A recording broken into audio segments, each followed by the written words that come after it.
I think we can call to order. Oh, I had quorum. I had Councillor Chang virtually. Councillor Chang just logged off. Oh, she's back. Okay. I'm going to need you, if you don't mind, I need you to keep your camera on because at the moment you're forming quorum. Okay. Okay. Oh, here we are. Here's Councillor Moyes. We have now reached the situation where one of us can go to the washroom at any time. Okay, so I'm going to call the meeting back to order. Good morning. My name is Councillor Shelley Carroll. I'm the chair of the Budget Committee. We have quorum, so this meeting is now resumed. We're resuming from having recess at the end of yesterday, so I don't have to do all of the housekeeping, but we will just do the rundown. This Budget Committee meeting is scheduled for 3 days. We began the meeting yesterday, and we will meet again tomorrow to hear presentations on the city's divisional and agency budgets. The full schedule of presentations can be found on toronto.ca/council on Budget Committee Agenda Item BU 8.1. And if you're watching virtually, I see we have a couple of virtual councillors, Councillor Sachs, Councillor Myers. If you go to the agenda in the meeting schedule, BU 8.1, you'll see hyperlinked the presentations as we go through today's agenda. We'll have both online and paper copies if you're in the committee room, along with links to each presentation. So today, Budget Committee will hear from first the accountability officers. There won't be presentations here. These are questions of the accountability officers only. We'll go in the following order: Office of the Auditor General, Office of the Integrity Commissioner, Office of the Lobbyist Registrar, and lastly, Ombudsman Toronto. We'll then go to the Toronto Public Library, already here, ready to go, and then the following agencies. And again, with the agencies, some of them have received media when they adopted their budgets through their boards, so we're not going to have full presentations. We're just going to go questions of the agencies. So there'll be Toronto Public Health, Arena Boards of Management, Association of Community Centres, Create TO, Exhibition Place, Heritage Toronto, TO Live, Toronto Atmospheric Fund, Toronto Parking Authority, Toronto and Regional Conservation Authority, Toronto Zoo, and Sankofa Square. Then we will have we're going to end the day with the largest agencies, and in those cases we will have presentations, and those are the Toronto Transit Commission, Toronto Police Service, and then the Toronto Police Service Board, and Toronto Police Services Parking Tag Enforcement and Operations. The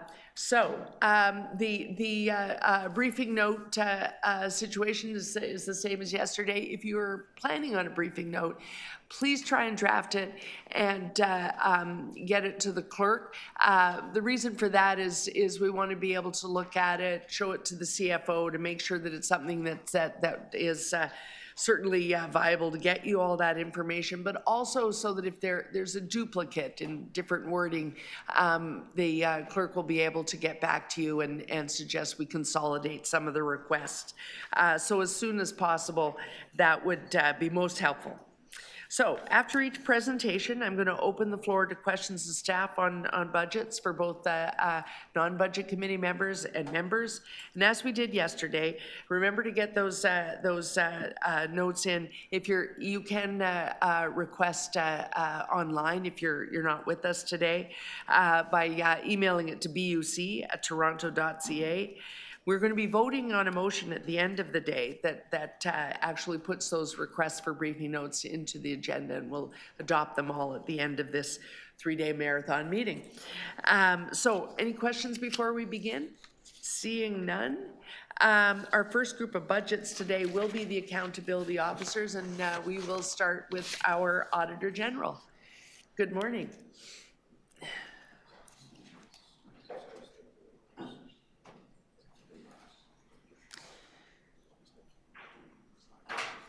I'm also, while you're setting up, I'm going to remind people, if you're watching from home or online, the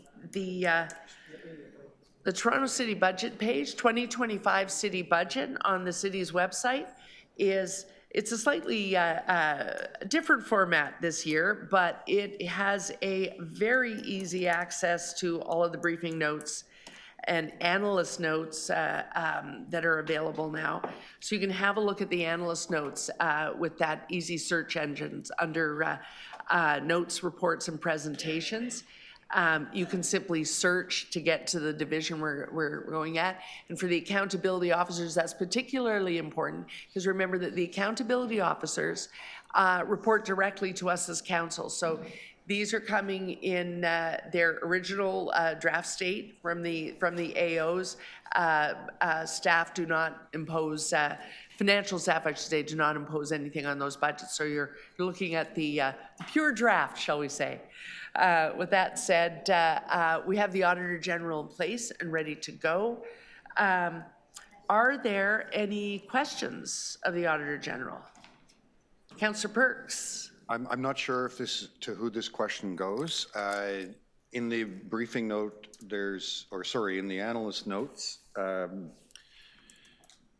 it stated that there's a cybersecurity investigation and the pay-it investigation that can only happen if your full ask is granted. Does the draft budget that we have in front of us include funding for those additional asks?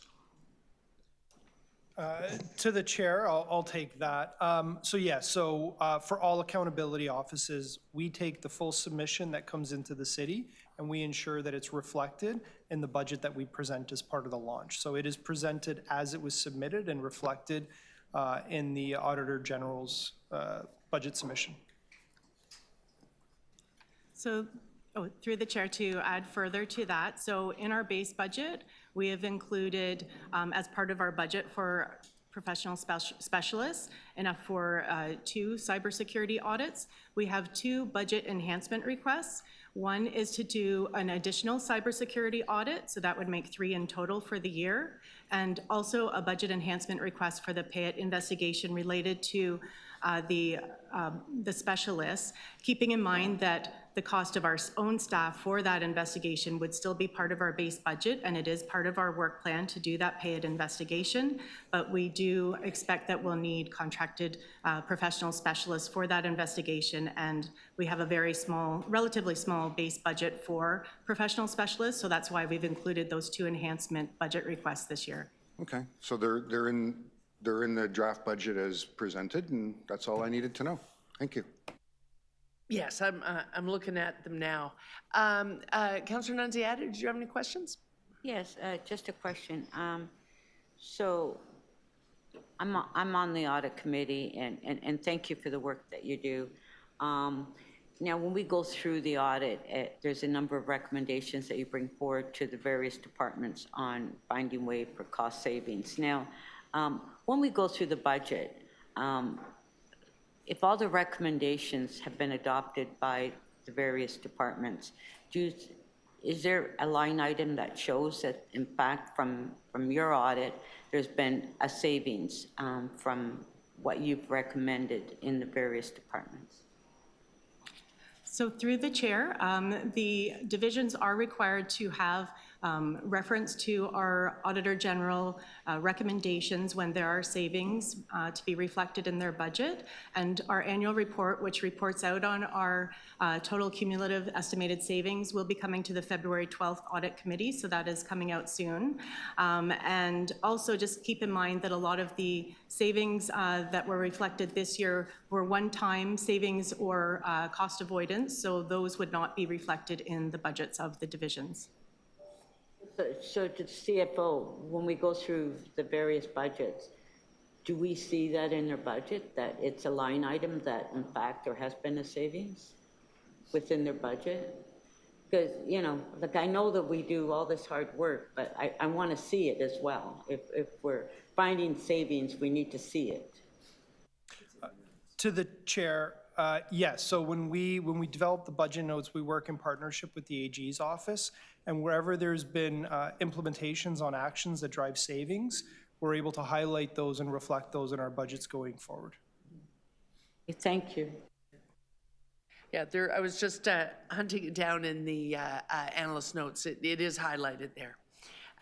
It's important for people to check that, because they are in a section. A lot of people are saying, what are these savings? But they are highlighted in there. To make a savings of 30,000 in a unit this small is an attempt to offset the ask of new and enhanced. So very much appreciated. Yeah.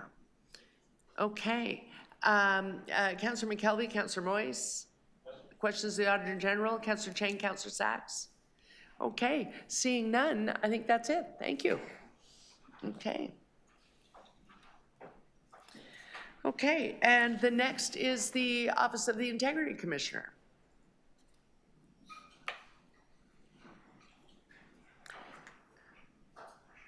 And I know our new IG has been reaching out to people, but I don't know if you've met every councillor at the meeting here today. Welcome. Okay, are there any questions for the Integrity Commissioner budget? Seeing none. Oh, you carried your laptop all the way over here. I'm seeing no questions. Well, it's a pretty straightforward budget, yes. Thank you so much, Mr. Muldoon. Okay, which takes us to the lobbyist registrar. Are there any questions on the lobbyist registrar? I might be able to save you even setting up. We either are really happy with these budgets or we're afraid of you all. But I have no questions for the lobbyist registrar. Again, it's another very straightforward one. Thanks, Andrew. And last but not least, Ombudsman Toronto. Gord, can you just start this for me?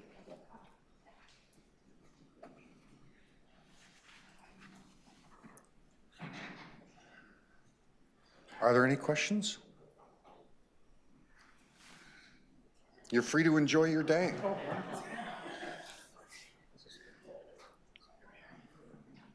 So I guess that takes us to the library. Welcome. Sorry, that was just a really bad cup of tea. Sorry, I just had an emergency there with a cup of tea made the wrong way. Welcome. So here we are. I hope this bodes well for the rest of the day. You all wore yourselves out yesterday. So we're moving on to Toronto Public Library budget. But before we start, I just want to point out, I think people remember that Ms. Bowles announced her retirement will be this year. So this is your last budget presentation. It is. So it is. if we're going to grill, this is the year to do it. Hickory Bowles is ready to take you on one more time. Councillor Nunziata, did you have a question? Well, I've got a presentation. Oh, sorry, that's right. You're one of the presenting divisions. Sorry, go ahead. Okay, thank you. I almost took away your last opportunity to present. Anyway, good morning, everyone. I'm Vickery Bowles, and with me this morning is Mo Hosseini-Era, a Director of Branch Operations and Customer Experience, and Deepak Sharma, who's our Senior Budget Manager. So as I go through the presentation this morning, I'll be touching on some key themes with our 2025 budget submission. First of all, Toronto's library, and our 100 branches in particular, are busier than ever. At or surpassing pre-pandemic levels and with increasing demand across many of our services. Also, recent surveys, and we've done a number of surveys and we've done extensive consultation and conducted outcome studies as part of our strategic plan preparation for the new strategic plan. So these consultations that have taken place over the past 12 months clearly indicate that Torontonians highly value library services. They're very satisfied with the quality of service, and in fact, they want more access and availability of those services. Library programs, collection spaces, and services are having important and positive impacts and outcomes for Torontonians and helping to achieve city objectives. So, in fact, this budget is an investment in that success. Investing in TPL's current social and physical infrastructure with increased open hours, services focused on equity-deserving groups and vulnerable populations, and improvements to our welcoming public spaces. and this is an efficient way to manage costs while meeting increasing demand in our growing city. I also want to say that we are very, very grateful to the Mayor and Council for their increase to TPL's open hours in the 2024 budget process, and we're looking forward to presenting our updated open hours plan that results in all branches being open 7 days a week as of July 2026. This slide presents our vision and mission, which is at a very high level there. And then next on this slide, this chart outlines TPL's strategic priorities and the city strategies they support and help to advance. So the investment that the city makes in TPL is also an investment in the city and its own strategies. I mentioned that we've done a lot of studies and surveys over the past year as part of our strategic planning process. And last year, Forum Research conducted an extensive survey with the public in Toronto. And one of the really important results of that study is that 81% of Torontonians said they used the library in the last year. And of that 81%, 68% visited a TPL branch in person as opposed to accessing our services online. And that's what we're seeing every day when we open the doors of the library. We are seeing people come back to the branches in high numbers, and in particular to use in-branch technologies. The other part of the survey that I want to highlight is that 91.5% of customers indicated high satisfaction with the library, and 93% of Torontonians agree that public libraries are an important resource for the community. In 2024, we also had a very significant focus on creating safe and welcoming spaces by advancing our safety and security program. And we heard in a recent survey that 85% feel welcomed at the library. And after several years of significant increases in the number of incidents involving safety and security at the library, we have now leveled off, and in 2024, we are at actually 1% lower than our incidents in 2023. So we are very, we never want to see having these kinds of incidents at the library at all, but we are happy to see that they're not continuing to increase. Another way that we are creating safe and welcoming spaces is through our award-winning capital program, where architectural design and excellence has been recognized. And in fact, we've received more than 45 provincial, national, and international architectural awards for our design excellence. And in 2024, I'm very happy to report that we have an over 90% capital budget expenditure for our capital program. The capital budget has also advanced our technology and digital strategies, and in particular, with the work coming out of the cybersecurity event, which advanced the digital strategy and strengthened our cybersecurity posture. Since the cybersecurity attack, TPL has matured its information security program by implementing additional security controls, updating some hardware and software applications, and introducing new processes. And we have collaborated extensively with the city's CISO staff to enhance the delivery of TPL's IT infrastructure with security services, including cybersecurity event monitoring, vulnerability management, and regular penetration testing. And now I'm going to turn it over to Mo, and he's going to talk about 2024 budget enhancements and the outcomes that have resulted from those enhancements that the city invested in last year. Mo? Thank you, Vickery. 2024 budget enhancements resulted in increased use of critical library resources, especially for equity-deserving groups, supporting digital and social inclusion and economic and academic success. One of these enhancements, as you've heard, is our open hours plan. It's a phased plan to be completed over 3 years. We'll speak more to the open hours plan for 2025 and 2026 shortly. In the meantime, in 2024, the open hours plan resulted in expanded Monday to Saturday hours at 8 branches and added Sunday service at an additional 8 branches for a total of 67 branches that currently provide Sunday service. The impact of the increased hours is evident in the increased usage of the branches, where the additional Monday to Saturday hours were added There's been a 61% increase in traffic year over year at these branches, and there was an immediate 55% increase month over month, the month after the new hours came into effect. With respect to other outcomes achieved as a result of the 2024 budget enhancements, there were 3 specific initiatives, which are all tied to the city's poverty reduction strategy.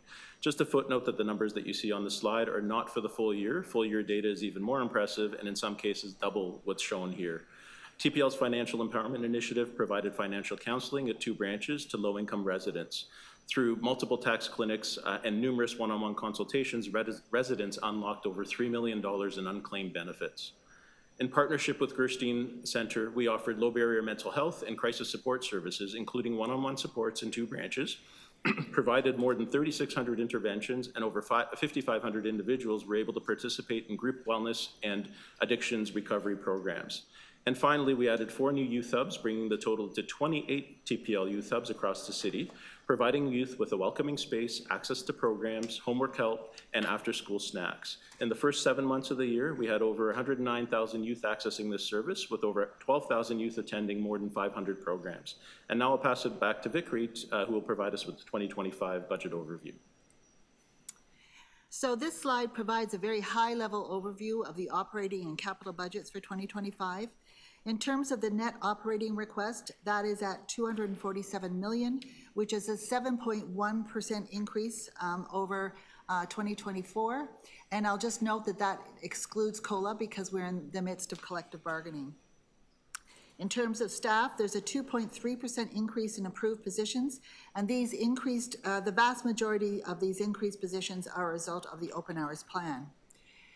In terms of capital, the 10-year capital budget is $635 million, and the capital budget just for 2025 is $48.2 million, which is an increase over 2024 and the 10-year plan prior to this year's plan. In terms of key risks and challenges, the expansion of our open hours is a risk and a challenge because it involves a lot of logistics and complexities. And the rollout in 2025 is absolutely achievable, but we want to identify the fact that it requires a lot of special attention and effort. Another risk and challenge is the managing inflationary pressures as demand for service continues to increase and costs for safety and security are ongoing. And then there's the difficulty in meeting soaring demand for e-collections because of the high prices, the low Canadian dollar, and restrictive licensing models. And I'll just say that almost all of our e-collections, our electronic resources, are purchased in the United States, so we're purchasing with US dollars, which is a challenge because of the low Canadian dollar.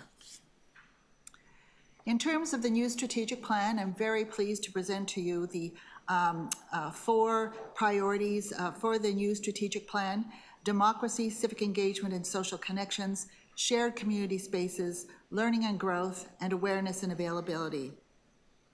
And throughout the strategic plan, there is going to be an ongoing focus on staff, which is our most vital part of our success, is the investment in staff and their contributions to the library service. In terms of our priority actions, these are listed here on the slide. First of all, there's the increase in open hours. That's an absolute priority action. We're continuing to implement and operationalize our safety and security program. We're continuing to add community-based services and expand digital literacy resources. We're fostering community connection and civic engagement to support mental health and well-being and workforce development. And we're advancing TPL's digital strategy to create a modern and connected and sustainable data and technology environment. So the next couple of slides are going to provide more information about the expansion of open hours, and I'm going to turn it over to Mo for that part of the presentation. Thank you, Vickery. And as you've heard, the best thing the library can be is open. TPL's Open Hours plan drives greater digital inclusion, providing access to technology and digital resources. It increases literacy supports for children. It promotes social inclusion and combats social isolation by providing spaces, programs, and opportunities for the community, and especially those from vulnerable communities, to come together. And it reduces barriers to access for equity-deserving groups, including seniors and youth. All of this helps to advance and increase the impact of various City of Toronto strategies, including the poverty reduction and the Toronto Strong Neighborhoods strategy. TPL offers a multitude of in-branch services, and this slide provides a high-level overview of what services residents take advantage of. Access to collections remains very high, as does access to technology and access to the various spaces that are offered in the branches. Spaces for quiet study, work, coming together, and as a place of respite. With the expansion of open hours, TPL is able to provide more access to the services Torontonians love and use. The original open hours plan, that's what's on the left, was phased over 3 years and required an $11 million investment, and both increased the number of branches that were open on Sundays and increased the open hours from 3.5 to 5 hours for a total of 67 branches providing 5-hour Sunday service. It also increased the total open hours by 10%. As noted earlier, the first year of the plan was successfully implemented in 2024, and as Vickery mentioned, we have that as kind of our framework to implement 2025 and 2026 as well. The updated open hours plan requires an additional $8 million investment and allows TPL to open all 100 branches all year round on Sundays with 5 hours of service. It also adds Monday service at 9 branches that were previously closed on Mondays, as well as Sunday programming across the system. This results in 7-day-a-week service at all year round at all 100 branches. This is a 7% budget increase over 3 years, but it results in a 14% increase in open hours, essentially doubling our return on investment. Here's what the expansion of open hours looks like over the next 2 years. In 2025, 16 branches will receive increased Monday and Saturday service, meaning branches will be open longer during the day and on more weekdays.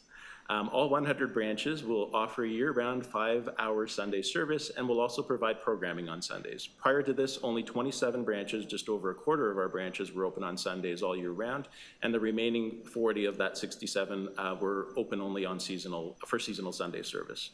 In 2026, an additional 8 branches will receive increased Monday to Saturday service, and 9 additional branches will introduce new Monday service, resulting in year-round 7-day-a-week service at all 100 branches effective July 2026.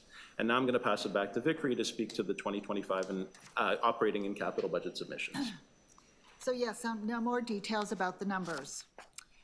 In terms of how the operating budget is funded and where the money goes, you can see from this slide that the vast majority of the money comes from the property tax base, and over 70% of the money is expended on salaries and benefits. In terms of the net operating budget, here are some details for that budget, which comes in at 7.1% increase over 2024.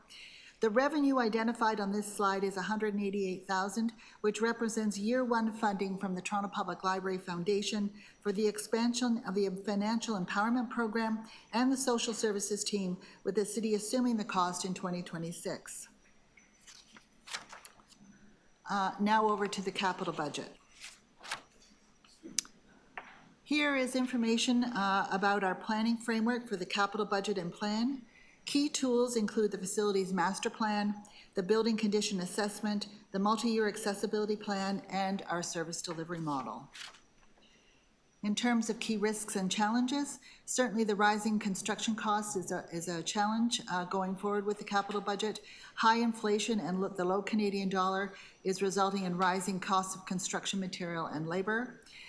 We also have a state of good repair and AOD backlog, which we are working on. And then there's the modernization and technology transformation, which is challenging with the rapid changes in technology and digital landscape, and with aging infrastructure and aging applications that need to be replaced. In terms of priority actions, certainly we're going to continue to address the state of good repair and AODA backlogs. That's an absolute priority.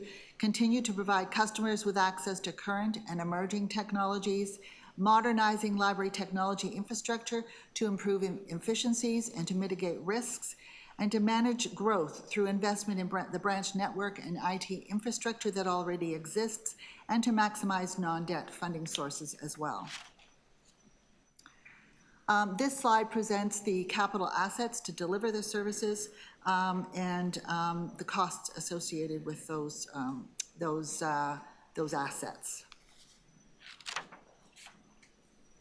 In terms of the 2025 budget breakdown just for that year, as I mentioned, the capital budget for 2025 is 48.2 million. The vast majority of it is from debt and development charges and goes to growth and state of good repair in terms of where the money goes. This slide provides an allocation of the 10-year capital budget by the 4 different categories of aging infrastructure, branch relocation and renovations, information technology, and modernization. And in terms of the 10-year capital and where the money comes from and where it goes, it's very similar to the chart about 2025. The 10-year budget, 635 million, with debt and development charges as the primary sources of the money. And where it goes, again, the vast majority goes to growth and state of good repair. This chart gives you a better picture of our state of good repair funding and backlog. And I have to say, we've made significant progress on the state of good repair backlog. Although the backlog is increasing, we are maintaining the backlog at 10% of asset value, which we are very pleased with. And that's the end of our presentation, and we'd be glad to answer any questions you may have. Okay, so we're going to questions. I'll take questions from members outside the Budget Committee first. Councillor Sachs, and then I'll come back into Councillor Nunziata. Councillor Sachs, you can go ahead. Thank you very much. First of all, thank you for the amazing work that the library does. I'm glad to see the hours are going to be increasing. I was concerned, however, with the budget note on page 5, which shows that the per capita budget for materials has dropped again this year, and you're expecting it to drop again next year and the year after that.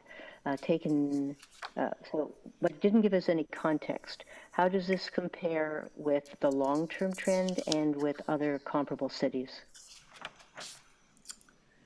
Sorry, page 5. Page 5 of the budget note shows per Yes. capita budget for materials.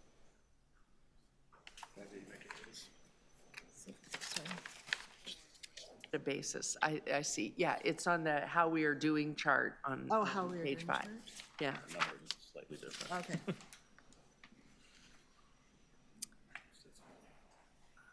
Okay. It's the e-books, the cost of the e-books is what's impacting But, us.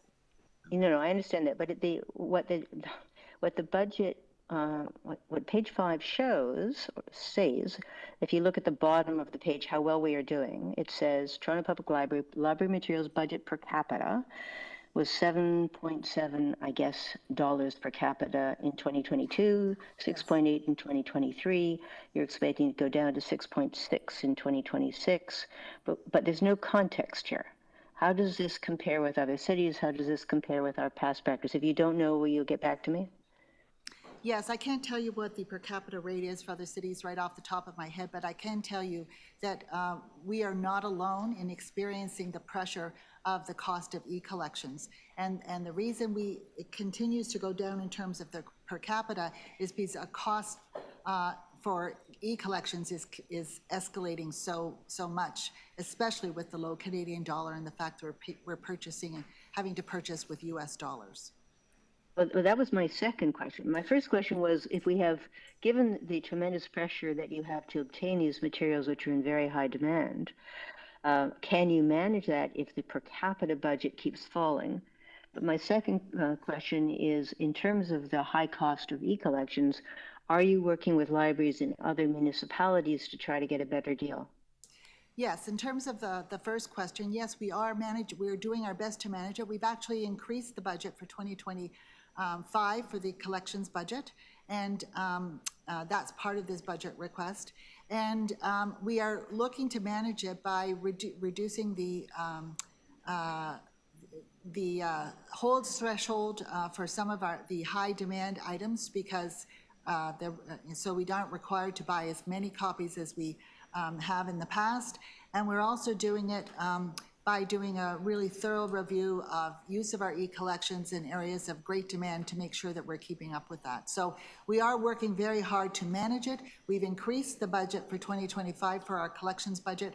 And in terms of your second question, yes, we've been working with We work with our Canadian colleagues at the Canadian Urban Libraries Council. We actually have a task force that is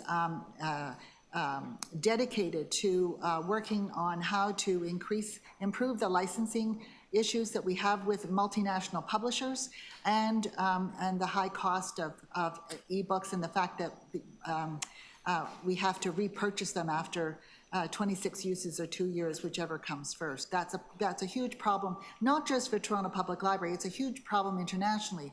And we're also working with the Urban Libraries Council and the American Library Association because they do have task forces of library staff to advocate for changes to this. This has been an ongoing problem since ebooks emerged in the mid-2000s, around 2010, 2011, and we have been working vigorously on this file for many years. There has been some progress in the Canadian context because we have more access to Canadian content, but it hasn't changed the cost of the ebooks, which continue to escalate, or the fact that licensing terms have not changed.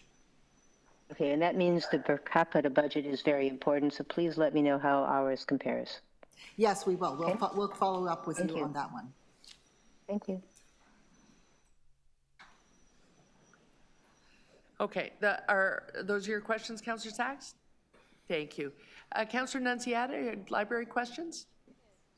Question, so in your presentation, 81% was usage in the library in the last year, correct? I'm sorry, I didn't hear you. 81%? Yes. Yeah. Okay, so just a question. Do you have a breakdown of all the libraries on the usage in the various libraries? We do. We have visits and we have circulation all broken down. But so you have a breakdown of all the libraries? Yes, we do, absolutely. You do, on the usage? Yes. You do? Okay, so for the recommendation to have the libraries open 7 days, so was there a study or an evaluation of each library on the usage and what you would predict the usage would be if it's open 7 days? Well, 2020, Because there may be some libraries where there won't be any usage, right? well, that wasn't our experience in 2024 when we increased Monday to Saturday service at a number of our branches, where we immediately saw a 61% increase in traffic. So our experience is whenever we open a branch for more open hours, we get increased use. And so that has not been our experience with the branches. So would you be doing an evaluation of all the libraries after that to see? Yes, I mean, if we you have, absolutely if you will be have doing- particular libraries that you don't have anybody, I mean, would you keep it open, right? Yes, we evaluate our library's performance all the time. No, I'm talking about once we implement. Yes, absolutely, Okay, yes. so we'll get back a report on what the usage is in the libraries? We will be taking that back to the library board. Okay. So in your capital budget, you don't list, it's not, you don't have an itemized list on libraries that are going to be renovated or, and the reason I asked that is that, because I think I questioned the library a year ago, there was money put into the budget for the Weston Library and then it was taken out. And as you know, that's a heritage building, library that's in very much need of work. So I don't see the itemized list in your capital and why you took it out and it's been included, why it hasn't been included. We have that information. We're Weston just looking Library. it up for you. Yeah, you're quite aware of it, it's a heritage. Yeah, oh, absolutely, yes. Okay. Of course, yeah. So Quite a bit of detail online in the analyst note. Oh, okay, Yeah. okay. And through you, Madam Chair, we have had to prioritize our capital projects. The Weston branch is actually under the constraints, the capital constraints section. We do still have plans to bring that project forward as we realign our 10-year capital. We did in fact do a feasibility study and have plans, kind of preliminary plans in terms of what we need to do with respect to that branch. So that is still on our 10-year plan. It's just unfortunately what we used to call below-the-line capital constraints because we had to realign our capital budgets due to the increase in all the various areas of capital projects that we've been seeing. Yeah, so as you know, as I mentioned, it's a heritage building, and they have some deficiencies that need to be repaired, and we're not going to wait too long, otherwise the costs will escalate, as you know. So I think that you should look at that as a priority. We can't let the building fall apart. Okay, thank you. Thank you. Questions on the library? Oh, I should check virtually first. Deputy Mayor Morley, go ahead. Thank you, Madam Chair. Hopefully folks can hear me okay. Am I coming through? Yeah, Great. very good. Thank you. Wonderful. And good morning, Vickery, Mo, and team. Glad to have you with us. I wanted to inquire about, just pulling the thread from my colleague, Councillor Nunziata, around the capital program. Can you talk to us about the impact of the city's, the planning process with the city? I know we've had a great discussion about that at the library board, and what impact we've seen, for example, in last year's budget on the capital project, and what improvements we're seeing in that area for the 25 budget. I think it's the doors, Yeah. Thank you, Councillor Morley, and through you, Madam Chair. We have seen over the years some impacts due to just the planning process and various delays throughout that process. But we have seen incredible improvements over the last year.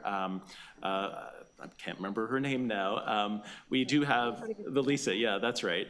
We have close connections through Valicia, and we have been working through that process to essentially unclog where we get stuck and move things forward, and have seen huge improvements in that process. So it's been very, very helpful. And in fact, after that process was kind of introduced to us, we've been able to move things along quite nicely.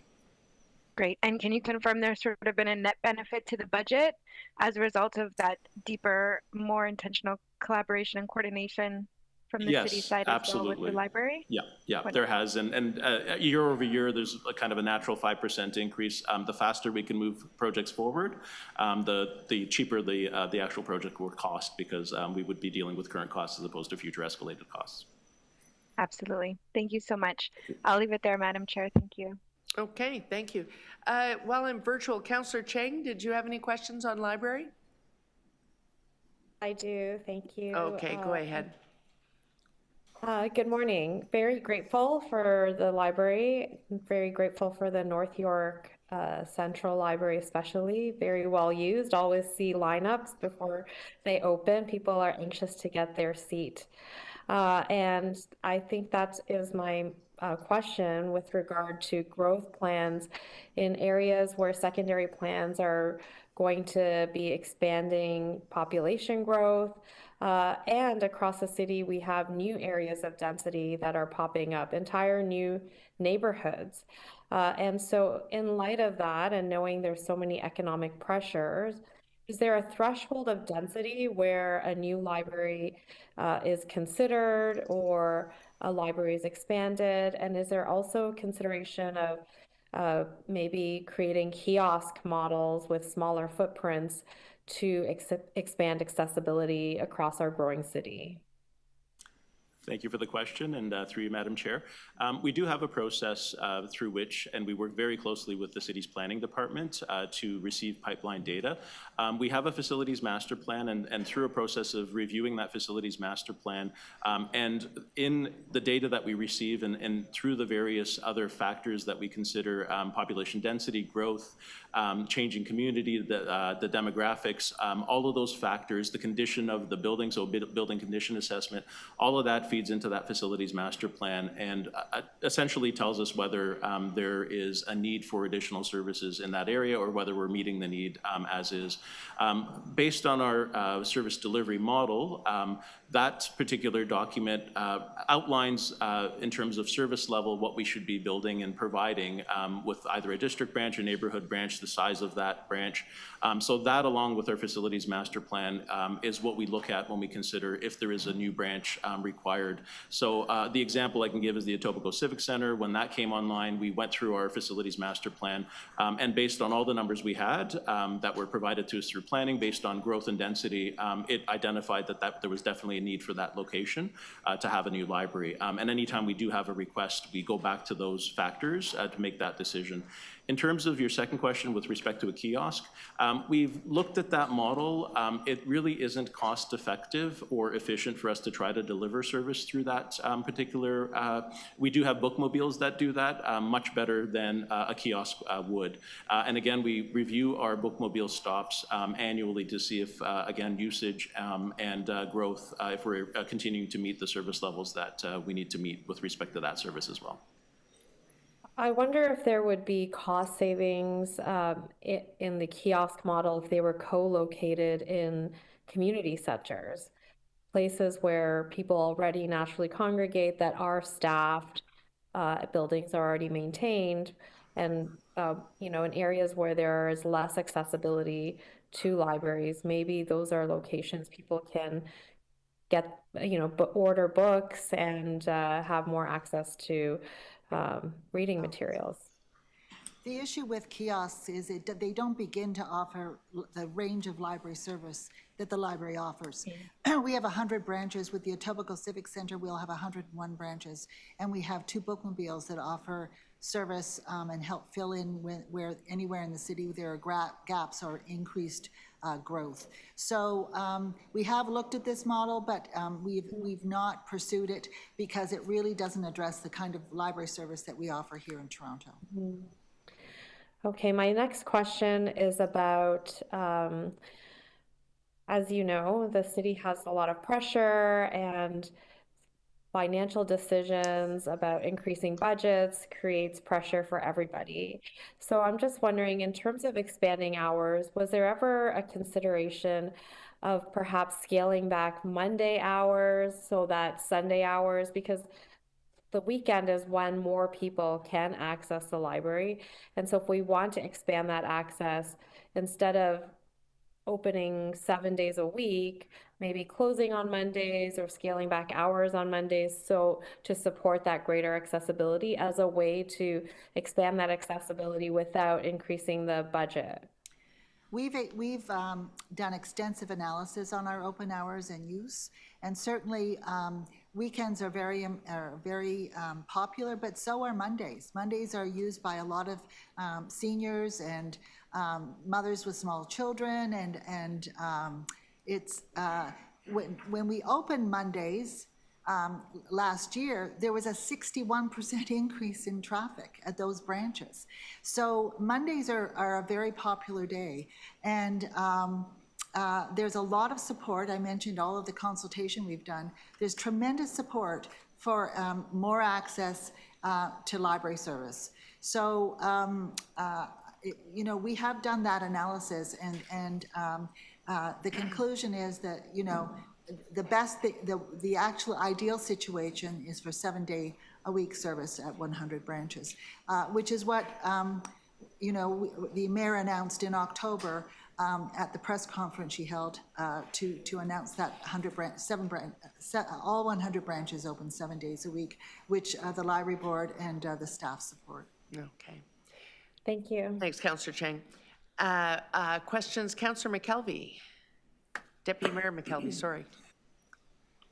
Thank you, Madam Chair. Okay, I just want to confirm, so your net increase this year is 7.1%? Yes. Okay, and then on slide 17, in terms of the open hours plan, you previously had approved through a multi-year plan 4.6 million. So really what you're doing here is you are accelerating the rollout of the open hours plan by adding in $1.9 million this year. Am I reading that correctly? No, it's an updated plan. The original plan was not for 100 branches open 7 days a week. So that's what the change is that okay. The 2024 plan did not include 100 branches open 7 days a week. But the new plan, the updated plan, which includes the increased cost, is for 100 branches open 7 days a week. The original plan added 27,900 hours. The updated plan adds 41,800 hours. Okay, so it's not accelerating the rollout, it's actually adding more to the rollout. Okay, yeah. So this year, if I add that up, that's 6.5 million towards open hours. Your net increase, though, is 16 million. Roughly, what is the breakdown of that other 10 million? What are the other drivers? Sorry, for 2025? for 2025. When the 7.1% is increase is associated with 16 million For the total budget, sorry. of the total budget, of which 6 million is open hours expansion. So roughly what's driving that other 10? Inflationary costs, licensing costs for new software associated with our cybersecurity, staffing costs. That's always the huge driver for us, is the increased staffing costs. Okay. 2026. So previously approved 3.3 million. Through this budget, you are now adding another 5 million. So again, that's not accelerating the open doors. That's probably some addition Additional. to whatever we had before. So Exactly. next year comes in at 8.3 million more, 8.3 million for the open doors plan. Yeah. Roughly what percentage increase are you thinking you're going to have in your net budget next year? Deepak?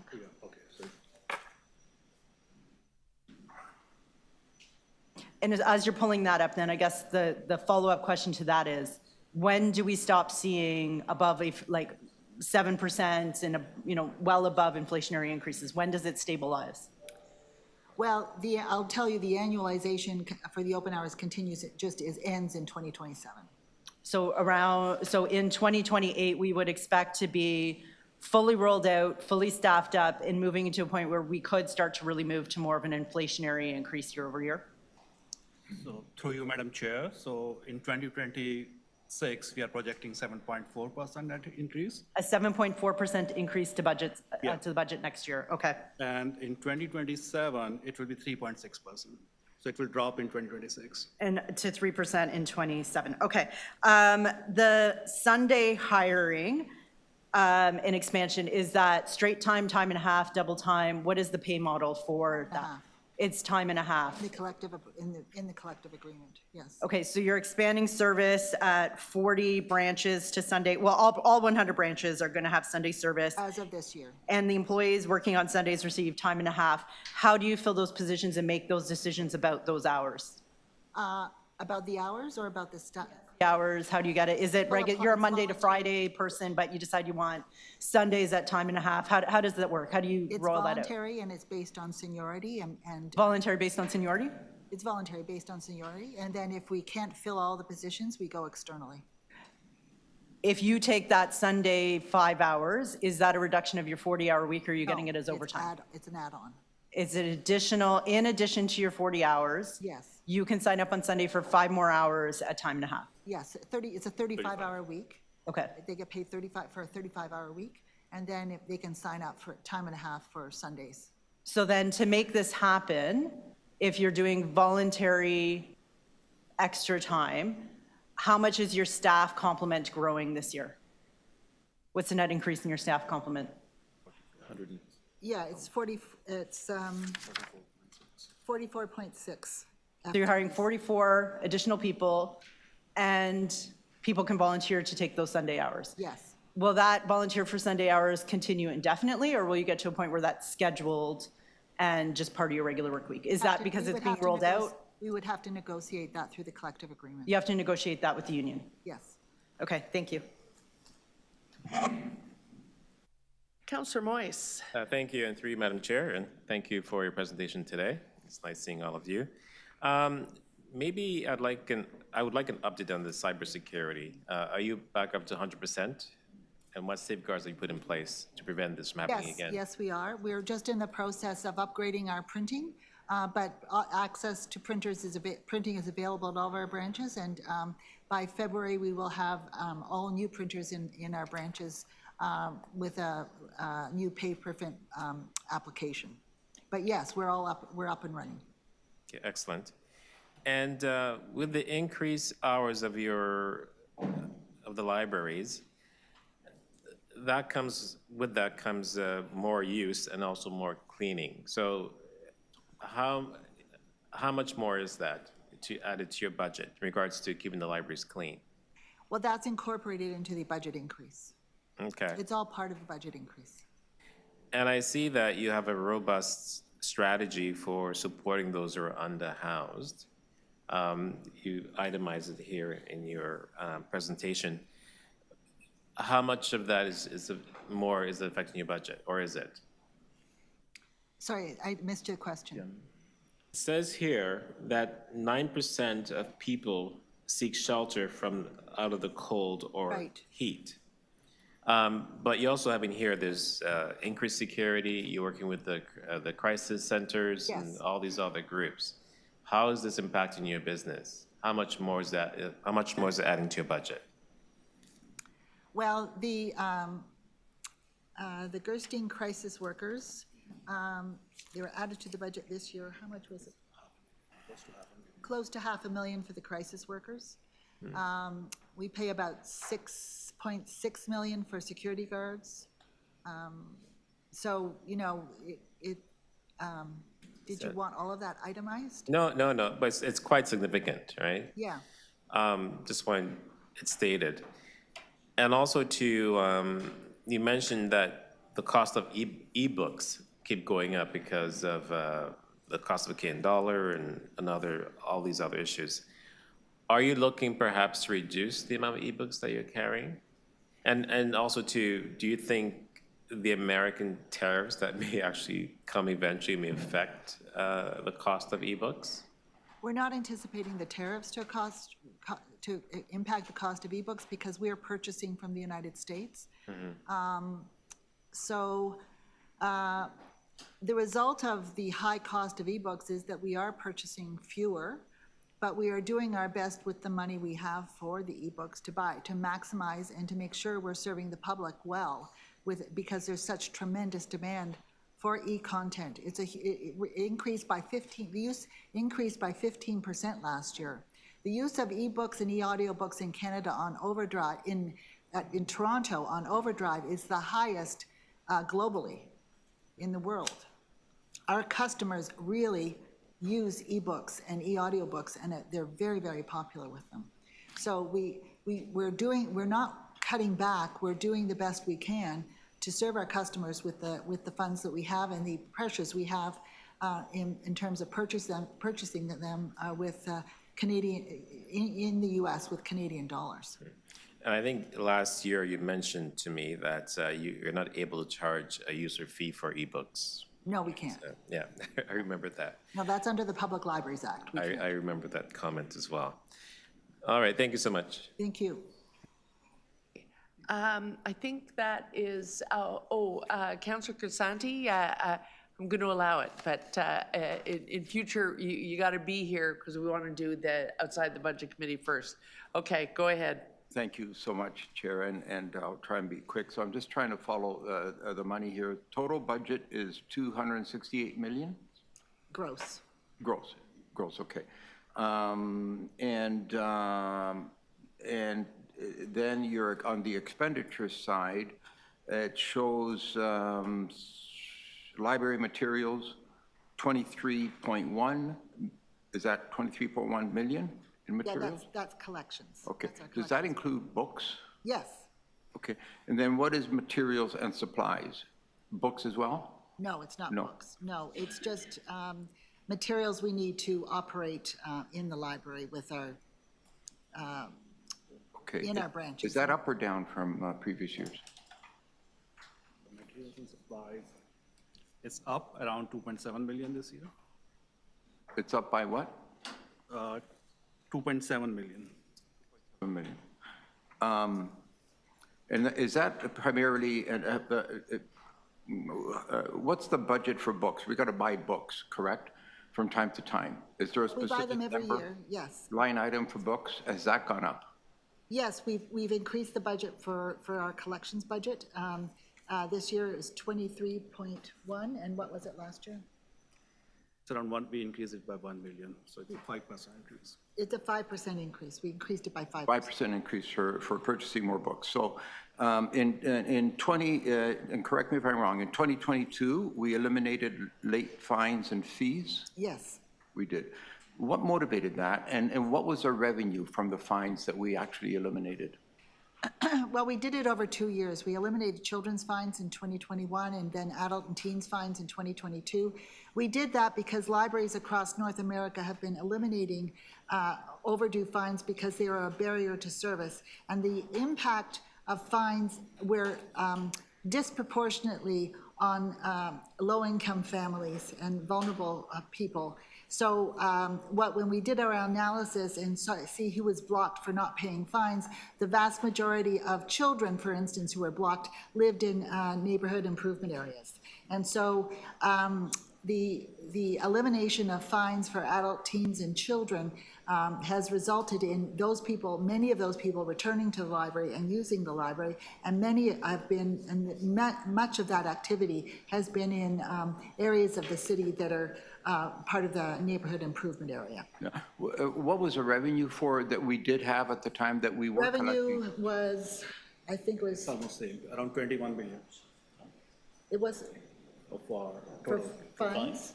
Fines wasn't, no, fines. Fines, late It fees, was three, I think it was 3.5 million, I think. 3.5 million. And I understand, and I agree, the library should be accessible for people and so on, and I think we can have mechanisms in place to deal with the situations of low-income families and so on, you know, and we don't aggressively go after. But so there's no incentive in place currently.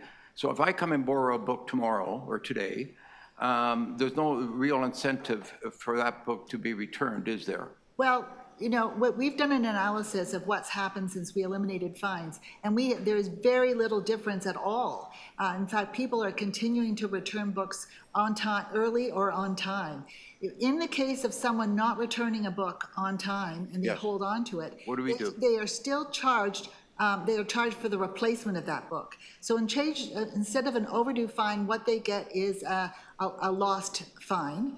Fine to replace the book. And if they don't pay that, then they are blocked from accessing the library service. So you do, but I have to stress the fact that we have to go to that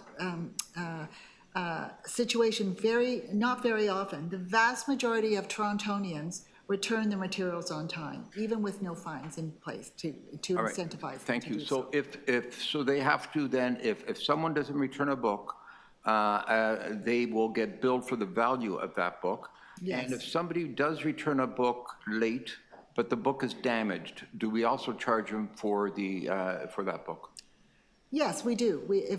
That, you know, doesn't happen very often either, but in a case where it's been damaged, unless there's some sort of extenuating circumstance, like, you know, involving a child dropping a book in a puddle or something, you know, often we will waive that kind of No, I understand. situation. Yeah. All right, thank you, Chair. Okay, thank you, Councillor Crisanti. Within my time. I'm putting the clock on myself because I have questions in both operating and capital. So first on operating, I'm hearing all the members asking questions about the open hours. So I wonder if you could clarify it for us.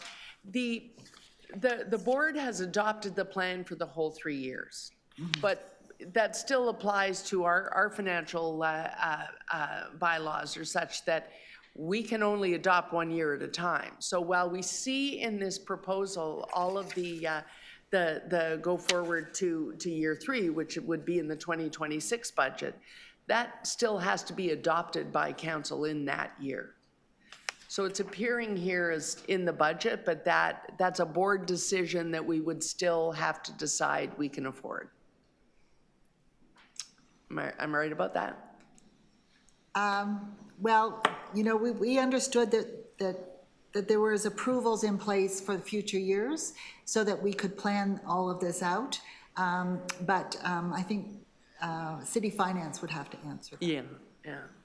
So we still have to, we multi-year plan, and this helps us multi-year plan, but we do still have to adopt the budget 1 year at a time. To the speaker, yes, that's correct. Okay, thank you. Which brings me to, there was another one that you mentioned, that the financial empowerment program. That it was implemented, it's popular, it's growing, but all the funding that you've been getting from the foundation or from a donor, I can't remember which, I think it's through the foundation. Through the foundation. That ends next year, so next year we take on that program.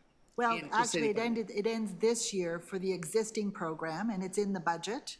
And then Yes. the expansion of the program is being funded in 2025 by the foundation. Right. So if it wanted to further expand in 2026, again, that would be a Yes, that would be a part matter of for the the approval budget draft to process, be yes. overlooked. And so open hours thus far, Councillor Deputy Mayor McKelvey asked some questions about how are people choosing shifts?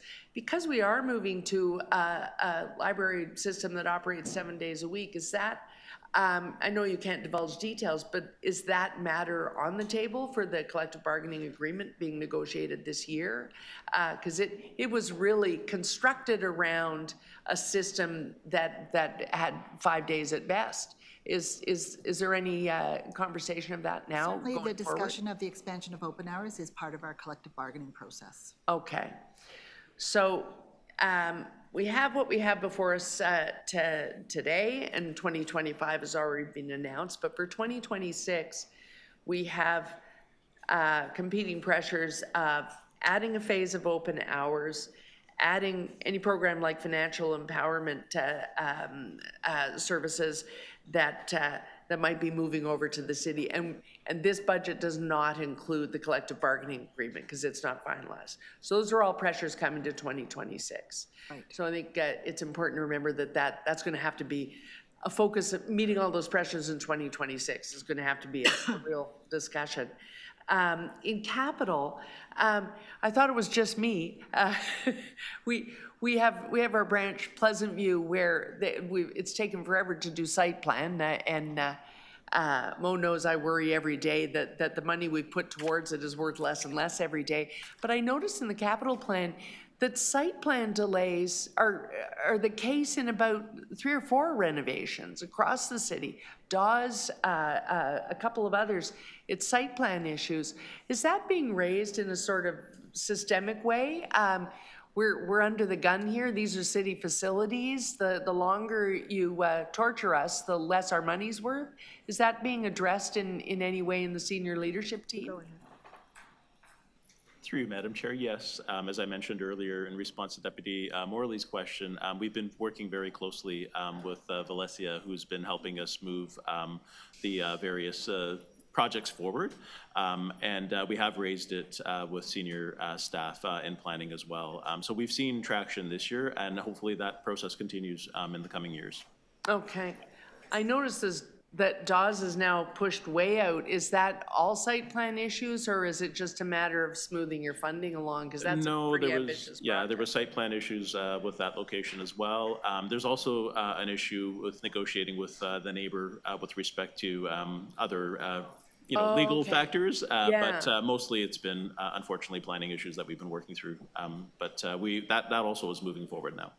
Okay, great, thank you. I'm going to leave it at that then. Thank you. And those are our questions for library. Vickery, thank you so much, not just for today. Thank you so much. Okay. So we are moving on to Toronto Public Health.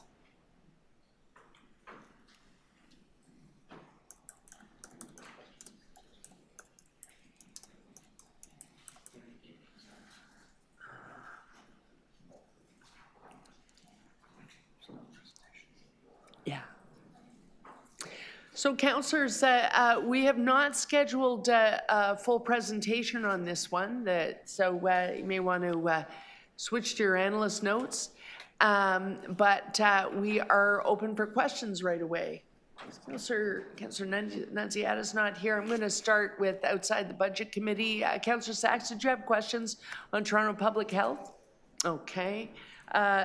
Seeing no other outside members, Deputy Mayor McKelvey. Thank you. When are consumption sites to be closed? How many FTEs are there and what are you doing with them?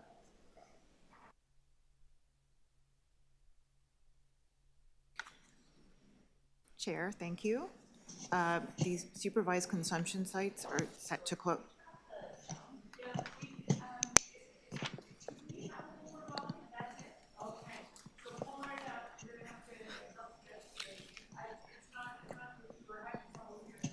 Yeah. presenters as Yes, well. there's a lot of background noise. Is that better? Yes, that is true. Folks, we have microphones on max, but if we can keep I know there's a lot of people toing and froing about their budgets, but if we can keep the chatter to a minimum, we'll be able to hear our presenters. Thanks. 2.6? Thank you, Chair. The supervised consumption sites are set to close March 31st, 2025. For Toronto Public Health, this affects 12.6 positions. And will they be reassigned? What is the plan? I know heart hubs are coming, but I mean, they'll be run by the province. So how are you seeing this movement of FTEs taking place? Chair, this will, of course, involve all the normal procedures we try to do to offer a compassionate approach to employees, working with the union and through the collective agreement to offer positions where they're available in the city. Okay. And because you do have other hiring that's happening as well this year for the student nutrition program and other programs? Chair, yes, there's ongoing hiring in the city across all divisions and in Toronto Public Health. What is the gap of time? Do we know when the heart hubs will be online? The Chair, we are currently awaiting the provincial funding announcements to kind of come through. Once we have that, then we can proceed with the planning events. What we do have, as you may recall, in our capital budget, some funds that we've asked for the Heart Hub, and that'll be used towards that. And the flow through will be through public health? They'll be administering some of them, or will they be administered by the province? Chair. To the chair, so that Heart Hub program will be administered by public health. It will be? Yeah. Okay. So lots of strategy and thinking on your part this year around that. Okay, thank you. Okay. Are there other questions for public health? Yes, Councillor Moyse. Thank you, team. So I see the associated demographic data collection and reporting is being deferred to future years. What is the equity impact of both this program and deferring it? And what additional resources would you need to be able to deliver sooner? Thank you, Chair. So the social demographic data collection is a project that we have had recommendations from our internal staff about how to proceed. And those recommendations just came in this fall with a focus on beginning it in certain programs where we have the databases and the teams with readiness to be able to collect this information. When we start with those initial programs, then we'll continue to assess how we expand it and how we report back on the success of that collection. Okay, wonderful. And also I've heard from organizations that have service contracts with TPH that their funding does not currently accommodate community needs, and they have had to scale down the provision of health services. Will the 1.75% COLA increase for sexual health clinic services adequately address this gap? Define adequate. Through you, the chair. So the 1.75 is really we use based on the city COLA kind of ratio, right? I haven't heard any concern from the community, like from the sexual health clinics agency, that there isn't enough funds for their. Yeah, well, that is a concern, and that's something that I've heard, and I think we need to follow up with them just to get proper information. Can you clarify why we don't see the operating impact of the Homelessness and Addiction Recovery Hub until 2027? Where are the 2025 operating costs accounted for?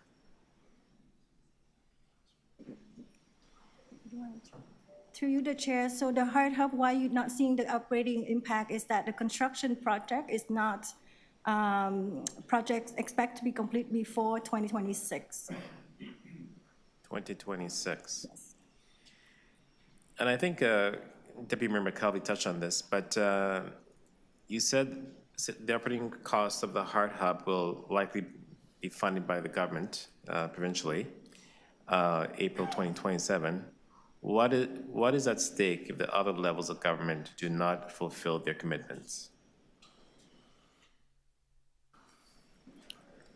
Madam Chair, I think what is at stake is the ability for service providers involved in Heart Hubs, which is not just Toronto Public Health. It impacts their ability to serve the needs of clients with mental health needs and harm reduction needs. And we know from many reports that not serving those needs can lead to greater transmission of communicable diseases, worsening mental health, including the potential for overdoses, and including fatal overdoses. Okay. And just one final question, another minute. Are we looking at any sort of strategies, working with other city divisions to address the potential closures of SCS sites after March 31st? Madam Chair, yes. I would say that although the developments on the closure of supervised consumption sites and the development of Heart Hubs came fairly recently, as soon as that was known, discussions have begun with other city divisions that might affect their response. Okay, thank you. That's my question. Okay, thank you. Councillor Moyes. Are any other questions on Toronto Public Health? Councillor Perks. Yeah, perhaps to follow what Councillor Moyes, the chair of the Board of Health, was asking. So when the Board of Health considered the issue of safe consumption, we did issue a request for the province of Ontario and the federal government to continue funding those operations, correct? Speaker or Chair, correct. And when we considered the issue of supporting the legal challenge that a community organization has brought against that legislation, we also asked the medical officer of health to work with Toronto's emergency service, fire, ambulance, police, to look at the increased costs that those services would bear if these services close, correct? Speaker, correct. And that work's underway. Yes, in fact, that report is coming to the Board of Health on Monday. Okay, thank you. Okay, thank you. Any other questions on Toronto Public Health? Oh, sorry, I forgot. Councillor Chang. This is why I should do virtual first, because if I wait till the end, I forget. Go ahead, Councillor Chang. Thank you. Through the chair, the city has declared intimate partner violence an epidemic, and I'm just wondering if there's any part of the strategic plan or budget allocation that is dedicated to the city's response.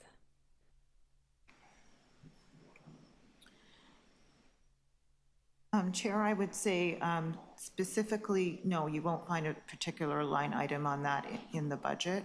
However, Toronto Public Health staff are involved in wider city initiatives addressing intimate partner violence. So I would say it's mostly the contribution of staff time and staff expertise to initiatives that can address it. And in particular, drawing on the experience of Toronto Public Health in terms of, as a workplace, understanding how to respond to intimate partner violence that might be experienced or faced by employees. Given that there were 15,000 occurrences logged in by the Toronto Police Service of intimate partner violence in our city, and in consideration of how effective Toronto Public Health was in responding to the COVID pandemic, is there an opportunity to focus some of the effort to strengthen our city's ability to reduce that number of occurrences that is happening? Through the chair, I would say that as we implement our strategic plan, which was just approved by the board in 2024, there are strategic priorities around working with other city divisions to improve the conditions for health. And of course, freedom from intimate partner violence, of course, is a contribution to health. So I think as that implementation occurs, there may be opportunities to specify some of the interventions that could occur. But the Toronto Public Health role on it, I think maybe more of expertise on statistics and epidemiology rather than particular interventions which would occur in other divisions. Thank you. I'm wondering about the dental program. So I see that we exceeded our target and served over 20,000 seniors, which is fantastic. And I'm wondering what percentage of those seniors served accessed funding through the government, the federal government senior Canadian Dental Care Plan?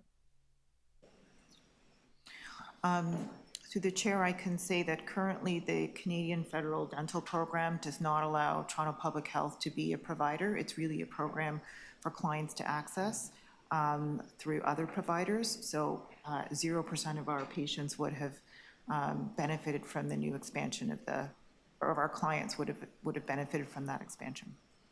So currently the funding for the seniors dental program, what percentage mix is it between city and the province? Through the chair, so the main funder for the senior dental program is from the province, and there's a small portion from the city, but the main funder is the province. And so we're not going to be helping people learn how to access the Canadian Dental Care Plan, and instead we'll continue to offer this service? Through the chair, so from our understanding is that public health clinic dentals cannot accept, patients, eligible for the Canadian dental program, that's why.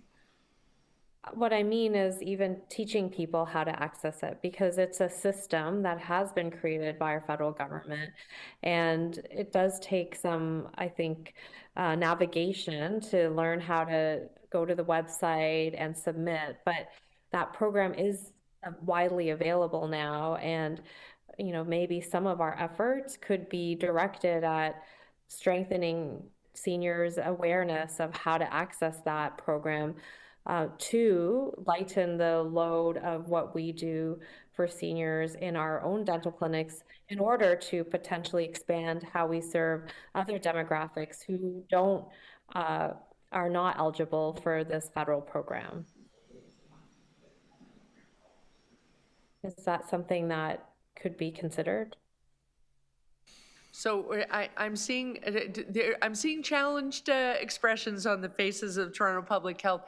I think we're kind of presenting a challenge here, Councillor Cheng, because we're way outside the lines of the budget that is before us, and looking at something that it's a whole different thing. And if I can just add one editorial comment, I have some lived experience with the new federal dental program, trying to get my sister through it and dealing with dentists about it. It's very much a different animal than what Toronto Public Health delivers. Happy to sit down and chat about it, and then we can pursue, but it's really not a part of the budget that's before us. I think, what I would like to raise is just that here we have one level of government doing something, another level of government doing, we're all trying to do the same thing, and we're not coordinated, and therefore it's not the best use of tax money at large. I'm not saying what we're doing is not a good use of taxes, but I'm just saying we're not coordinating, and we should strengthen how we work together, but not blaming anyone, but wanted to highlight that is an issue. Right,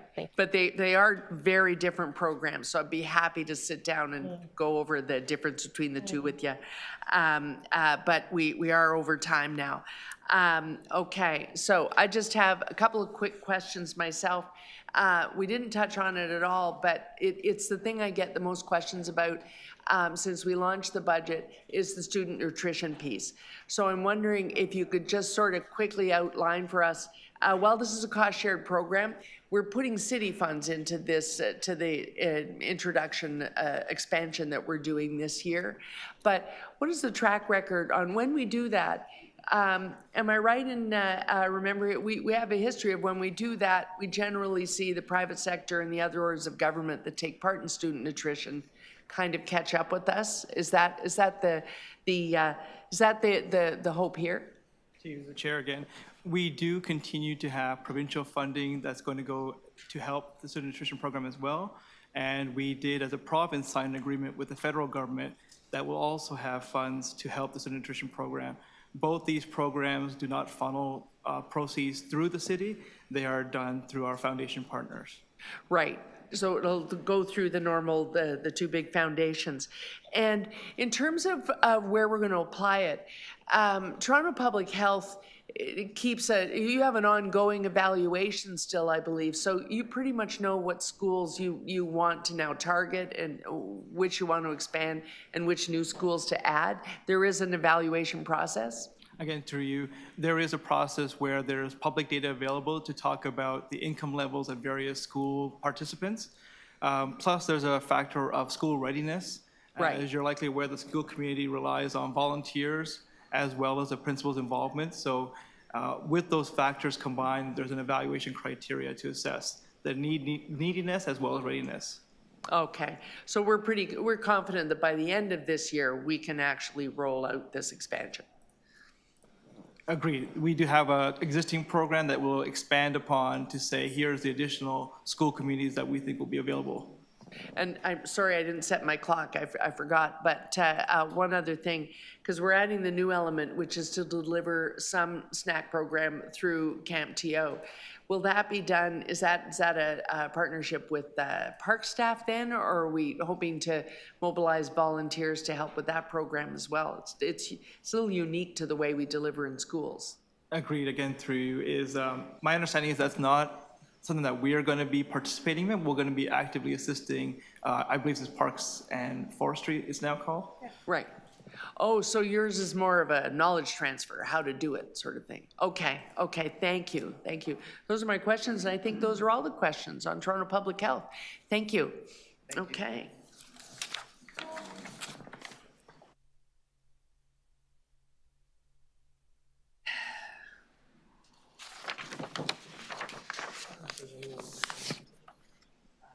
I don't know if do we have anyone presenting? Well, finance staff can ask questions.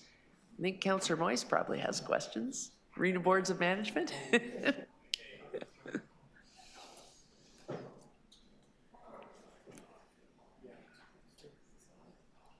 Yeah. So Councillor, some of,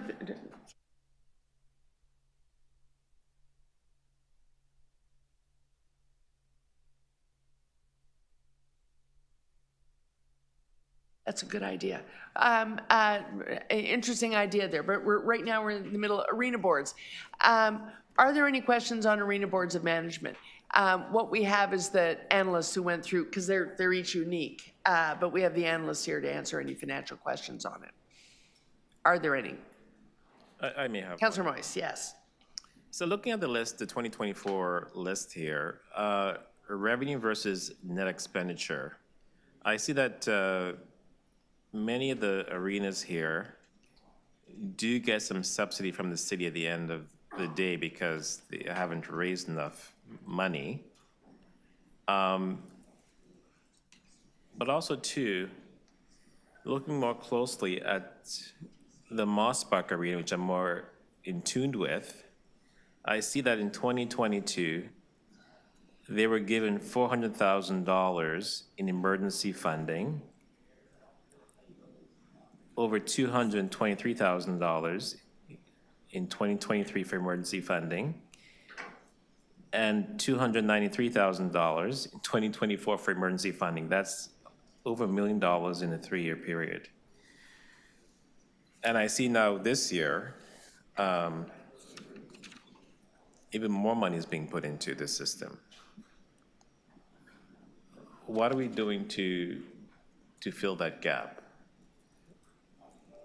Who's here? To the budget chair, this is Anthony Ng from Financial Planning. Councillor, under the current relationship framework, the city is entitled to the agency surplus, but also similarly, we are also liable to their deficit. So during the COVID time, we offer, as part of the process, we offer emergency fund when any agencies encounter cash flow concerns during the year. So we have a process internally, within the city, to work with individual agencies if needed, to go through the process, whenever they can encounter cash flow concerns. So that's why, some of the years, especially during the early stage in 2020, 2021, and 2022, the City of Toronto offered emergency cash flow, to address their cash flow concerns. Did you provide cash flow to emergency cash flow to other arena boards as well? Yes, it is not just Moss Park during that COVID timing. Okay. I mean, To the chair, just to add to that, we actually developed a process where it wasn't just all of our arenas. We actually worked with all of our agencies as well. Any of them that had a revenue collection that was impacted through the pandemic, we managed what actions they were taking to mitigate the impacts, but also provided emergency cash flow. but we're now in post-pandemic, and there's still emergency funding being allocated to these arenas. Yeah, specifically to the chair, specifically to the Moss Park, through post-pandemic, Moss Park are still experiencing cash flow concerns, mainly driven by the construction of the Ontario Line Metro Link, outside the arena. As a result of this construction, it's negatively impacted the revenue generation projections, which they didn't account for, okay, during the budget development. And as a result of that, we offer emergency cash flow. Okay, first of all, the arena, I'll ask a question. Has the arena board closed during that construction period? Have they lost revenue through parking during that construction period? Parking they never charge for parking, first of all, it's free parking. And we provided them, they've been provided with parking throughout that period. So I don't understand how the construction is impacting their business when the arena is open, regular hours. That was the rationale provided to financial planning. And also during the process, we also look at the cash flow projections, working closely with them and monitor on a quarterly basis during the variance report results to make sure that the issues is consistently reported out to council.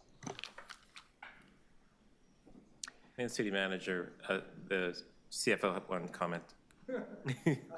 To the chair, maybe just to supplement Mr. Ng's response, so they were not closed.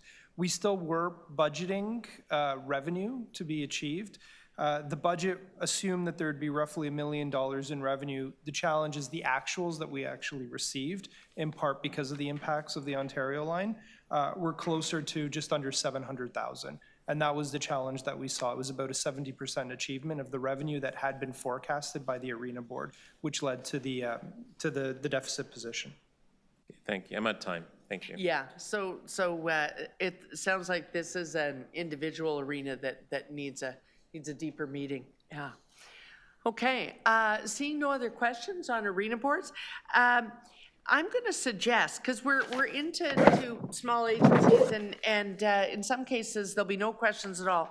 Why don't we do a sort of a consent agenda of the rest of the list and see if we can sort of release things. We're going after this to AOCS, Association of Community Centers. Are there going to be any questions there? Councillor Moise, you do? Okay. Create TO. Any questions for Create TO? No questions for Create TO? Okay then. Exhibition Place? Sorry. I'm running through them now on consent, so just throw up your hand, yes I will, and we won't let those people go home. That's what I'm trying to do, just like a consent. Okay, AOCS, Create TO, I'm looking for hands. Does anyone have? Online, Madam Chair. Councillor Chang, okay, gotcha. Exhibition Place? I need the hands quickly. Anyone have questions for Exhibition Place? Good news for them. Heritage Toronto. Hands up for Heritage Toronto, seeing none. TO Live. Questions on TO Live? Don't see any hands. Toronto Atmospheric Fund. Don't see any questions for TAF. We're moving along. Toronto Parking Authority, which is a rate budget. Oh, lots of hands. Don't leave the room, TPA. Toronto Regional Conservation Authority. Questions on TRCA? Don't see any? Okay, that's good news. Toronto Zoo. Councillor Moyes has questions on Toronto Zoo. Sankofa Square. Any questions on the tiny Sankofa Square budget? Okay, good.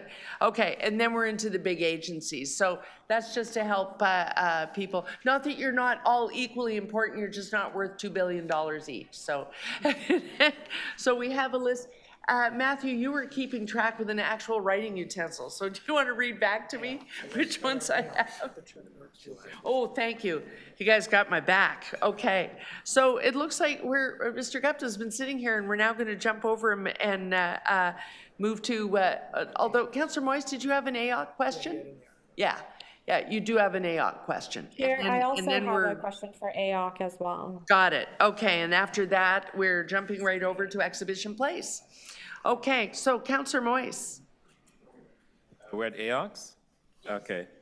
Why is it that AOC and Arena Board budgets are not presented to us with more detail similar to other agencies like TO Live and Sankofa Square? Is it possible to include more details in the next budget cycle? I'll take that to the chair. So there was a decision made probably around 3 years ago, 2 or 3 years ago, where rather than bringing forward a fulsome set of analyst notes or budget notes, we've consolidated both the arena boards and the AOCs essentially within our corporate accounts. In addition to that, we've prepared a shorter briefing note and are available to answer any questions. This was done as part of a review of the overall management of our portfolio within financial planning and the resources we applied to the different programs. And it was done to ensure that our staff time was made available to some of the larger programs in those areas when it came to preparing budget materials. Yeah, thank you. It is my understanding that AOCs house within buildings that the city owns that we are responsible for capital repairs over $50,000. When was the last run of facility audit for AOCs, and what is the status of the AODA compliance upgrades at AOCs we're responsible for? To the chair, I would need to ask our support staff within the CREM division to be able to confirm that information. I don't have that. Okay, and Oh, Denise is here. She's able to respond. Thank you. Chair, we're working right now with CREM this year to assess all 10 AOC centers for their building condition assessment in order to refine projections for the capital budget. Okay. And I do have one final question. I have also heard that a few AOCs are not housed within city-owned facilities. Are we at risk of losing any AOCs within the next few years due to them losing their existing space to development? And what is the city's role in assisting them? So 2 of the 10 AOC centers are not within city facilities. That is correct. Staff across my own division and CREM, as well as the councillors that sit on those AOC Board of Management, work with the AOC centers to try to figure out long-term plans. I don't foresee a risk to the 2 AOC centers in terms of their existence or their facilities, but plans are actively underway for those 2 centers. Wonderful. Thank you. Those are my questions. Okay. Councillor Chang, you had some questions as well? Yes, I do. Okay. So last year, we passed a motion about expanding this framework across the city in order to support community development in Toronto. And I'm just wondering, in this budget, is there actually any allocation towards that effort? So Chair, Councillor, you are absolutely right that there, Council adopted the AOC expansion framework last year. The framework directs staff to seek opportunities or where opportunities present themselves for new development of AOCs, for us to pursue those. This current budget does not require any additional staffing or resources for that work. We are, SDFA and several other divisions are using our existing base budgets to work on developing, refining the framework and developing some new opportunities for expansion. Do you think that there would be an opportunity in future years to include AOCs in the facilities master plan? Because it's not always the case where there will be a building available that we can just create a new AOC. But especially outside the downtown core, I don't think there are any AOCs because it came with the old city of Toronto. And so in order to expand, there may be necessity to consider new facilities in order to have AOCs, more spread out through the city. So certainly the AOC expansion framework indicates geographic equity or looking across the city for where a new AOC could be useful. And certainly not only is it about a new development that we're looking to create new AOCs in where that makes sense, but also in that case, it would become part of the capital program if new AOC centers were actually developed. So in the report that will come, I think this year, there is a report back, I think in Q3. Will there be a potential budget proposal about how we can multiply these in future years? So certainly we will look at that and see how much detail would we be ready to forecast in that report back, Councillor. Great, thank you. Those are all my questions. Okay, thank you. I don't think there are any other questions on Association of Community Centers. Seeing none, excellent. Okay, we are moving on, and there are questions of Create TO. Oh, we lost Councillor Sachs on there. I don't see Councillor Sachs anymore. Councillor Cheng, they're just moving into the presentation space. You have questions for Create? Go ahead. I do. Thank you so much. Through the chair, I see the opportunities identified to date in your page 3 of your budget submission, 345,000 new community space square footage, and just wondering what those opportunities look like and what is the cost of that?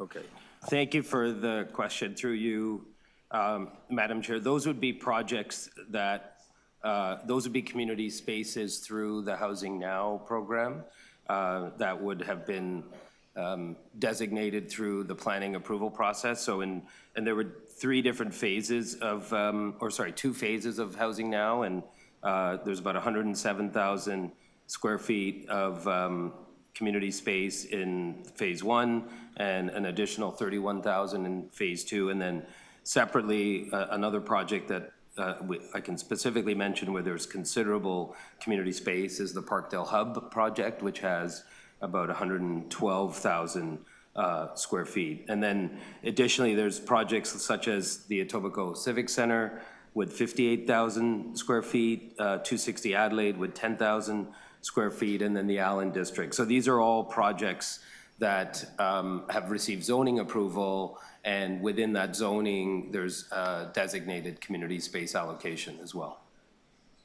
And the cost of operating these community spaces would then be taken over by CREM or, Those would be to be determined. In many cases, the community space might be operated by a third-party nonprofit, or it could be a community space tenancy. So those, once we know who the operator or the actual user of the space will be, then those decisions are made. In some cases, I would say in just about every case, it is subsidized space. And so there is, I think, an operating cost to the city that CREM typically would bear. And so are we building hubs within new Housing Now projects? Is that something that is a standard go forward? Yeah, I think what we do is work very closely with both local councillors, the community, and city planning to determine what are the needs in our city divisions, to determine what are the needs. As we're developing housing, we want to ensure that we're building complete communities. And so we work closely with all of those stakeholders and partners to program those sites with not just housing, but other needs for the community, whether that's community space, daycare, potentially, libraries, community centers, those things. I'm going to jump topics now. So Leslie Lookout Park, someone said to me when they visited that park, it felt like the city was giving them a big hug. And I'm just wondering, Creatio, were you the lead in achieving that park? Yes, we were. We delivered that park. We delivered that park, yes.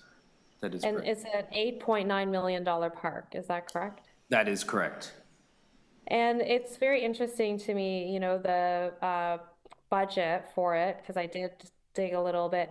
So there's some debt financing, Waterfront Toronto funding, a little bit of Section 37, and then Creatio funding. And it's wonderful to be able to build such a visionary park. And I'm just wondering, how does a model like that get created, and what are the opportunities across the city to have visionary parks created? Well, and maybe I could clarify on that particular project through you, Madam Chair. It was estimated budget of just shy of 9 million. Our corporation in the Portlands, Toronto Portlands Corporation, which we control and look after on behalf of the city, invested $5 million into the park. The City of Toronto, through PF&R, invested approximately $3 million. The federal government actually kicked in about $750,000, and that was really the funding envelope. Waterfront Toronto was helpful in terms of consultation, but they did not provide funding for it.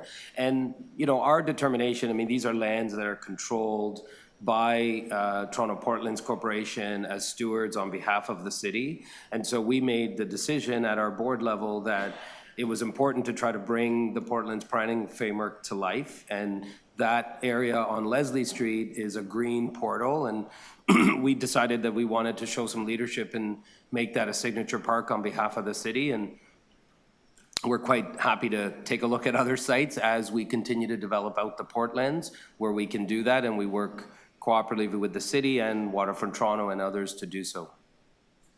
That was your last question. Thanks. Okay, Councillor Nunziata, you have questions? One question to Creatio. So what are your priorities this year? So I think our priorities, I think as broken out in our budget notes through you, Madam Chair, Councillor Nunziata, are really broken into 3 areas. Our core function as an organization is to deliver real estate solutions that support our program areas, so all of our divisions, agencies, and corporations. So we work very closely with them to understand what their real estate needs are from a capital standpoint, so we can help, grow their service delivery for our citizens. That's number 1. Number 2 is to work very closely with Toronto Community Housing and the Housing Secretariat and our city colleagues to deliver affordable housing.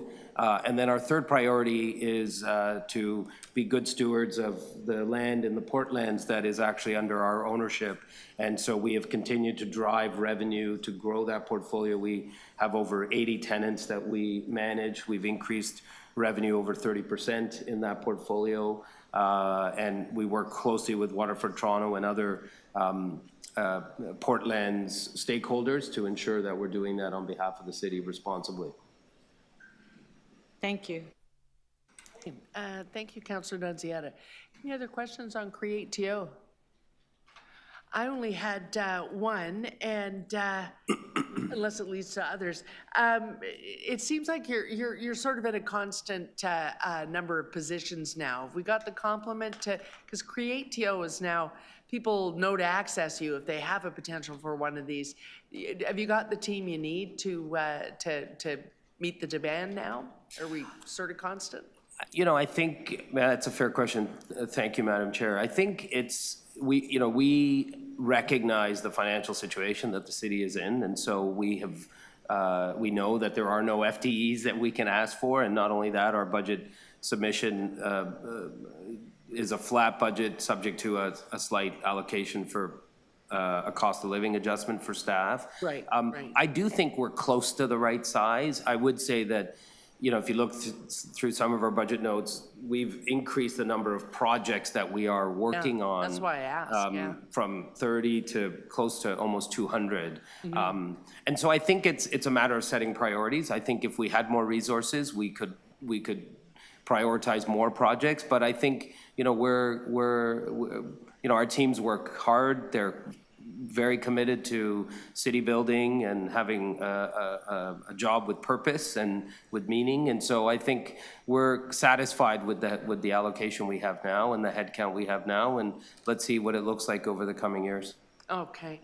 Mr. Tanner just walked back into the room because the other question I was going to ask of Create was, you mentioned, you know, it's not, you know, this started out as here, where are all the surplus lands and we'll sell them. We moved to what other purposes can they serve. So there's great work with the Housing Secretariat. When it's a site that might have potential for shelter space, we still have some expansion we can do there and some dollars we can scrape together to do that with. Does Create TO have that interface as well, or does that go through the Secretariat so that you're talking to one person? No, we're actually working very close with shelter support services to help identify sites that then the shelter team can review for suitability and for its own requirements. Right. And so there's actually quite a cross-functional, cross-divisional team that's looking at that, including Create TO and CREM are working closely with Mr. Tanner and his team to support those efforts. So that's still fluid. Okay, yeah, excellent. Okay, those are my only questions. And I think that means we're done with Create TO then. Okay. Thank you. Thank you so much. Yeah.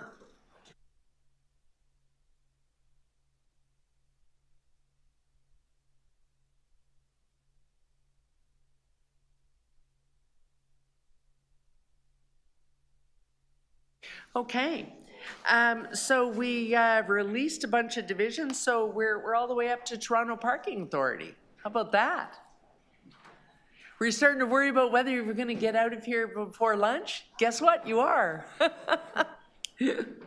I'll just check virtually first, Deputy Mayor. On virtual, are there questions for Toronto Parking Authority? Councillor Sachs, did you have any questions for Toronto Parking Authority? Francis in the room. Councillor Chang, why don't you go first?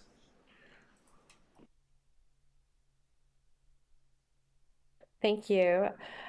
Through the chair. So as you know, our city is growing quickly, and as a result, parking, it can be a challenge, especially in areas where developers are increasingly not building parking in their new developments due to our own policies.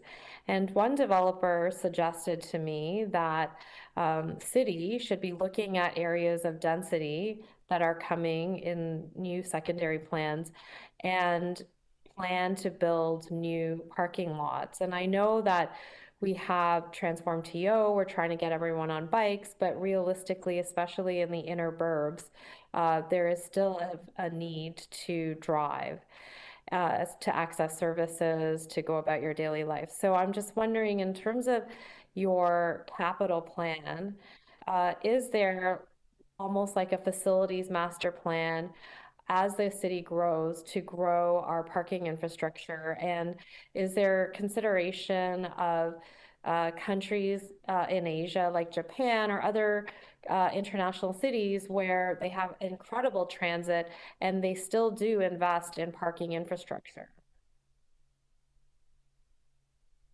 Thank you for your question, Councillor, and through the chair. Our focus is on maximizing the productivity of our existing lots. So TPA does not have the authority to purchase or sell our parking lots. That's through the city. So the city can make that decision to purchase additional lots and delegate it to the parking authority to manage. So that decision lies within the city. So it's okay, so this is news to me. I didn't know this. So Toronto Parking Authority actually is not looking at future need. And so who in the city would be looking at that and working with your division to understand where there's gaps?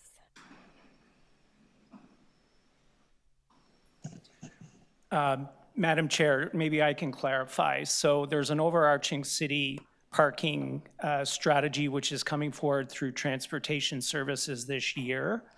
That would certainly inform the need for new parking, of which the TPA would be the operator. So the TPA folks are correct in that they have no authority to buy, sell real estate. That was since 2018 through the citywide real estate.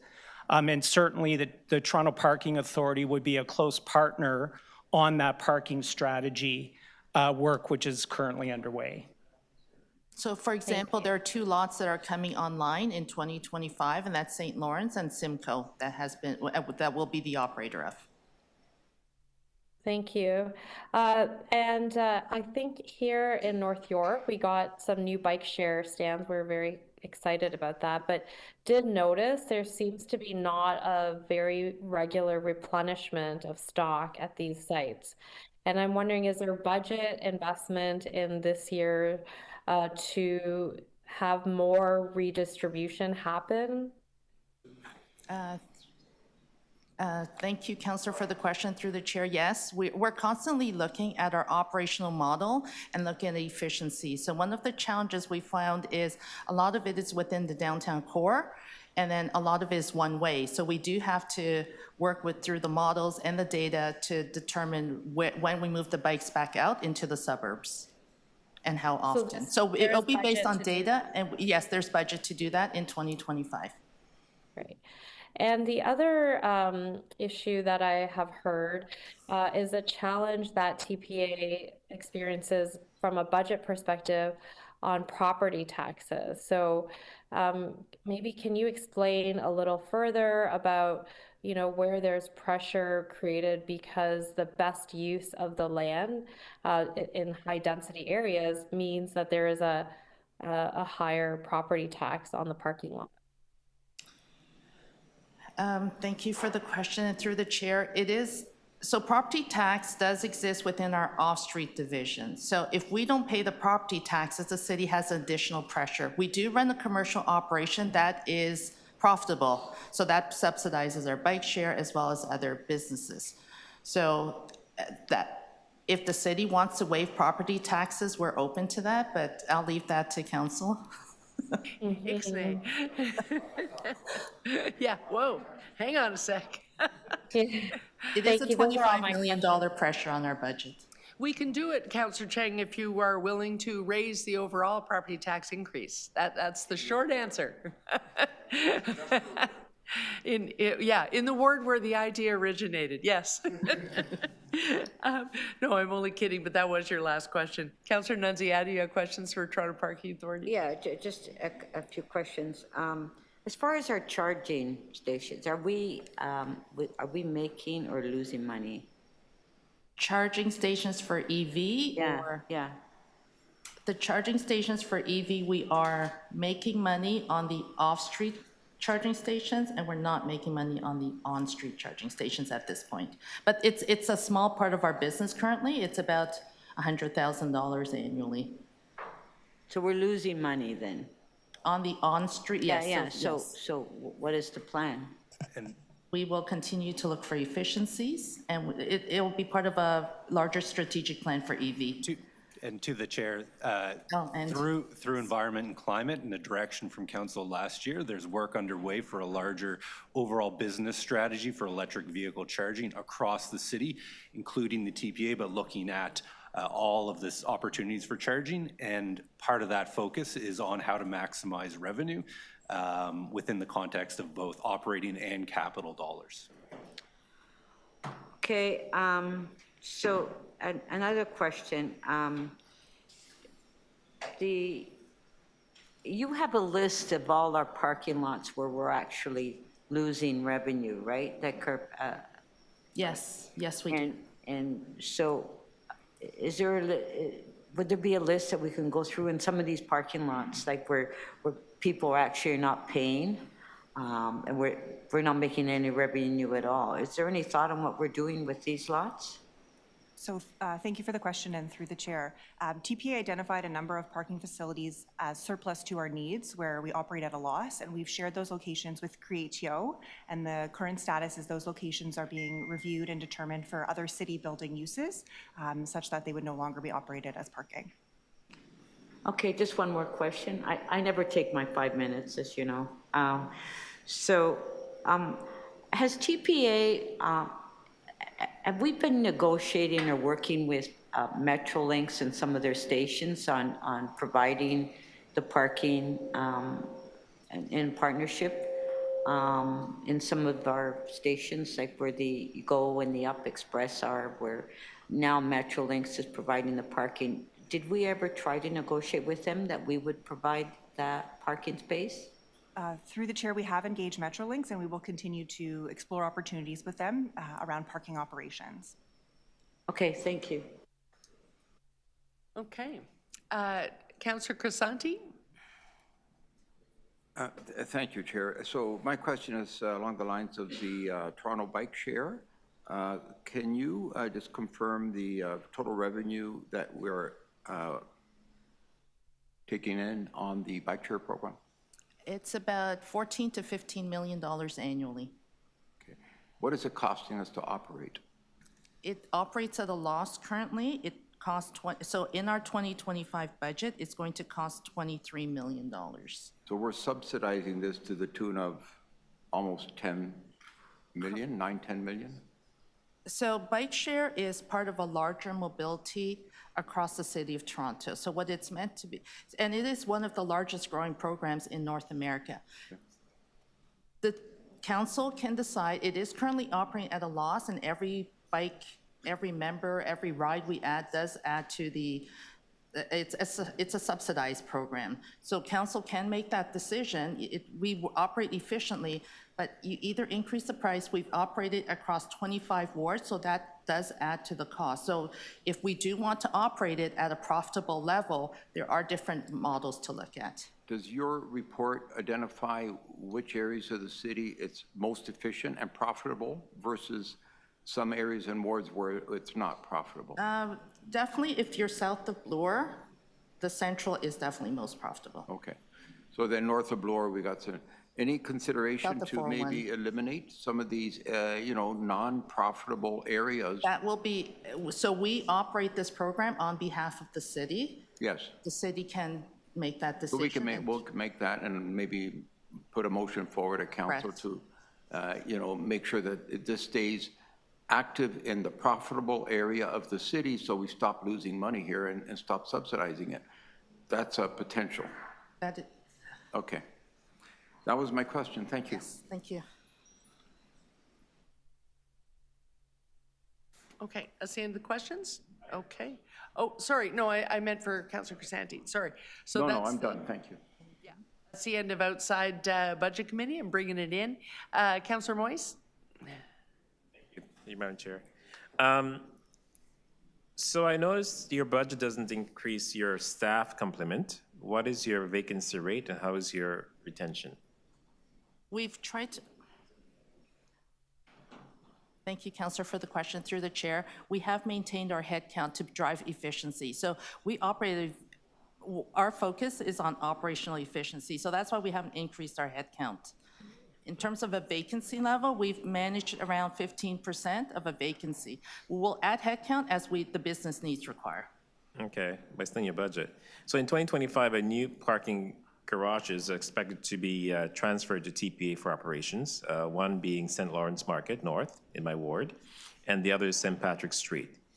Will you not need to hire more staff to support the operations of those additional lots? We will make that assessment as the garage is open, and we are continuously looking at driving efficiency and looking at different financial models and staffing models. Okay. So using technology to improve efficiencies could be one example. Okay. Efficiency means a lot of things in Yes. this building. So when I was in TPA, one of the things we talked about was secured entrances for parking garages. And I know you had a few pilot programs in place, looking at a few pilot programs in place. How is that going? And also, too, are you looking maybe at having gates at the St. Lawrence North Market or even the Sankofa Square parking lot? So through the chair, we have implemented controlled pedestrian access to one of our facilities and are expanding that to other locations as well, which will include the new inventory coming on stream this year. It's gone very positively in terms of supporting safety and security of our customers and the local community as well. Because that in itself would keep costs down, right? Security and cleanliness and all these other things that we know that are problematic here. Exactly. Other technology as well, such as license plate recognition, will allow it to be a much more seamless experience for our parkers. Okay. I'd like more information about that. I mean, I wouldn't ask for a report on it, but perhaps at some point you could actually provide that to us. And also too, I see that between 2025 and 2034, $29,679,000 will be invested in parking technology enhancements on replacement of legacy equipment to avoid risk. What are some parameters of new technology that would prove success and better service provisions? What does the future of parking look like? Pretty much. You touched on it a little bit regarding the recognition of the plates, but maybe you could go into a little bit more detail for us. A lot of it is driving the customer experience and driving a seamless mobility experience across the city. So when we take the ticket out, there's always a lot of times the traffic is backed up on entrances to garage. So with the license plate readers, we can scan it in, go in, and create a seamless mobility experience. So that'll mean upgrading all our parking lots. It means all our surface lots as well as our off-street. We're also looking at putting in the pay-by-plates onto the on-street machines, so replacing those over time. I've seen a few of those already. At one point, when I was at TP as well, you mentioned putting tokens down on the street so that you know which spots are open and if people have paid. Like, I haven't heard any updates about that. So towards the end of last year, we commenced additional installations of sensors, underground sensors that we are installing. We've also explored overhead camera-based sensors. And once we have some additional data, which will allow our customers to have, as heard, seamless experience, they'll be able to have real-time parking availability on their app, where they'll be able to start a journey and see in advance whether or not parking is available.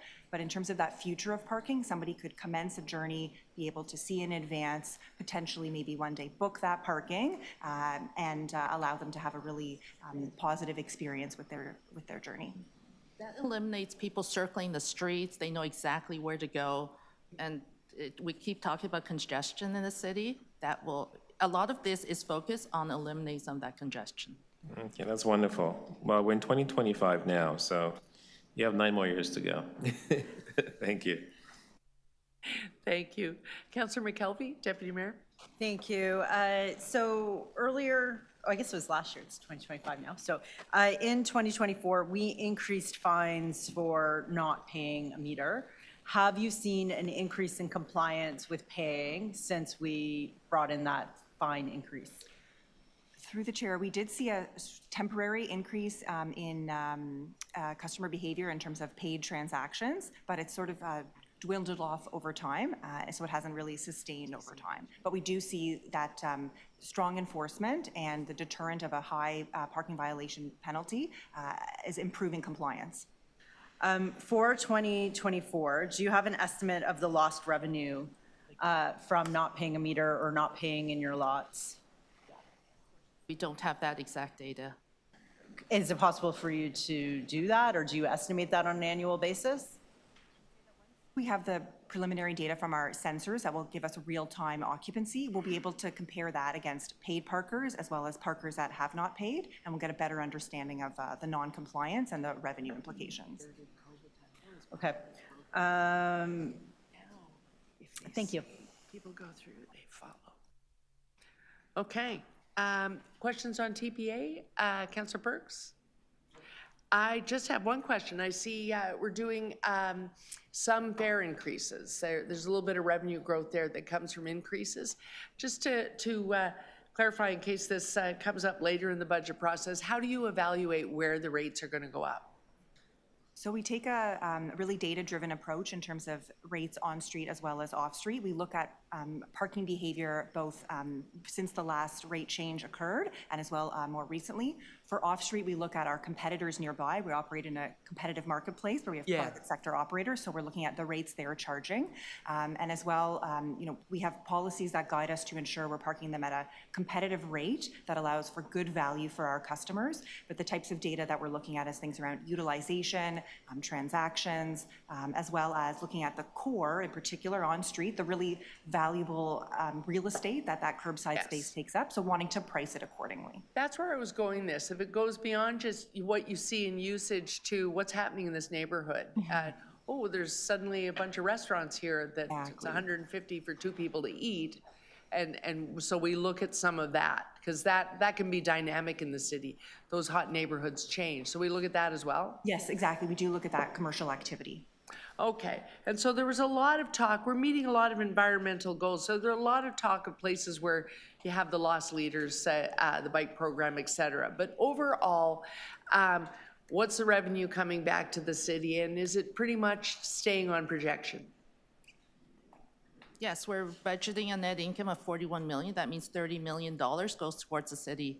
And the rest you get to use to invest? Correct, in other programs. Yeah, and am I still accurate when I say we're one of the most profitable parking authorities in North America?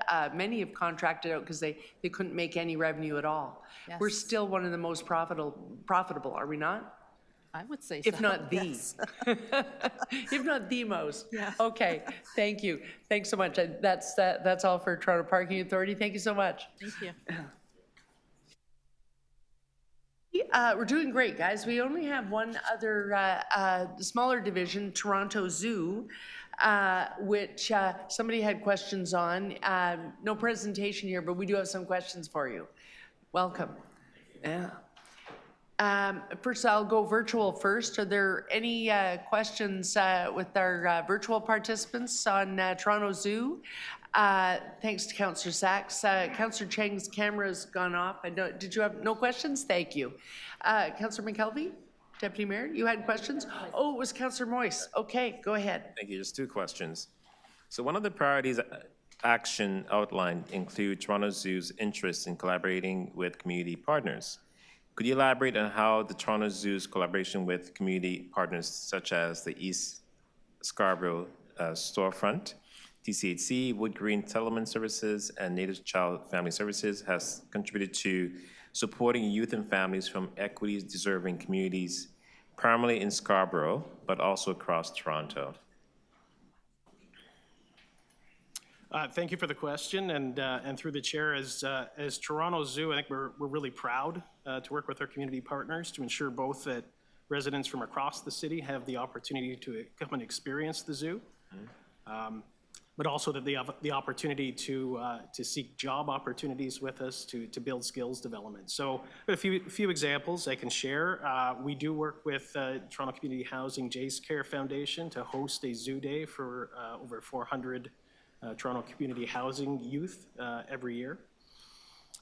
We have worked this year with King's Trust Canada, the Black Business and Professionals Association, Scarborough East Storefront, YWCA, Skills for Change, JVS, to host youth aged 18 to 30 from marginalized communities to support them with job readiness skill development with a goal to secure employment. And participants in that event had the opportunity to interview for positions at the zoo, and it resulted in several positions being filled.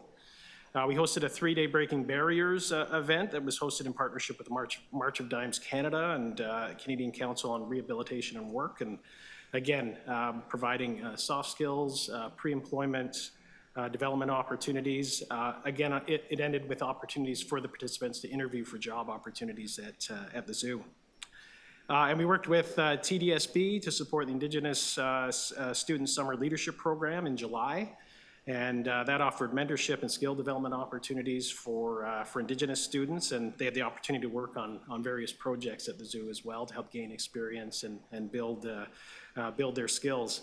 And our Climate Action Learning and Leadership Program, we work with community partners to identify youth to participate in that. It provides paid internship opportunities and, again, job development, to get exposed to different career paths at the zoo. I was actually just speaking with our manager of horticulture yesterday, and he was noting how pleased he was with the program that's helped to fill positions on his team for youth that have come through that program. And that's a program that we're actually, through the budget for 2025, absorbing into our budget. It has been grant funded over the past several years, and to provide it with stability and certainty moving forward so we can support more youth in building those skills. We are absorbing that as part of our budget for 2025 and onward. I know that some youth in Regent Park were very pleased to get some free tickets to go to the zoo, and they've never been there before. So I hope we continue to support We absolutely will. those marginalized communities. Could you speak to how additional pandemic-related waves such as COVID-19 and avian flu have affected the health and safety of animals and staff at the Toronto Zoo, as well as how this 2025 budget will help with the measures you have in place to mitigate these impacts? Through the chair, for us, I would say, COVID-19 never really went away. We do work closely with a number of animals that are quite susceptible to COVID still, big cats in particular. So there are continue to be strict controls in place to protect a number of our animals from COVID infections, whether from animal to animal or staff to say human to animal. And in terms of avian influenza, that is an ongoing concern, I guess, for us. It is not, we don't treat it as a pandemic anymore. We treat it as endemic. It is part of our day-to-day monitoring that our wildlife health team does. We do have a number of improvements we've put in place in our pavilions to provide added protection for our animals, our birds in particular. So in the last couple of years, we've installed in some of our aviaries where we had free flight birds, we've installed mesh to provide kind of a safety barrier for those animals to reduce the potential for contact with avian influenza. We also have a number of controls still in place for our staff. So our nutrition team, those working closely with a number of our animals are masked. We have to spray the bottom of our feet with disinfectant when going into certain areas. And then we have certain thresholds which we're monitoring where cases of avian influenza are detected. And as they are closer, we may implement additional controls for the protection of our animals and staff. And that could require, depending on how close, even closing down certain pavilions just to ensure the protection of those animals. Okay. I have one just quick question. Yeah, you haven't gone over yet today, so I'm being kind of, but you're on my last nerve. Did you ever figure out how that gorilla escaped? It wasn't a gorilla. Oh, what? It was an orangutan. The orangutan. And I met him when I was there. How did he escape? I want to know. Through the chair, we are aware there was video from guests who were in the area. It was shared publicly. We had sought from guests who were in the area video of what had happened, and that allowed our team to review fully what happened, and there are ongoing work to introduce improvements to prevent that from happening again for the time that that orangutan is grounded from that. Yeah. Okay, Deputy Mayor McKelvey. Wasn't planning to ask questions, but as a follow-up, when our dear orangutan friend did leave, did he come back on his own? Did he say the world is scary and go back on his own? He was probably as surprised, more surprised than maybe the guests as to where he ended up. I think our sense is thought he was just exploring the next area of his outdoor habitat. He wandered down around the kind of the public area of the habitat, up another pole. Our team, cleared the area and monitored him. Our wildlife care team was able to lure him back with some treats. He very gladly came down, enjoyed some cotton candy and popcorn, returned on his own to his holding area, and enjoyed his treats, and then slept very well that night. I'll just say, as the local councillor, I get to say that the animals at the zoo are my furry constituents. So thank you for taking good care of them. Yes. Thank you to the city for all your support. If I can say, we've had the opportunity to host many councillors to show them over the last couple of years all we do at the zoo. And if you haven't been, we extend that invitation still to come out and see us. We'd love to show you around. Okay. Are any other questions of the zoo? Seeing none, I just have one myself, and it's, well, given the 50-year anniversary, we have a growing capital program there. And I predate you. I was on the zoo board at one time, very familiar, camped overnight and the whole nine. But I always used to go back to what is our fundraising program, because I use the example of the Bronx Zoo, where they're so good at getting the philanthropic community involved. And so I'm wondering, is that something that the board concentrates on, deliberates over? Is there any plan to try and build a capital fundraising program? So to the chair, we do have, in the last couple of years, the Toronto Zoo Wildlife Conservancy was established. It is a separate entity with a separate... Yeah, I see, so they're at 13 million. Yeah, for this year. So they've committed 66 million over the 10-year Oh, okay. capital plan. So a very aggressive fundraising campaign, and terrific partners that we're very fortunate to have supporting us. Okay, fantastic, fantastic. Okay, and I think those are the questions for the zoo. Thank you so much. Thank you. Yeah. Okay, councillors, I was going to say we might have time for just the presentation from the TTC, but I think we might get into some of the questions. We may ask if we want to extend to finish TTC, but let's see how we can do if we start right away. Yeah. Welcome. Welcome, Ms. Levita. Who's this guy?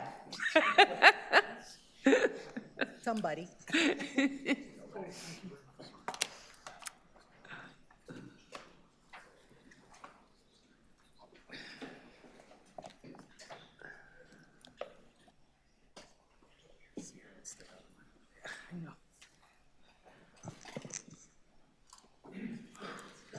Either I'm shrinking or these chairs are... I should just, before we open, in case for councillors listening in their office, we are actually moving ahead of schedule. So we are starting the Toronto Transit Commission at 12 noon and may finish before lunch. If you have questions on the budget of the TTC, you should be logging on. Thank you. I have a couple of virtual participants. I just wanted to make sure there were no others. Okay, go ahead. Yeah, there's a presentation. Okay, just as we are setting up here, just good morning and Happy New Year to yourself, Chair, and members of the committee and visiting councillors. And so on behalf of the TTC, I'm pleased to present to you our board-approved 25 operating budget and our 10-year capital plan. And I believe you have copies, so we'll start, and our chair's arrived. Okay. So as a transit authority for the City of Toronto, we have our new mission as we've gone through a corporate planning process this year. And so our vision for our function is really focusing on moving Toronto forward towards a more equitable, sustainable, and prosperous future. And our mission is to serve the needs of transit riders by providing safe, reliable, efficient, and accessible mass transit service through a seamless, integrated network to create access and for opportunity for all. Our values stay the same: safety, service, and courtesy, and you can see our key principles. Next slide, please. So as the third largest transit authority in North America, we provide two services, as you know. Our conventional service, which is an integrated network of surface and rail transit, and you can see how we do that, as well as providing paratransit service through our Wheel-Trans service group, and that's our accessible transportation through both door-to-door service as well as the family of services. And our offerings, of course, are 24/7, and for 2025, we'll be providing 1.3 million rides per weekday, or the equivalent of 185,000 weekly service hours. Next slide. So our operating budget and 10-year capital plan that we're presenting today for 25 makes strategic investments aimed at providing safer, more reliable, and more affordable transit service for our customers. So our 25 budget is $2.8 billion. It freezes our fares for the second year in a row. In addition to protecting our current services by increasing service hours to address congestion and growth, we also add service hours to improve reliability on all modes. And finally, we are making other targeted investments to advance our corporate plan priorities, which address things such as workforce readiness, safety, service, operational efficiency, resiliency, and fare protection. On our 10-year capital plan, that's now $16.4 billion. It secures $5.1 billion in new funding, and that is the largest infusion of funding since 2020. It's funding key state of good repair priorities that make significant progress in areas that were previously unfunded. And finally, as a result, it reduces our state of good backlog by almost 50% this year. Next slide. So just a quick overview of the numbers. So as you can see, our 25 operating budget on the revenue side is just over $1.4 billion. On the growth side, $2.8 billion for a net expenditure increase. A net expenditure of almost of $1.387 billion, which represents an $85 million increase, or 6.5% overall compared to 2024. And on the 10-year capital plan below, it's almost $4 billion. And you can see the amounts there that are being funded through debt or recoverable debt. That's a combined almost $2 billion, representing 56% of our capital funding. Next slide, please. So there are many factors that we use to shape the development of our budgets, and they include, of course, our corporate priorities. We look at our experience, our performance, accessibility, equity issues, as well as funding and affordability considerations, and of course, our key challenges and risks. And so we've taken a balanced scorecard approach to examining our challenges and risks. And so our recommended investments this year are targeted to address things like service, our assets, our people, and of course, our financial sustainability. Next slide. So by optimizing both our existing resources in our base operating and capital plan, as well as the targeted new investments that are being made, we'll be advancing on the 5 strategic directions laid out here that are part of our corporate plan. These are priorities that are important to achieve these 5 strategic directions. And what you can see here is really just a summation of those priority actions. These are just some, and there are others that together set our 25 work plan and the resources that we'll be utilizing. Next slide, please. Okay, so turning to our operating budget. So our 25 operating budget primarily is there protecting affordability, enhancing our reliable service, and advancing our corporate priorities. As mentioned, it does freeze fares for the second year in a row. It's adding 5.8% in service hours that deal with congestion, growth, makes improvements in our reliability, and allows us to operate lines 5 and 6, of course, subject to Metrolinx's confirmation. And we are delivering almost 440 million rides. We've also increased our funding to deliver 4 million rides in 2025 for Wheels Trans. That's a significant increase there. We're investing in our maintenance and asset management capacity, also to support our service reliability.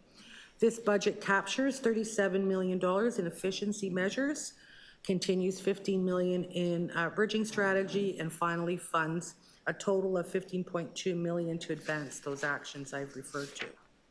Next slide.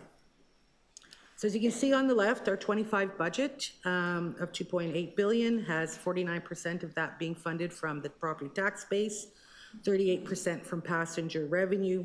Provincial funding is 7%, and that represents this year's installment of funds provided through the Ontario-Toronto New Deal, as well as our ancillary revenues and contributions from reserves. So overall, our own source revenues make up about 44%. And you can see where the money is going from an expense perspective. 70% goes to salaries and benefits, while materials, supplies, services, and rent equally about make up 26%, and that really represents our parts, our maintenance costs, our fuel, all required to deliver our service. Next slide. So on a net basis, this budget is, as I said, is increasing by $85.1 million or 6.5%.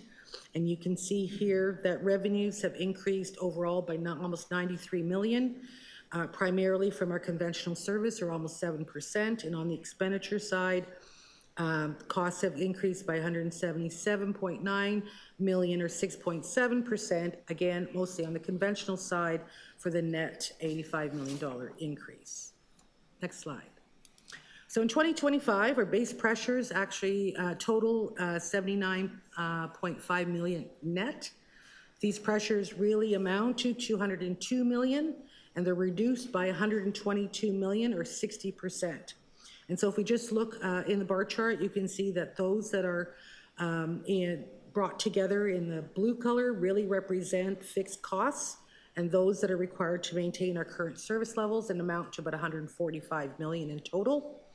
Those that are in the gray area represent our service demand, our operating impacts of capital, and maintenance costs required to meet service and service reliability, and that's about $57 million. And so combined, that $202 million is reduced by $70.2 million in additional revenue, capturing both the 24 experience and our projected growth for 2025, as well as $52.2 million in efficiencies and balancing actions that then bring this down to the $79.5 million. Next slide. So customer demand drives our service budget, which is core to developing this budget. And based on our 24 experience, our 25 service demand, or what we call our boardings, is expected to reach 86% of 2019 levels. And this is the basis on which our base budget has been established. Next slide. However, we know that congestion in construction has had an impact on service reliability. And for example, this slide shows, as it relates to our bus service, that generally since 2013, the average speed on bus routes have decreased. And as TTC's adjusted schedules to better reflect conditions across the network, due mainly to major construction. Once service hours and service kilometers were relatively the same, but over time, they diverged with the proportionate rate widening. And that's what you can see between the black and the gray lines. And so as a result, this has reduced the average speed from about 20 kilometers per hour back in 2013 to about 17.2 kilometers in 2025, and that's the red line. And so we believe that as we're projecting that as route kilometers will again begin to align with the new service hours that are being invested in this budget, and that along with some other measures like some of our priority transit measures, will begin to see an improvement in bus speed. Next slide. So as a result, the recommended service hours for 2025 include both those base service requirements to maintain our existing service reliability and to meet customer demand, and then of course new funding that's being invested. So what we have in the base budget is a 0.5% increase really to deal with operational needs, another 1.2% increase to deal with congestion and to accommodate growth, and finally, another 1.9% increase, which is really the delivery of the LRT lines and the connecting bus networks, again, subject to confirmation by Metrolinx. So in the base budget, that funds a total of 3.6% increase in hours, bringing the total to 9.5 million hours. On the new side of what's being recommended here is an additional 2.2% increase, or an additional 3,905 hours, really to address midday, evening, and weekend service on all three modes, and that will help with our reliability. So by the end of 2025, what we'll see is an increase of 5.8% in weekly hours, or a total of 9.6 million total hours for 2025. Next slide.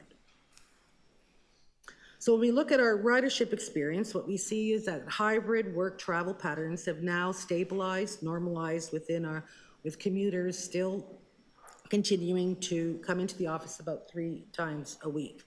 And so we still see that group as being about 54% of 2019 levels. However, what we're also seeing is that there's some new seasonality changes that we experienced in 2024 that may really change the established monthly revenue experience or trajectory that we have typically seen in the past. So we tried to adjust for some of this revenue change by using $4.5 million from our $12 million fare compliance revenue value that's in this budget to help partially mitigate this impact. But we will monitor this because there potentially may be up to a $10 million risk in 2025. Next slide. So in order to advance with all of our corporate plan priorities, this budget includes a total of 15.2 million gross, 5.6 million net, with 7.5 million of the $12 million that we are recapturing from fare compliance efforts to be reinvested here. And in other cases, we are using either existing resources and we are seeking provincial funding, all in an effort to minimize costs. So we could see from the left to the right a series of efforts really to focus in on building and working with our workforce and our folks. There are training and apprenticeship programs, so we are seeking skills development funding to do that, addressing things like our recruitment and retention, as well as looking at yard safety in our rail facilities. The $9 million amount, of course, is really the focus of service and safety. And the $6.5 million, it speaks to the amount of money that's in this budget for improved service reliability. And that is being augmented by a pilot that we're doing around bunching and gapping to look at reliability on key bus routes, adding some staff to deal with the response times on routes as well. We also have a pilot that we are proceeding with this year to look at station management and cleanliness in 6 key stations. And also we, thanks to the city, have additional 10 outreach workers through the shelter budget that's funding more staff to help us with homelessness in our streetcars, overnight routes.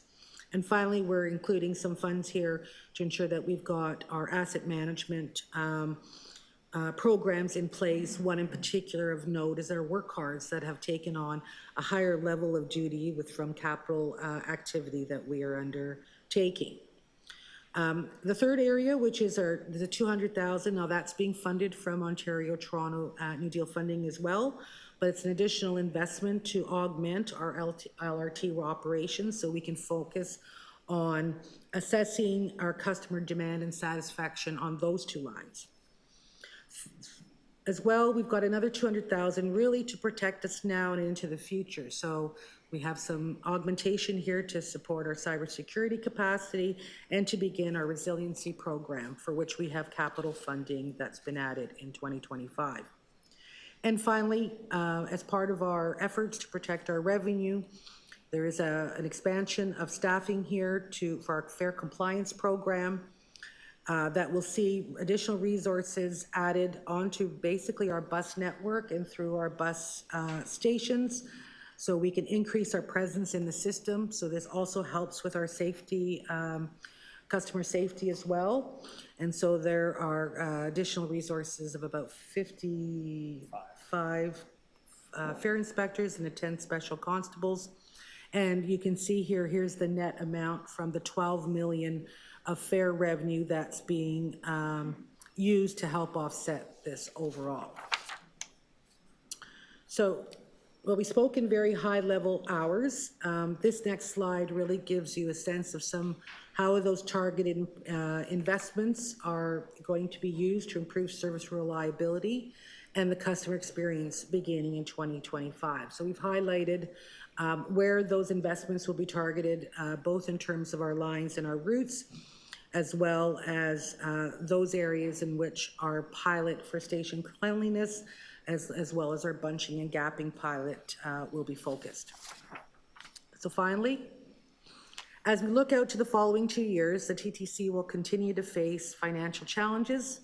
The amounts that we've identified for 26 and 2027 are minimum amounts, as they do not include funding for any new service priorities or cost of living adjustments beyond Q1 2027, when those contracts are set to expire. And so in 2027, we see both the next round of collective bargaining, but also the New Deal funding all expiring at the same time. And we know that there is work being done on 2.0, but it is important that we highlight for you the upcoming pressures in the TTC budget, and that they do point to the need for a sustainable funding model that can keep pace with providing a safe, reliable, and affordable service, not just today, but as we look to the future, and we know that there's population growth, as well as new, transit expansion with the provincial projects that will all come forward in the near future. Okay, next, let's move on to our capital program.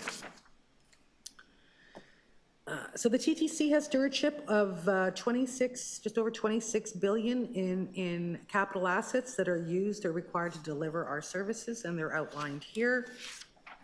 Next slide. And so to guide the stewardship of our assets, we have a 15-year capital investment plan that's updated annually with the budget process as per board and council direction.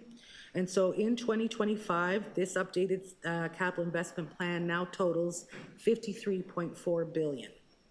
And so just to highlight what that looks like, essentially there's 5.1 billion in new funding that is being applied to the 10-year capital plan. That actually moves previously unfunded capital projects that were in the CIP last year above the line, is now funded, and increases the funded portion of that 15-year plan from 26% to 31%.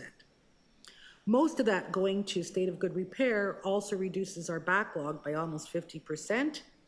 But as a rolling plan, we have had to update it, so there's another 5.5 billion that's being added.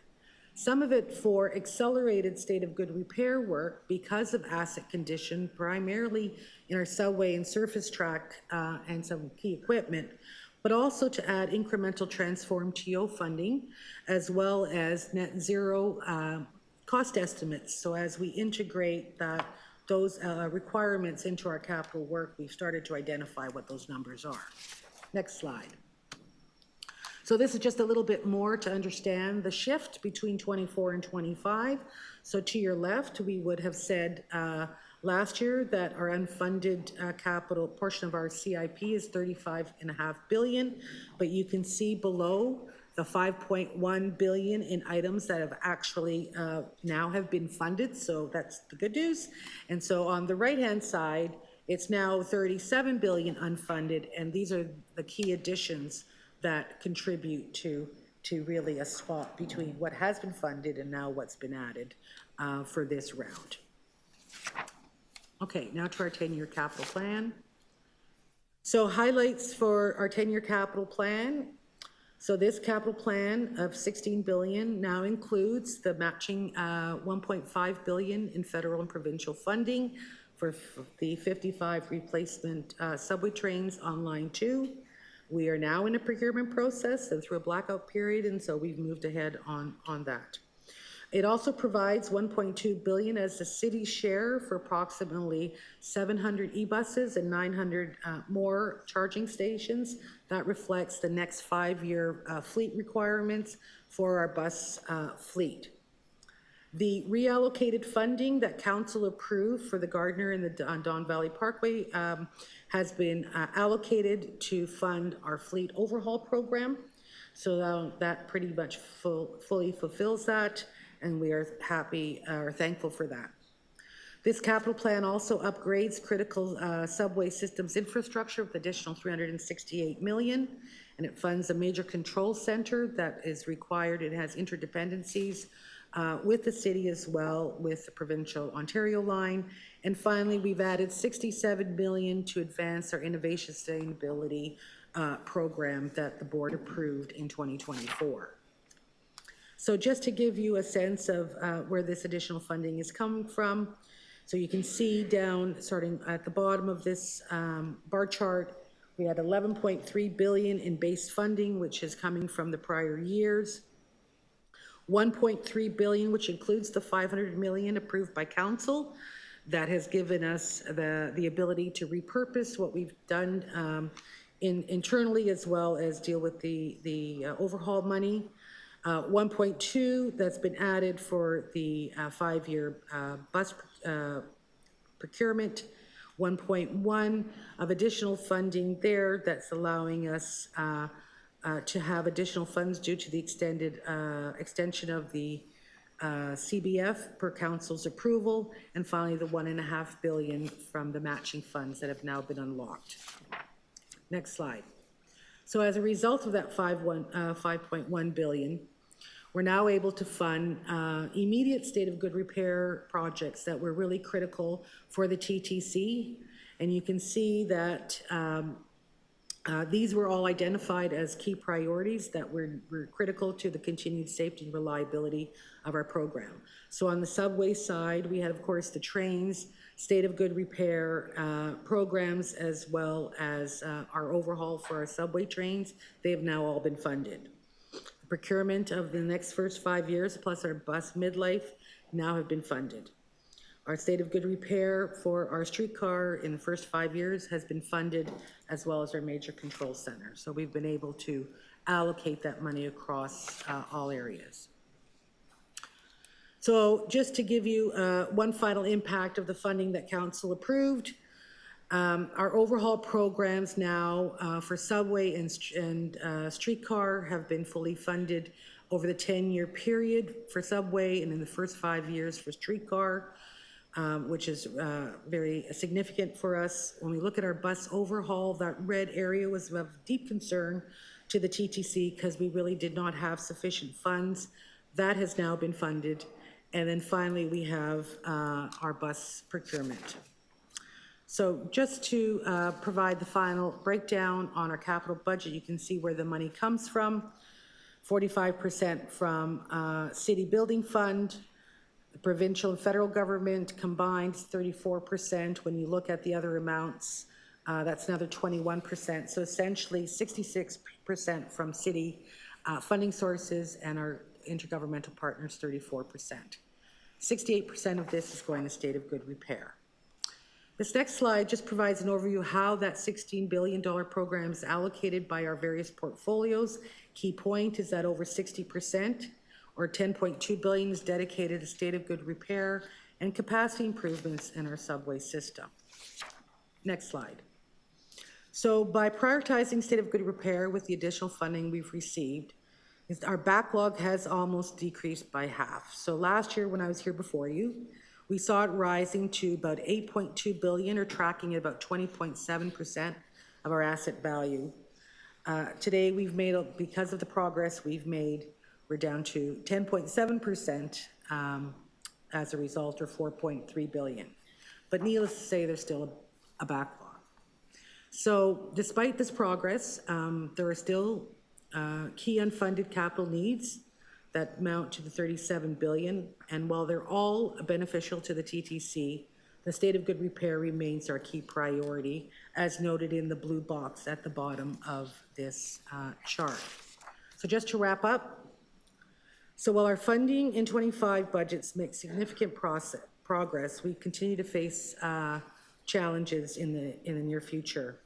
And so the need for sustainable funding model is still required more than ever. We do know that funding the TTC is an investment. We also know that it delivers economic, environmental, social benefits that are essential to the vitality of Toronto, Ontario, and Canada. In fact, research that we've done with the U of T has demonstrated that for every dollar invested in TTC, it has a return of $7.14. And with that, I conclude our presentation. Thank you. Okay. So folks, we only have 5 minutes left until lunch.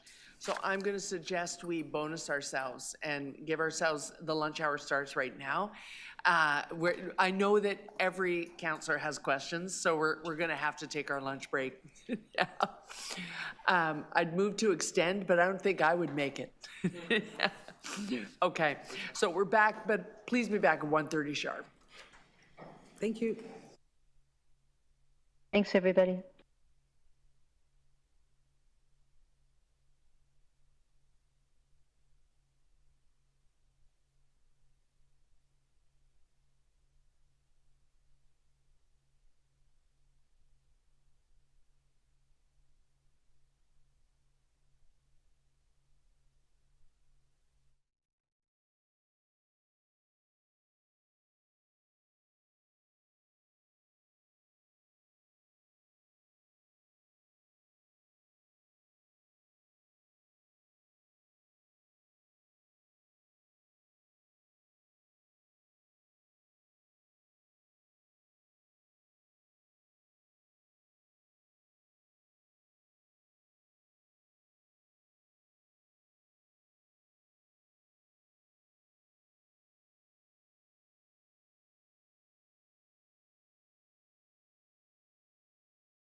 Maybe we should start right now while the CFO isn't listening to the answers to the questions. Okay, we're going to resume this meeting. We have quorum by way of Councillor Chang is attending virtually, and I know we have, I've just been informed we have other councillors coming to ask questions, so we'll start with whom we have on tap, and I think there's more than one or two people. Councillor Nunziata, did you have TTC questions? Okay, it seems like we've had challenges with the TTC for years, right? And so my question is, I have a few questions. What is the total amount that millions of dollars that we've lost in fare invasion? So through the chair, through a study that was done on the ground to assess that, that was 2023, the total value is $140 million. And it comes from various parts of the system between bus, streetcar, and stations. Okay, so I didn't hear, what's the amount? 140 million that we've lost in revenue, right? Based on a study done in 2023. Right, yes. okay, so what is the plan? So what is the plan to reduce that and start getting people paying? So through the chair, we actually had a plan, an action plan that went to our board in July, and it had really four types of, four kind of pillars that we were focusing on. Of course, one is around education, because there's a lot of work that needs to be done, particularly with our youth, and how to education campaigns. One that kind of looks at our environment, one that looks at kind of equity considerations, and the fourth E is enforcement, of course. And so we began with the approval of that plan. We began in the fall in earnest to lay out all the actions and start implementing the actions. Our first focus was in our stations, and particularly in our crash gates. And so we've closed 56 of our 71 crash gates through the fall, with the balance to be closed in the first quarter. And we looked at all of the gaps. We've also done a series of test pilots, whether it's at our bus stations, looking at our legal entries, and that has helped inform the process going forward. And for 2025, our focus is in our bus, because that has our highest value of fare revenue loss, which is about $76 million. Okay, so have you looked at bringing it back to the way it was before we started opening all the doors of the streetcars and the buses to allow people to come on? Going back to the way it was, where there's just one access point and that people actually pay when they get into the transit? So to be fulsome in our action plan, we have identified that we will, as a really third step in this, is to just look at the sort of business case or the policy implications, service implications, against the fare revenue elements of what would it mean to go away from the current policy of all-door boarding. We have made no decision and won't be, but we're doing an assessment and we'll bring that to the board for their deliberation. But to be clear, we need to look at those service level implications of closing the back doors, because they were opened on the basis of keeping the system reliable, against the fare evasion, and really see what are those trade-offs. We haven't done that part of the work yet, but that will just be there so that we can assess it, the board can consider it, and determine how to proceed. Well, if we've lost millions of dollars on that, wouldn't it be best to try to go back and not open all the doors, and this way we can actually save money rather than lose millions of dollars a year? Through the chair, as our CFO mentioned, obviously with the all-door boarding, one of the advantages of that is increasing reliability and the speed of our vehicles, and so there's always that balance. Having said that, on some of our other routes where you don't have the same passenger volumes that you would, say, on a really busy route where we need to get people on and off the bus quickly, what we have been doing there is actually not having our operators open those back doors and getting people to funnel through the front in an effort to encourage fair payment.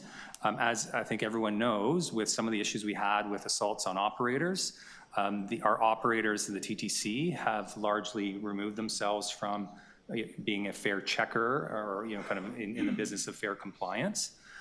So while front door boarding, we do think has a definite benefit for fare compliance, again, trying that right now on a bunch of routes, but also trying to balance between any impact that might have on reliability and speed. Can I ask one more question? So as far as bunching, that's been an issue for years as well. So because you see a lot of that with buses on Jane Street, even the streetcars. So you got 5 buses and the second, third, fourth bus is empty, but yet they're all at the stop at the same time. So isn't that a management issue there on training? Like, why are they going out at the same time? And so there has to be some sort of schedule, because it's ridiculous when you have empty buses and then we talk about improving service. Well, we're not improving service by doing that. So what is the plan? Chair, part of the plan in this budget, and it's work we're already doing too, but trying to enhance it, is have exactly what the councillors asked about, is more active route management. And so on some of these routes that are performing more poorly, that we would have in the field on route management to make sure that those flows are improved. It's one thing to make sure that your bus leaves its station or depot on time, but with as busy a city as Toronto is and busy as our streets are, we want to make sure that the flow is happening and the passengers are being served. So one of the commitments and funding in this budget is to actually look at some of our poorest performing routes where we're seeing that bunching and gapping, and dedicating those route supervisory roles to that so that they'll start to increase the flow of buses. Thank you. Okay, thank you. I'm gonna check in virtually. Councillor Sachs? Councillor Sachs, you want to proceed? Yes, please, thank you.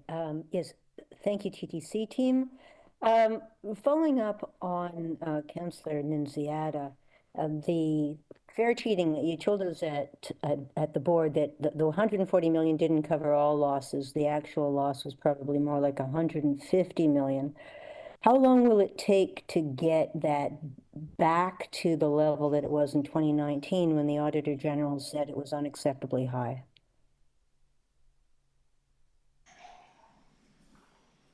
Question, how long it takes to get all back?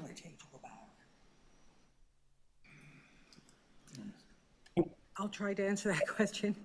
I think that when the auditor did her particular audit, which was back in 2018, it was a slightly different world. I think COVID has had an impact, and we know that all transit authorities are being impacted, and you may have heard about the situation in New York where their fare evasion rate's at 40%, even with many efforts there. And so our journey here, we're at about 12%, 11.9 was based on that estimate. I believe that audit with the AG was at about 7%. So for us, it's about a 5% change based on your question, and we believe that it'll probably take a couple of years. Understanding that there's also a cultural shift here, and that in particular, it is a fair amount of work to get this back to where it may have been pre-COVID. And so all of the actions that we are taking is to try to address those as effectively as we can. And maybe through the chair, if I could just add, I'm not to be a downer, but there will always be some levels of fare evasion. Every system in the world has it. And so I think what we're doing right now is working, as Josie described, on our journey to make sure that we are, yes, of course, increasing enforcement. We've got an action plan to do that, but at the same time, making sure that fares are accessible, affordable, and our service is at a level where people actually want to choose to ride with the TTC. I understood. Remember, we have limited time, so please try to answer the question. So Mike, you're saying a couple of years, but of the 150 million loss, you're only expecting to reduce about 7.5 million this year. How much are you expecting to reduce it next year? So through the chair, the actual amount that we're expecting to recapture is $12 million. We've used 4.5 towards some of our base pressures, 7.5 against our new enhanced. That really reflects a capture of revenue from actions that are already have been taking, and not about the future. So as we gain the additional resources to put into the bus network, that's really about looking forward to recapturing revenue loss that's in the bus system. The 12 million is really about a result of the closing of crash gates and actions we've taken. Okay, so there's no answer as to what it'll be next year. I'll keep going. On page 4 of the budget note, it shows a couple of really important things. First of all, it shows that the streetcar and bus on-time rate is well below your target, well below the acceptable standards, and is contributing to the lack of customer satisfaction. Now, you told us that construction and congestion were big parts of this.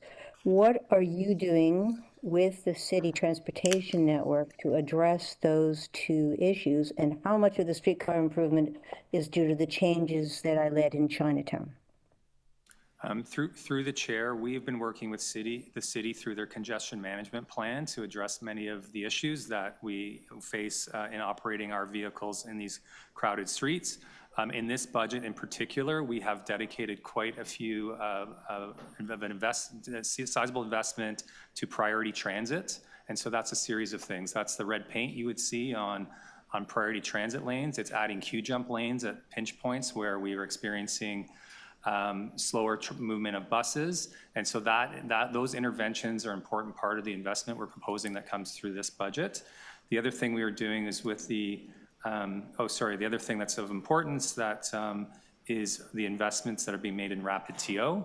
So we're looking to advance Rapid TO we're in consultation on Jane and looking at Dufferin and Bathurst. And so those would have serious impacts on the flow of our buses, but then on top of it, much higher levels of coordination with the city around construction, whether it's city, TTC, or external construction, so that we're planning around that. All right, but let's get back to the again, Last question. Yeah, how much of the streetcar improvement that you shown on page 4 of the budget note is due to the changes I led in Chinatown, and how much could you improve streetcar performance across the system if you took the same approach in other key areas? Through the chair, I don't have the specific numbers on the route performance on Dundas and Chinatown, but I can get that for you and for the committee, and we'll provide that. And then we think that that's shown with the savings there in travel times, that if we implemented similar measures on other streetcar routes in terms of addressing some of the parking and some of the other bottlenecks, that we could see improvements. I'll get that number for you and this committee. Thank you. Okay, I note pretty much every budget committee member, but I'm still working my way through outside budget committee members. Councillor Chernos Lynn, did you have questions on TTC? Okay, Councillor Crisanti.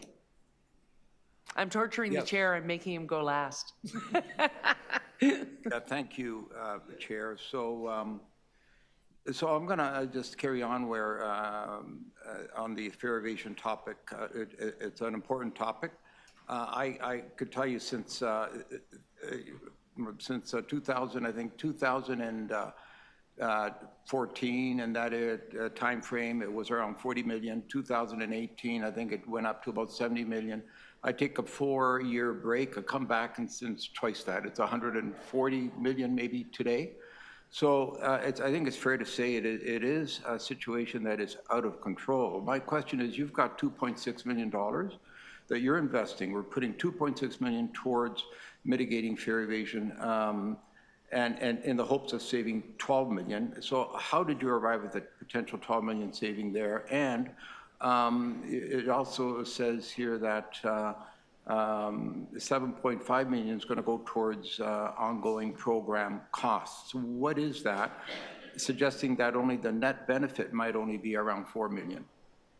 Did I read that incorrectly? So through the chair, just to be clear, the $12 million revenue target that we've included in this budget represents the value that we believe we can account for in this budget and deliver based on actions that we have taken through the fall with the closing of our crash gates, where we have done 56 of 71, with the balance be done in the first quarter, and a small beginning towards a return on some of the new investment that we're asking for. So this is really a retro capture from actions that we have in place. So of the 12 million, we used 4.5 million to help us mitigate some revenue pressures in the base, as I was referring to on the, changing in our travel patterns. And 7.5 sits in the new and helps fund that plus some of the other new investments in this operating budget submission.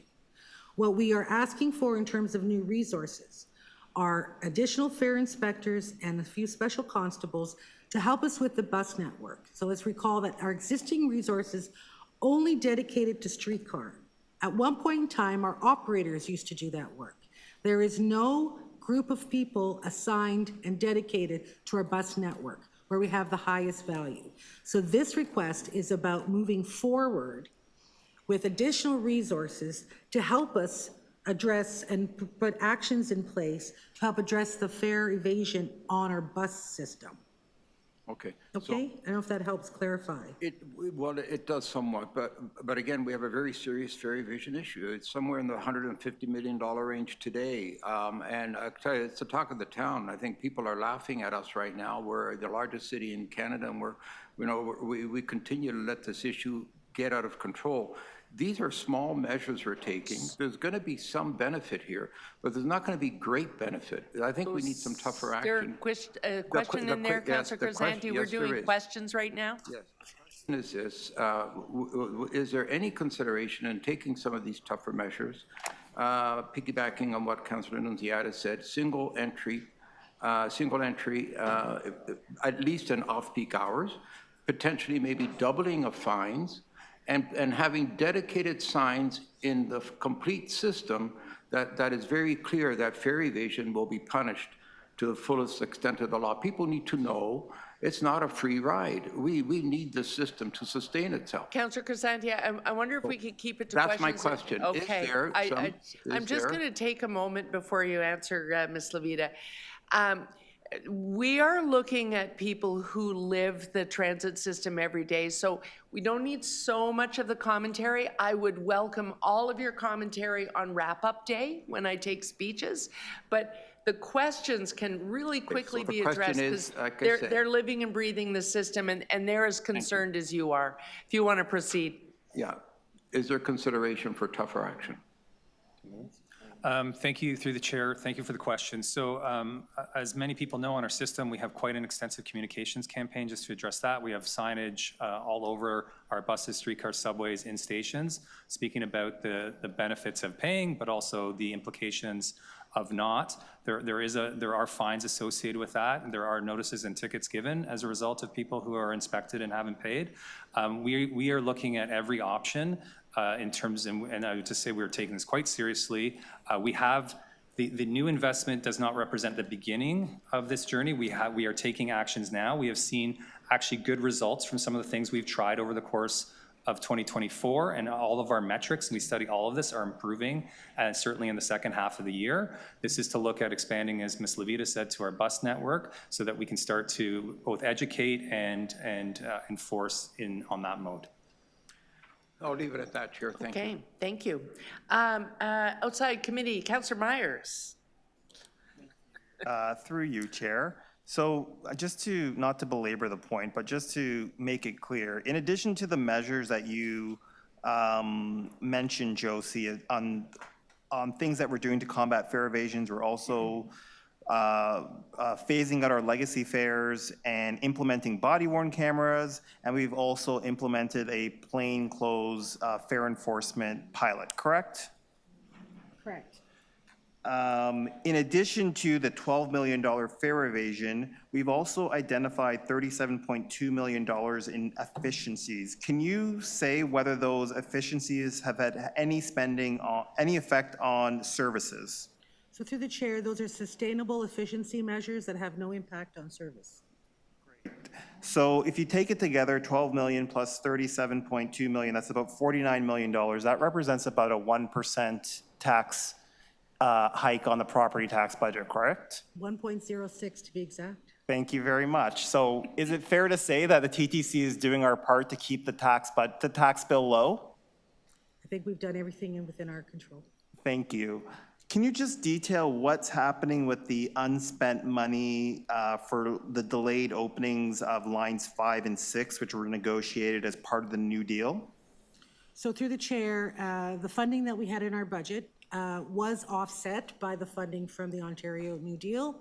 So only those amounts that get spent will be actually funded. And essentially, it's a net zero wash, for lack of a better word. So we do not spend the money, we do not get the revenue for the end of the year spending performance. And is there any indication if that money will carry over beyond the New Deal? At this point, we know that the New Deal expires the first quarter of 2027. There is a value that's been given to the city, to us through the city, of $330 million. So our hope would be that because of the delays that we can true that up and ensure that we are maximizing the $330 million. Thank you. And can you just give the committee some detail on what the TTC is currently working on to control the cost of the Wheel-Trans service?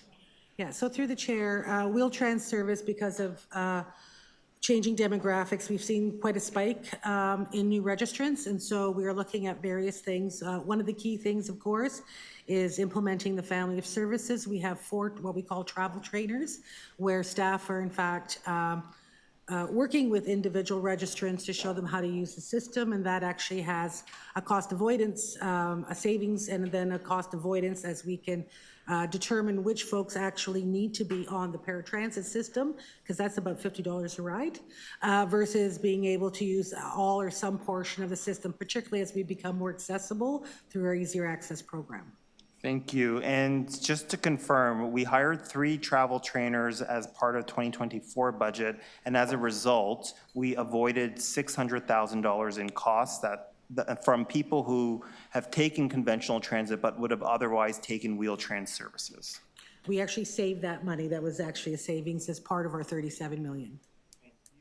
And as we are now going into 2025, I'm hoping the board, just as our budget meeting, the board recently passed a proposal to do a ridership growth strategy 2.0.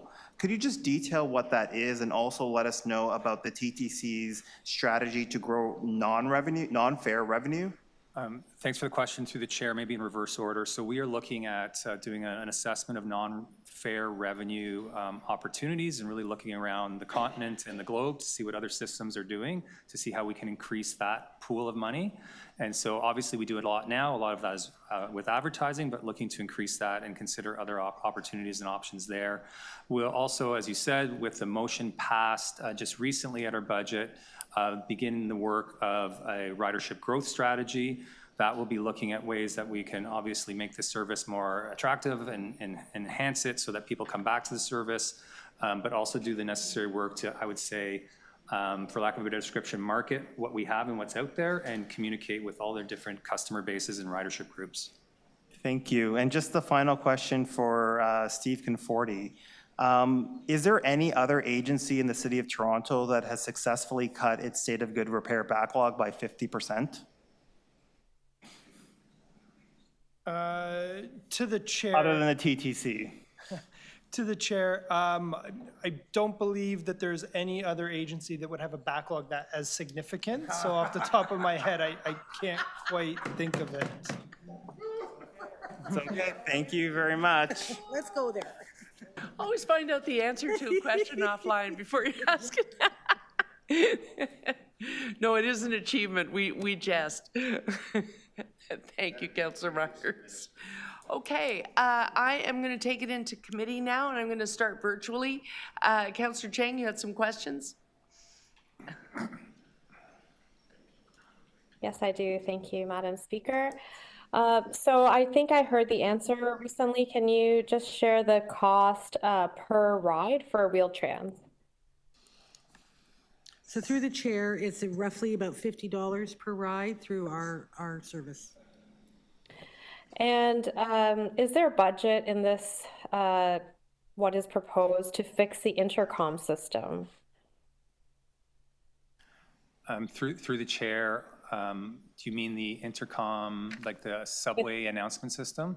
Yes, yes.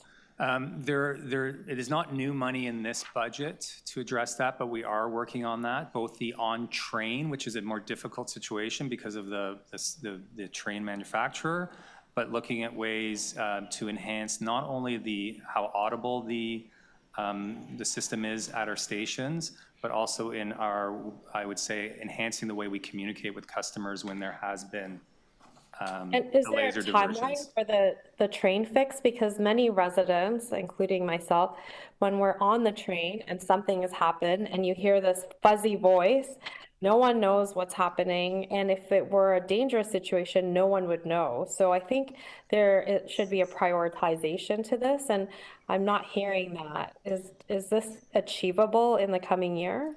So through the chair, if I may, there is about $15 million targeted to various changes in the stations. And one of the things that we are doing is we're doing a proof of concept to look at the PA system to replace that for passengers at priority stations. So we are actually doing something in this. But I'm talking about in the cars.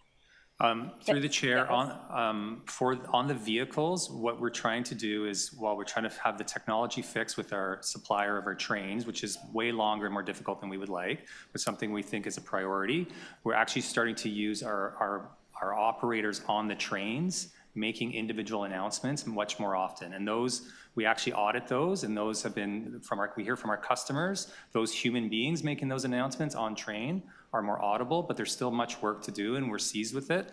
But it is a difficult process in dealing with both the technology and the cost with our train So they walk car to car and make the announcement, or they have a different? They would do it from the booth on a different system than the one that would be the system that announces stops and things like that. So there isn't a very short line or even a direct budget that will fix this quickly? I think through the chair, the fix we're seeing that has been well received is that human beings making announcements through the in-train system as opposed to the more mechanized ones. And so that's something that we're doing more of, and I think those are more audible. There is a bigger fix, and certainly on line 2, that is a longer wait because those are our older trains. And so sorry, longer wait, how long? Through the chair, we are working on this right now. I guess my question, I can't ask a question. Through the chair, there are different timelines based on each of our line 1 and line 2 trains. And it's a journey of continual improvement, let's put it that way. Okay. So, you know, everyone or many people are celebrating a fare freeze, but would like to know if we did raise the fare by 10 cents, what kind of revenue would that generate? So through the chair, if we were to increase 10 cents across all fare types, that would generate this year, sort of effective April 1st, about almost 23.5 million. That would annualize to about 31 million for the full year. And what's happening to maximize the advertising space that's on the subway cars? Because for many years now, I've seen many empty slots. It's improved a little bit recently, but I don't know that it's being maximized in terms of garnering any financial benefits. Through the chair, we have a deal with Patterson Advertising, and so they sell our ad space. Obviously, through the pandemic, those sales of those spaces went down with fewer eyeballs on our trains. We're also learning that static advertising is just less desirable for people who want to market. So we're doing a few things. We're obviously working with our partner to look at more innovative ways of selling that advertising space, and even looking at maybe different classes of advertising where it could be going to more local buyers of space like BIAs. The other thing we're looking at doing is converting as we can with budget to digital, because digital does sell. It also is more dynamic for us so that we can have customer messaging on that when needed. And so we are actually working with them and have been meeting them with quite actively to look at kind of a new, I would say, enhanced plan of how we can support the sale of those existing spaces and looking at new ones, because obviously the non-fare revenue is welcome, but just animates a space too. And so, customers aren't seeing empty spaces. Also looking at ways that we can put our own messaging into those empty spaces too. Thank you. Those are my questions. Thank you. Councillor Deputy Mayor Morley. Oh, you're fine? Okay. Taking it into committee, Deputy Mayor McKelvey. Thank you, Madam Chair. I think I heard this number earlier. I just want to confirm annually revenue loss from fare invasion, it's about 12%, corresponding to $150 million? Through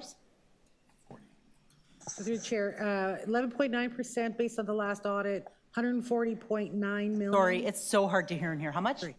140.9 140. million, 11.9%. Okay. We also know there's some more through partial fares coming through the fare box. Okay. The new deal required us to invest in safety. How are we investing through safety? I will note that in 2023, we invested in special constables, streets to homes, MDOT teams, Toronto Police who are here today, they put in hours too, all towards that. So what additional investments are you making in safety this year? Okay, so through the chair, obviously we've stabilized that program that's still there. Through our shelter budget, we have 10 more outreach workers who are joining us. And they will be riding the overnight streetcar routes, basically Spadina, Queen, Kingston Road, and Carlton, to help us with those who might be homeless overnight. So we're adding there.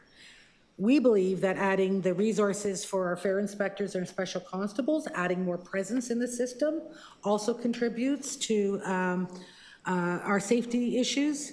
As well as we are working on a new model of station cleanliness and staffing. So we're adding more station group managers onto the stations as well as janitors. So that adds about 12 more people there, as well as 4 more transit control resources to help us through the system. We also have stuff in our capital plan around elements, and this 15 million target investments is around looking at the look and feel of stations so that it's cleaner. We have areas of construction so that people feel a little bit more safe. But of course, there's work also around platform edge tiles and our camera strategy, streetcar cameras, et cetera. Great. What amount of revenue could be generated with a 10-cent fare increase? I know we've intentionally not proposing that, but what is the equivalent revenue of that? On a full year, it's about 31.2 million. On April 1st effective date, it's about 23.5. Okay. This year, your additional costs are 6.5%, corresponding to 85 million. Is that correct? That's correct. Next year, you're projected to be 120 million? That's correct. What's the main drivers on that? Sorry. Essentially, what we're seeing there, of course, would be any incremental impacts from this year. Cost of COLA, the third year of our 3-year term, that's the lion's share of that, as well as it impacts from capital, the reversal of the use of the reserve that we're using as part of our multi-year balancing strategy, 15 million. And of course, the annualized cost of service that's being implemented this year of 31 million. 2027, 239 million. Does that include if the new deal is not extended? So that would be the equivalent of your cost increases plus the foregone revenue of the new deal. How much is the new deal annually? 100 million? It's 210 annualized. 210 million annualized. Yeah. My last question is for Josh Cole. What's it like to be on that side? Through the chair. Thank you. No, yeah, that's the main difference. Councillor Boyce? Thank you, and through the chair. So why is there a significant decrease of nearly 50% in the SOGR backlog projected for 2025, given that data from 2022 to 2024 shows a continual increase in the backlog? So through the chair, our backlog is, so we have this 15-year capital investment plan. We identify what's funded, what's not funded over the 15-year period. The backlog is identified by virtue of those things that are unfunded in our capital investment plan. This year, 5.1 billion more in funding, and I believe I showed you kind of all the different sources of it, actually addressed state of good repair. 4.8 billion of that went directly to state of good repair items that were unfunded and come off our backlog number. So that's why it's gone to almost half. Yeah, well, that's quite significant. Yes, it is, and we're very grateful for it. We know that commuters have been frustrated with the recent service disruption on TTC subway lines. What actions has the TTC taken in this budget to minimize service disruptions and continuous weekend closures of line 1 and 2, especially during rush hour? Sure. Through the chair, maybe I'll just distinguish between kind of our planned closures on lines 1 and 2, which we understand are frustrating, but it does reflect when we get that good state of good repair money, then that money ends up being deployed, and it's often being deployed at track level, and then we have to have those early closures on weekends or weekend closures to do that work that's been neglected. And so we're happy to be doing that work, but recognize it is a disruption to our customers. And so what we're doing or endeavoring to do is spend more attention on how we communicate them and the service we give them. We do have those diversions. In terms of unplanned diversions, which unfortunately happen more than we'd like in the city, again, looking at some of the investments we've made in investing into our bus service so that we can make sure that we're more, I guess, flexible and nimble and responsive so that we can provide service when those things happen. And then just overall service delays because of congestion. That's where I think I talked to earlier about the effort we're putting into addressing bunching and gapping, right? So investing in en route management so that Dufferin bus or that other route that you might be struggling with or be frustrated with is running that much more smoothly. Okay. But through the chair, there will be more weekend and evening closures of the subway system. That was kind of tied to your previous question about us addressing that state of good repair backlog. So it's a mixed story. It's a frustration. I've lived here all my life, and it's constant. Anyways, I am also unconvinced that the fare evasion is as high as you stated. It's as high? So I just didn't hear that? Fare evasion. I am unconvinced that is as high as you've stated. You know, I take the GO train myself, and people have a habit of tapping on and tapping off. That's not the culture for TTC. People tap once, usually on the subway, not in the buses or the streetcars. The TTC seems to have been focused heavily on fare enforcement and not enough on customer service and cleanliness. Does your budget make investments to address these key factors? So through the chair, we would believe that our investments in service is to try to, is really, because customer service, customer satisfaction is around, you know, a series of things. Service reliability, the sense of safety, right? Understanding issues around good communication, cleanliness. And so this budget actually does those things. We've highlighted the investments that we're doing around station cleanliness, obviously the service improvement, even our maintenance work that we're augmenting is around service reliability, right? So we believe that we're on that path, exactly focused on customer service and experience. But you seem to have focused more on undercover officers on the service, officers that with cameras and just an increase in enforcement. Through the chair, I'm sorry, go ahead. A lot of people on the service are marginalized indigenous folks who can't afford to have a car most often, and they're the ones who are being targeted and given a $400 fine. When I park illegally in the city, I pay a $30 fine. Do you think that's equitable? Do I think the fine you paid is equitable? That the system is equitable. The question is, why is someone who evades a fare pays $400 and I pay a $30 ticket when I park my car illegally? Through the chair, there's a series of fines that we have as part of our bylaw 1. Fare evasion is actually a lower fine than that. I believe it's $195.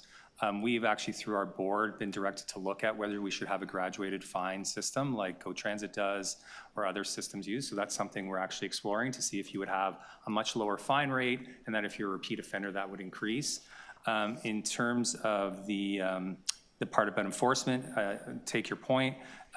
Fair compliance is much more than just about enforcement. It also needs to be about education, needs to be about accessibility to transit fares. So we need more places where you can buy transit.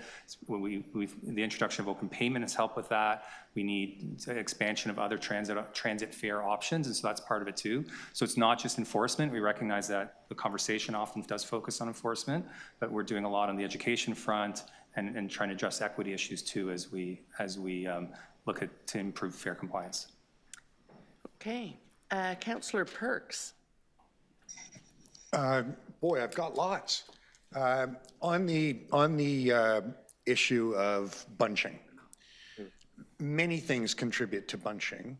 The one thing that is most in your control, though, is the time it takes for the bus to load and unload at stops. Is that correct? Through the chair, that is correct. And if we increase the time it takes for you to load and unload, it actually echoes down the system. So I lose a minute at stop A, and then more and more people are at stop B, and then more and more people are at stop C. So if you can do things to improve the load and unload time, that saves us money. Through the chair, you're correct. It does snowball. Those minutes add up, and it does save us money. And obviously, as importantly, improves the customer experience of a faster journey. And if you're trying to maintain a headway and your load and unload time is very high, the only option you really have to maintain that headway is to add service, to add another bus on that route, right? Through the chair, as our dwell time increases, to maintain that headway, we must add another bus. What does it cost, by the way, to add one bus during 1 3-hour period? It's like for the year, it's like a $200,000, $300,000 in that range? Through the chair, it would be in that period. One of the reasons we've made investments around reducing crowding is, to your point, crowding increases dwell time. Yeah. And because of that crowding, we must add other buses. But it costs like a lot of money to add one more bus on a line. Through the chair, yes. Yeah, we probably, okay. And so if we were to close the rear doors on buses, the risk is that we're going to have to spend a lot of money adding buses to make up for the lost headway. Through the chair, on routes that are on high volume routes, where we have all-door boarding, it is to exactly strike that balance. Right. And so on some of the routes where we don't have the same volume of passengers, then we are able to close those back doors because it's not adding to dwell times, but yes, correct. All right.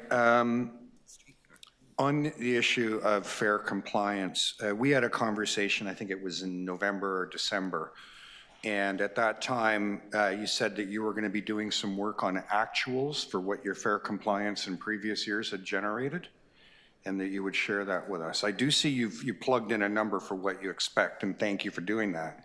But you also promised you'd give us some number for actuals for what your system was generating. When can I see that?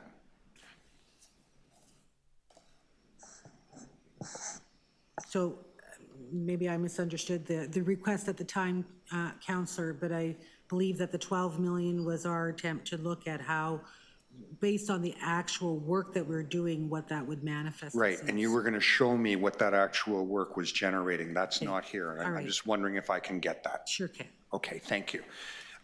In your work on congestion, you have a slide in here that shows that the average speed is 20, used to be 20 kilometers, now it's 17. The TTC did a bunch of things to try to smooth out service performance. One of them was increasing the runtime of routes, but also you had a measure which was to increase recovery time at the terminus. In the 20 to 17 kilometer comparison, some of that time that you're showing in there is from each of those categories, right? Through the chair, correct. Okay. So it's not really that buses are now, or streetcars are now traveling 17 kilometers. It's 17 kilometers minus whatever the dwell time at the terminus is, the recovery time. Through the chair, correct, but we still are on. I'm not saying you're not having congestion. Yeah. I'm just wondering, would it be possible before I have to vote on the city's allocation to the TTC for me to understand how much of that difference from 20 down to 17 is actually the recovery time at the end of the route? Yeah, we can provide that through the chair. In the budget that you've allocated here for the new constables, how much of that is for internally reviewing body cam footage, dealing with complaints, and dealing with any litigation? Is that covered in that number, or is that somewhere else? No. So through the chair, no, the funding that, the incremental request here is strictly for individual roles, 56 for. But there will be an increase in the cost of dealing with complaints against transit enforcement officers, in reviewing body cam footage, and legal costs. Can you give me a sense of how much that extra cost because of hiring these guys will be? Through the chair, with the 10 extra special constables, we don't expect incremental cost on our existing resources. Sorry, you're showing 50 fare inspectors. Oh, sorry, the and 50 10 fare inspectors. So it's total of 66 new individuals. There will be an incremental For the cost. fare inspectors and special constables that would be added, those positions, the 55 and the 10, those would be people, as you said, that would be kind of in the field. We would be using existing administrative resources to do the other type of work you described in terms of reviewing footage, the administrative piece. So you're adding 50% to the complement, and you think that those costs won't go up? Right now, we think I just find that hard. Could you look into it for me, please? Are you going to be submitting a briefing note, or that this is just an undertaking offline? You guys will work it out offline. They're good for it, yeah. Okay, and that leaves myself. Actually, the only question I have, because a lot of it I got out of the presentations in informal review and such, is I'm trying to understand the stabilization reserve, because I know we took the draw up to 15 million to get there in the end, but I don't remember at the time having looked at the health of the reserve. We agreed to that, and then I realized I really ought to be looking at it. So what it's showing is it's more than just what the 15 million draw we're using here to balance operating. It looks like there's commitments to withdraw more like 32 million. So that's going somewhere else? Yeah, so through the chair, there's a portion of that reserve that comes from the settlement that we received from Metrolinx around the first version of Presto. And so those funds get used. I remember. Yes. So we've been using those funds for one-time, what we call variation costs, as we're trying to finalize operational requirements on line 5 and line 6 that we have to pay for. Right. And so that this will deplete over time unless we're looking at some other structure to build it. I guess the stabilization is over time between those combinations and, adding lines, et cetera, and having to spend that down. And during COVID, we probably drew down what was the balance then, because I remember there was a time when it did keep a manageable balance out of surpluses and such. And there's a provision in there also for emergencies like COVID, like the cyber breach, that we keep as kind of an insurance amount. Okay, so you'll flag, if we're this is the final year we'll have anything, Right. that'll be flagged for financial. Yes, department. we're working very closely with the CFO on these issues. Okay, and lastly, I know we've pummeled you with questions about fare evasion, and I think it was unavoidable. But I just wanted to ask we've been talking a lot about the 2.6 million, but that's on top of how much? What's the global budget for fare enforcement officers? Is significantly more than the ones we're adding today. Total budget. The total budget, sorry, through the chair, The total positions for the fare inspectors, before we add the 55, is 112 positions. So this would bring us to around 65 positions. Okay, so these new positions, you've said are primarily for bus. Anecdotally, we hear that one of the problems, and when I say anecdotally, I mean my own kids, but what we're hearing is that people have a frustration that there's no social imperative to pay anymore. People watch the fare evasion happening around them, and no one says, "Hey, buddy, tap that card." So does fare enforcement officers on the ground do the whole job, or do we need an actual ad campaign, something that begins to drive this socially? Through the chair, this is becoming a very long-term, large societal shift now. Yeah. We've gotten to a place where enforcement alone will not Right. shift these behaviors. And so I think your point about how we communicate it, our kind of collective efforts beyond, say, the TTC and TTC employees are super important. So we'll continue to message that and try and do that in different ways. We also realize that not all fare evaders are necessarily the same. We've got certain demographics and audiences, like I have high school students and in my house. Yeah. And certainly some of the stories they tell me makes us realize that we have to have different approaches to different demographics. And we've reached into that Gen Z market and actually done some kind of focus groups with them to see their opinion and very different reasons for why they're fare evading than maybe why others would. And so we have to be responsive to that with our messaging, with our deployment and all those types of things. And so that's something we've been turning our minds to. So for now, we can leave that to your board, because if you're working on it, you're going to be presenting that to the board. We at will some be. We're point, I coming would with an update to our board, and our board is very seized with this issue. Okay, thank you. And that's it. You're off the hook. You could start your weekend early. You will have earned it. Okay. Thank you.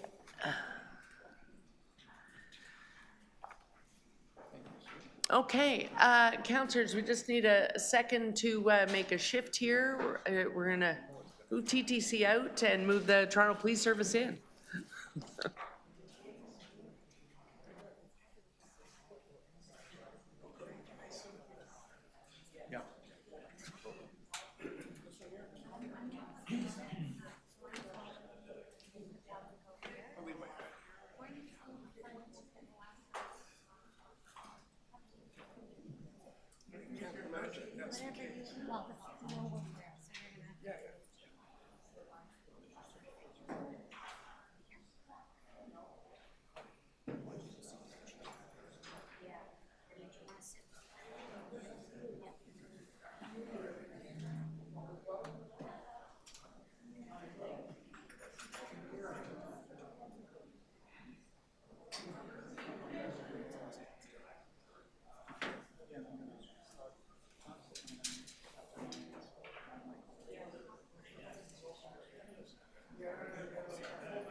Because if this gets any worse, we might as well give free transit and then forget about it. This 150 million is, okay. Oh, good luck.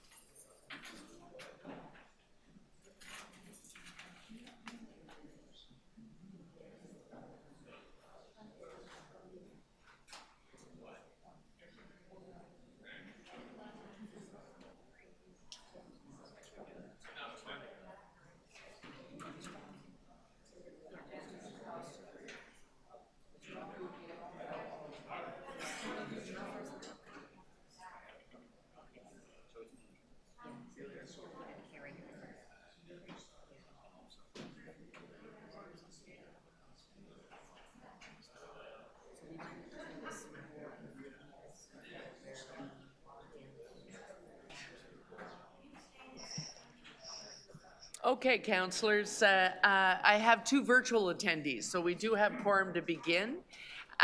We're obviously starting with a presentation on this one. Do you have paper copies? Yeah. Yeah. So it is, we have paper presentation. This is just on the service, though. We don't have a paper presentation on the board or on parking tags. Right, okay. No, Chair, no, that wasn't the request.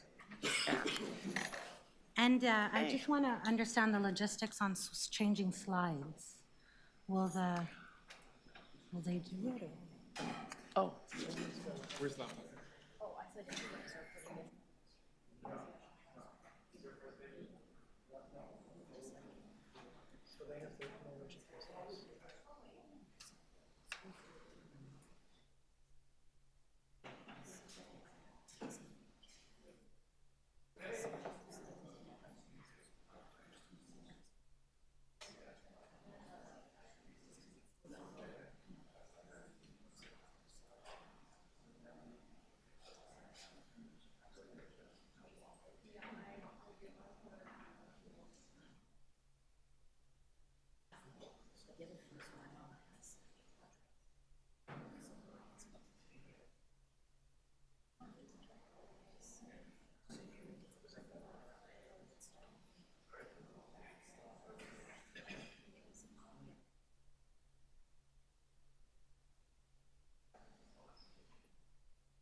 I think we're ready now.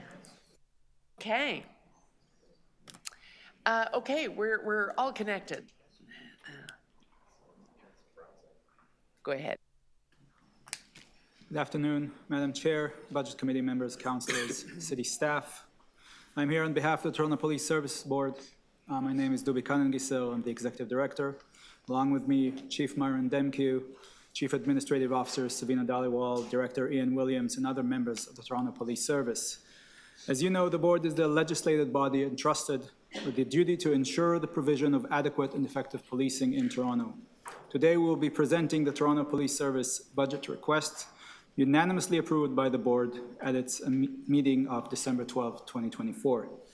This proposed budget was designed to bring us closer to meeting public expectations for adequate and effective policing and foster community safety and well-being using a comprehensive and strategic approach. Using a multi-year planning and budgeting approach, this budget request invests in the long-term funding commitments necessary to deliver the policing services that are required in our city and responds to the challenge of maintaining and improving service levels in the context of a city that is growing in both size and complexity. The Toronto Police Service Board, in collaboration with the Chief, are continuing on the path of modernization and police reform, supporting safer communities through alternative service delivery, call diversion, and a multitude of partnerships. And we are working to improve morale, officer well-being, and the ever-important trust with members of all of our communities. I'll hand it over to the Chief now to present the budget. Chair, members of the committee, staff, I thank you, Dubi. I would like to take a few minutes to put this budget into context. This year, 2025, marks the third year in which the Toronto Police Service has been afforded an opportunity to grow. This comes after over a decade of austerity and undercapitalization that resulted in significant service degradation while the city grew and demands on our officers increased. On top of this, we are in a period of highly competitive labor conditions, which creates additional challenges. It is essential for us to be competitive, to attract and retain people. We welcome a multi-year hiring plan and recognize that this is just one aspect of a complex financial picture that needs to balance many factors. As you all know, Toronto is a unique city. To give you only one example, last year we managed 2,700 events and demonstrations. We are a cultural, economic, and tourism hub on a scale unmatched by any other city in Canada. This world-class city needs a world-class service to meet the needs of its very dynamic and diverse residents and visitors. This is why the Toronto Police Service Board has directed me to engage in meaningful conversations with other levels of government to ensure we deliver on these expectations. At the same time, we recognize that we are just one part of the broader social service landscape. We have a clear vision for community safety and well-being. Partnerships, both upstream and downstream, are at the core of our approach to minimizing police contacts wherever possible. Of course, that being said, we know that there are times when only police can respond. We all share a vested interest in minimizing our demand and collectively supporting safe and healthy communities. We are also transforming how we work, including by adopting new technology and exploring alternative service delivery models. No matter our challenges and the growing workload demands, I can tell you that we are committed to improving our service, making Toronto the safest it can be. Thank you, and I'll pass it to the CAO. Good afternoon, everyone. As Doobie mentioned, we do have our chief. We also brought our CIO, deputy chief, our budget team, in order to have a good, fruitful conversation around our budget. So we'll get right into it. The Toronto Police Service is committed to delivering police services that are sensitive to the needs of our community. The Community Safety and Policing Act guides and underpins a lot of our work and our mandate. And our vision is, as the chief mentioned, really centered around community safety and well-being. Specifically, our role as public safety professionals, which in part contributes to stopping crime and disorder while also acting with compassion and breaking cycles of harm. And we are tasked with designing safety in all aspects of the city, and we do this in part by co-designing, co-developing, and co-delivering solutions with our partners and through trusted relationships. And so, as the chief mentioned, Toronto is indeed unique. I don't think I need to convince this room around how unique and the scale of our economic and tourism impact that we have, not just on the province, but on the country. And I do want to highlight that in addition to the events and protests, which include the geopolitical events that certainly radiate locally, as well as Taylor Swift, it spans everything, planned and unplanned. In addition to that, the 401 corridor also ends up creating an environment where there is a disproportionately higher amount of crime associated, for example, with guns and gang and human trafficking, just to name a few.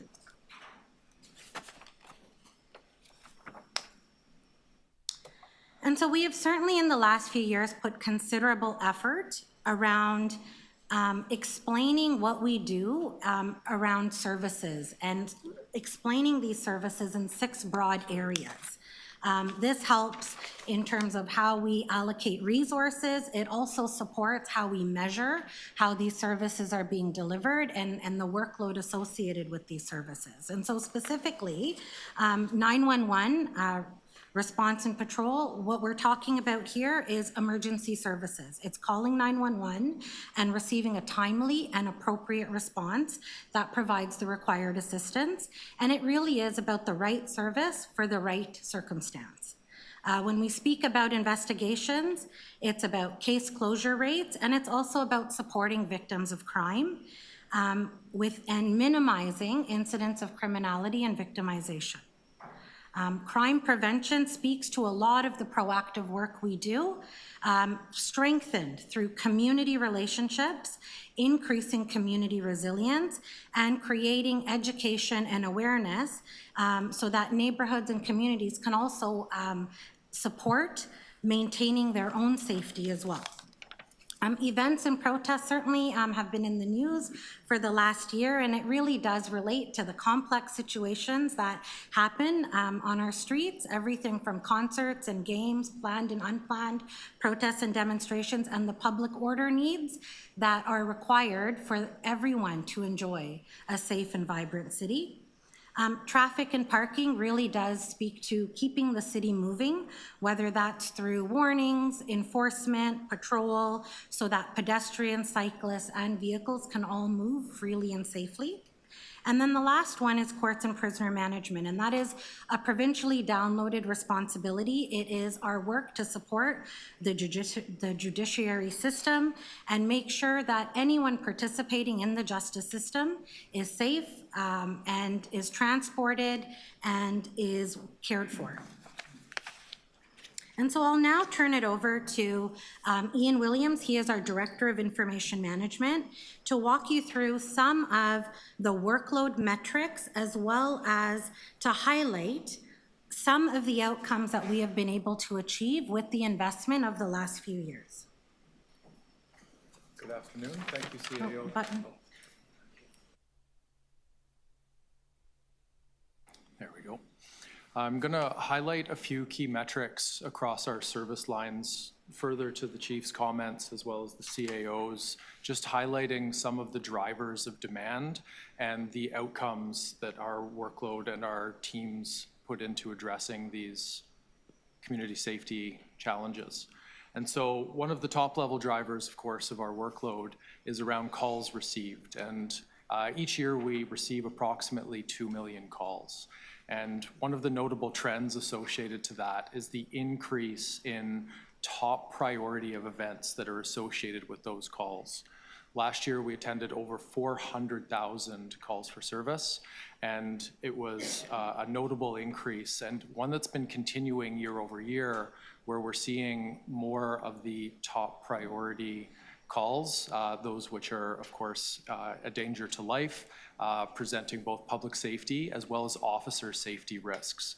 And that's a multi-year trend that we've been experiencing. And so our attendance to those, despite the increase, was resulting in an improvement year over year of approximately 26% in our response time for those P1 events. And so at the end of 2024, we had a 17.1 minute average response time to those top priority events. In addition to those attendances, we've also emphasized, of course, working through our partners to divert calls, those non-emergency events, to our key partners. So approximately 3,700 referrals to 311, in addition to SafeTO notifications and work with our key partners like the Toronto Community Crisis Service. Some of our areas involving investigations and victim support have increased notably last year. And some of these are year-over-year increases. Some of these were more specific to 2024. A few that we'll note here are 34% increase in shootings and firearm discharges, a 42% increase in hate crimes, as well as a 16% increase in homicides. Related to those, of course, the efforts of the service have resulted in a notable increase, 9% in arrests, so nearly 40,000 arrests associated with those investigations and incidents reported to us, and a 15% increase specifically in firearms-related arrests, so over 600 arrests for firearms offenses last year. As the CAO and Chief mentioned, our crime prevention and proactive work through community partners and with our service members such as NCOs has been continuing and increases. So approximately 1,500 referrals to key partners such as Focus through those NCOs to various community agencies and gang exit support as well. We've increased youth diversion by approximately 5%, so 136 youth diverted out of the justice system, and our continued efforts in Crime Stoppers as well as proactive crime prevention activities continues. Notably, and we've highlighted this throughout the year, 2024 and 2023, of course, as well, has been the increase to events, so both planned and unplanned events that impact our service delivery. And many of these are complex events. They are not always known in advance, the size, scope, or even the location of some of them. So the complexity in addressing those often has involved our public order unit, and those deployments increased by 27%. I'll note the parking and traffic-related challenges and some of the workload associated there. 32% increase in some of the collisions involving injuries, as well as an 18% increase in traffic fatalities. Throughout the year, we've issued warnings and tickets, approximately 274,000 tickets and warnings, and over 1.4 million parking tags and 16,000 tows for vehicles as well to help address congestion and to conduct traffic enforcement throughout the city. I'm going to switch just to focus now on our priority response time, specifically for Priority 1 events. So these are the most urgent, life-endangering incidents. And you'll note the trend line from 2023 up until now essentially saw a peak at the end of 2023, around October, in fact. And subsequent to this, through strategic deployments of our frontline resources, we've been able to improve the P1 response times quite notably, and you'll see that trend decreasing our response time for each deployment. Of course, in conjunction with this, we have seen a continued increase to those Priority 1 calls with over 51,000 and I believe 53,000 by the end of 2024. So that trend has continued and continues to be a big driver of our workload. I'll switch to the next slide. Again, just highlighting a few of those community safety indicators, those ones which involve not only frontline resource deployment through 911 response, but also investigations and victim support. A few of these, I'll note from multi-year trends, have been increasing, looking at assaults. We've seen theft overs, as well as shootings, firearm discharges, hate crimes, and frauds have experienced year-over-year increases. All of these, of course, involve investigative teams, some of which are quite specialized, and continue to be a notable driver of our workload and indications of public safety challenges throughout the city. On this slide, as we all know, the population of the city and the demand for services has continued to increase.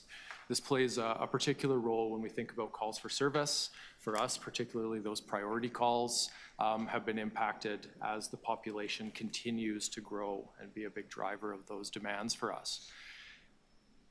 Coincident with a lot of the population increase that we've seen has been about a 15-year decrease in our uniform strength. As the chief mentioned earlier, that has been a year-over-year decreasing trend in the number of officers who we have able to attend to calls, conduct investigations, and to support these key public safety and community safety indicator challenges. And so you'll note that throughout that 15-year period, as the resources are decreasing, that the Priority 1 response times had increased. There was a couple of changes that you saw on the chart. Looking at COVID, 2020, there was a decrease, but continuing that trend subsequently, we saw year-over-year increases. Last year was the first notable decrease in Priority 1 events that we'd experienced in approximately 15 years. And so that, as I mentioned earlier, was largely driven by strategic resource deployment as well as management efforts to address those Priority 1 calls throughout the service. And as we look forward through the multi-year hiring plan, even understanding the growth in the city might vary to some extent, although increasing overall, we can forecast that we will continue to have positive impacts in those Priority 1 call response times, as well as other key areas of the service as we focus on addressing those challenges as well. I'll shift back to the CAO for the next slide. So as we look ahead, there certainly are a few risks and challenges that we continue to monitor and manage. Director Williams' data highlighted the workload challenges as it relates to call volume, crime rates, caseloads, and how these metrics are increasing, sometimes at times faster than our resources can keep up.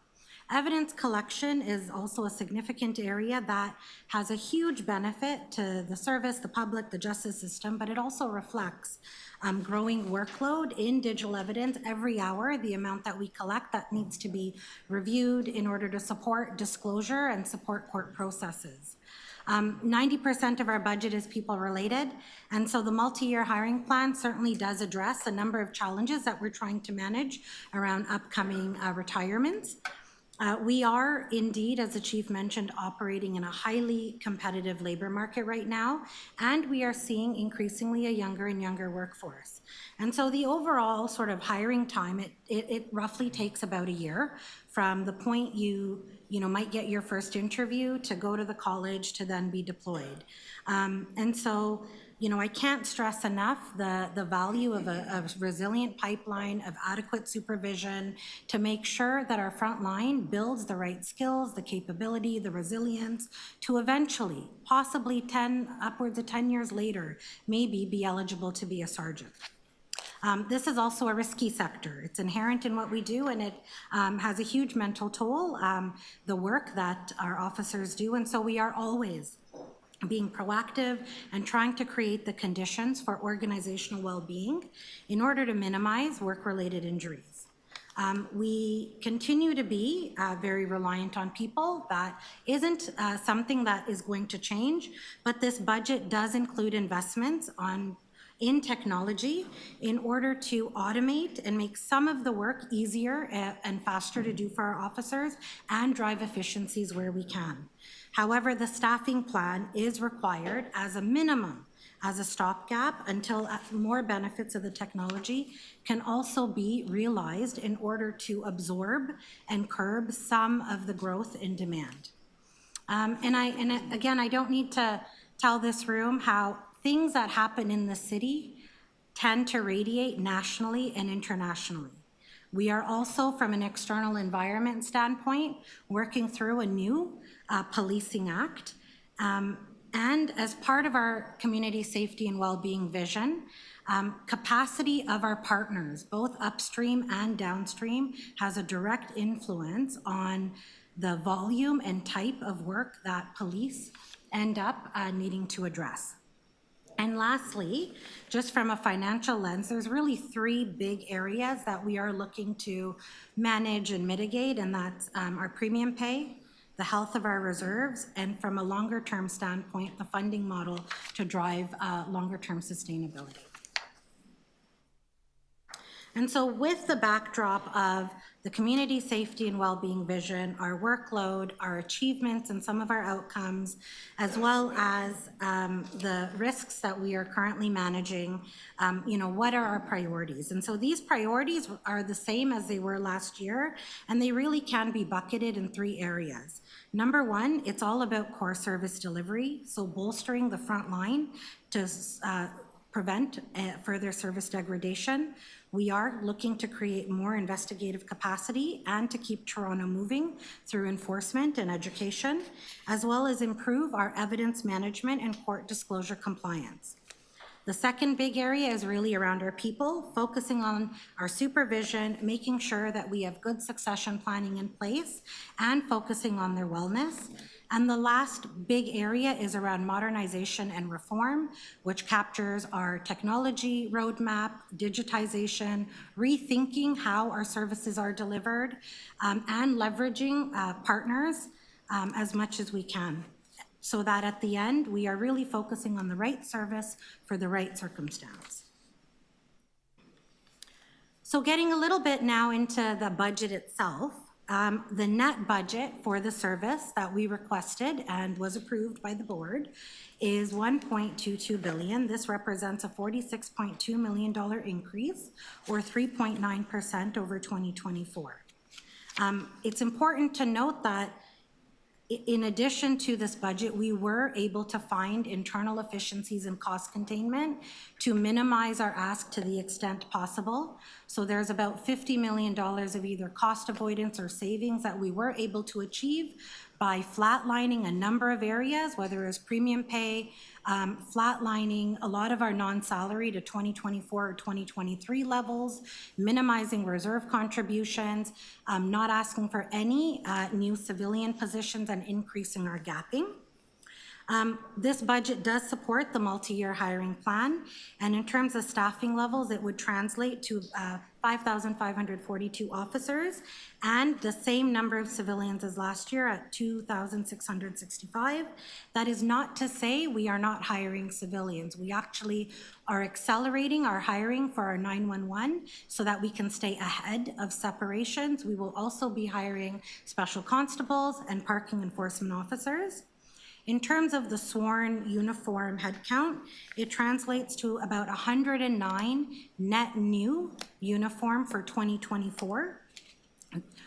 The majority of that would go to the front line, so about 70 will go to the front line to support priority response.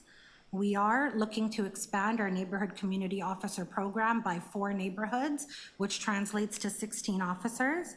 And then the balance, about 23, would be assigned to investigative and specialty areas.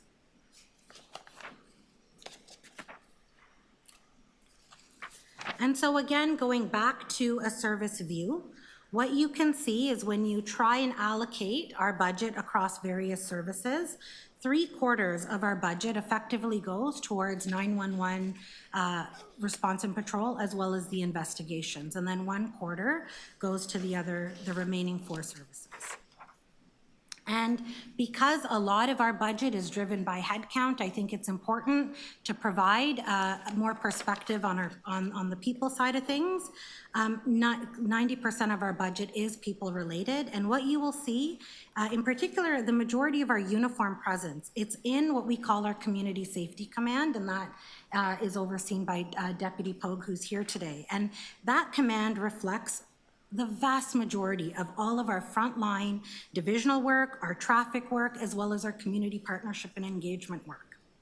On the civilian side, the important thing to note, and I say this every year, is when we talk about civilians at the service, we are talking often about frontline delivery roles. So communication operators, crime scene technicians, special constables, court officers, and then, one layer removed would be your fleet. It would be disclosure analysts, forensic analysts. The true corporate kind of footprint that would be classic to any organization is really around 10%, 8 to 10%, and that is consistent year over year.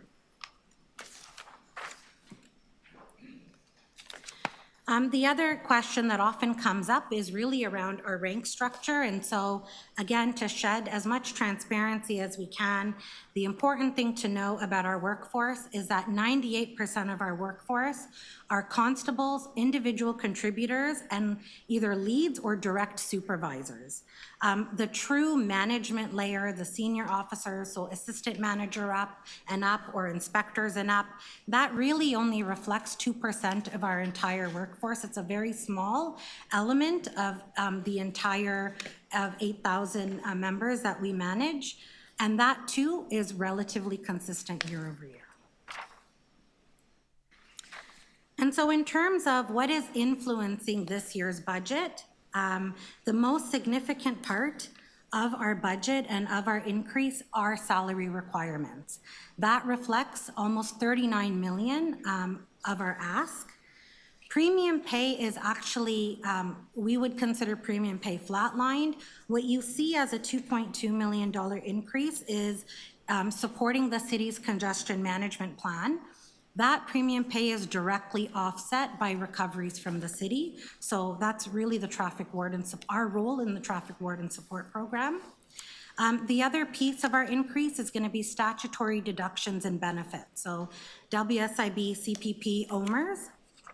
And then you have all of the other non-salary expenditures.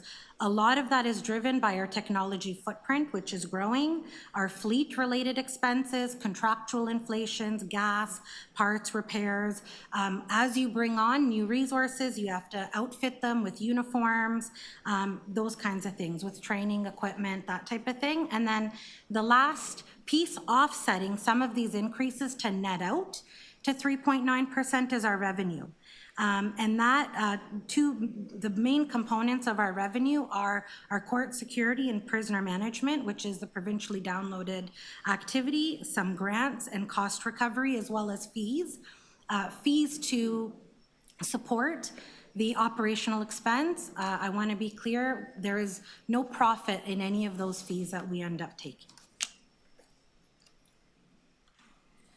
And so our budget, our net budget, as everyone would know, is really what the property tax base, that is the burden on the tax base, and that's about 86% of our total budget at 1.2 billion. And as I mentioned, the revenue on the growth side, that really is the recoveries, it's our reserve contributions, court security, grants, and fees. We talk a lot about the multi-year hiring plan, and so for anyone that would have been at a board meeting or at a budget subcommittee, this summarizes what our multi-year hiring plan is, and what it shows is 4 classes of 90. That is a provincially allocated number, and so 4 classes of 90 for 2025 and 2026.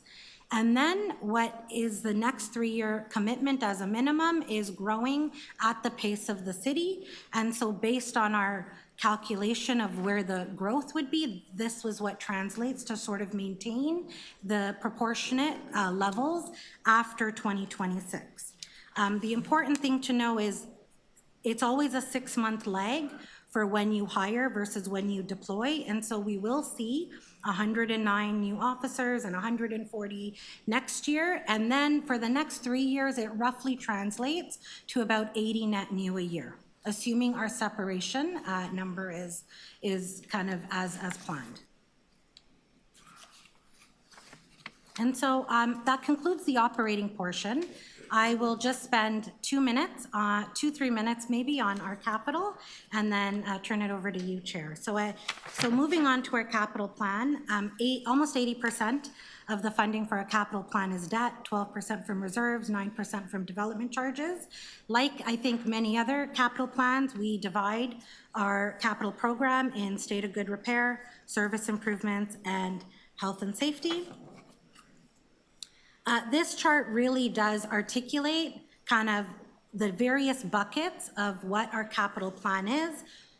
So almost 40% of our plan is facilities related, about 30% is equipment, 13% is technology, and then vehicles and communication. The projects highlighted in green are projects that are already underway. They would have already been planned for in our program. The projects highlighted in yellow are part of the plan, but they're upcoming. They just haven't started yet, but they're part of the program. And so in the interest of time, I'll conclude the budget, and what I hope we've left you with in terms of an impression is that we are driving an evidence-based approach towards developing a budget and estimating our needs.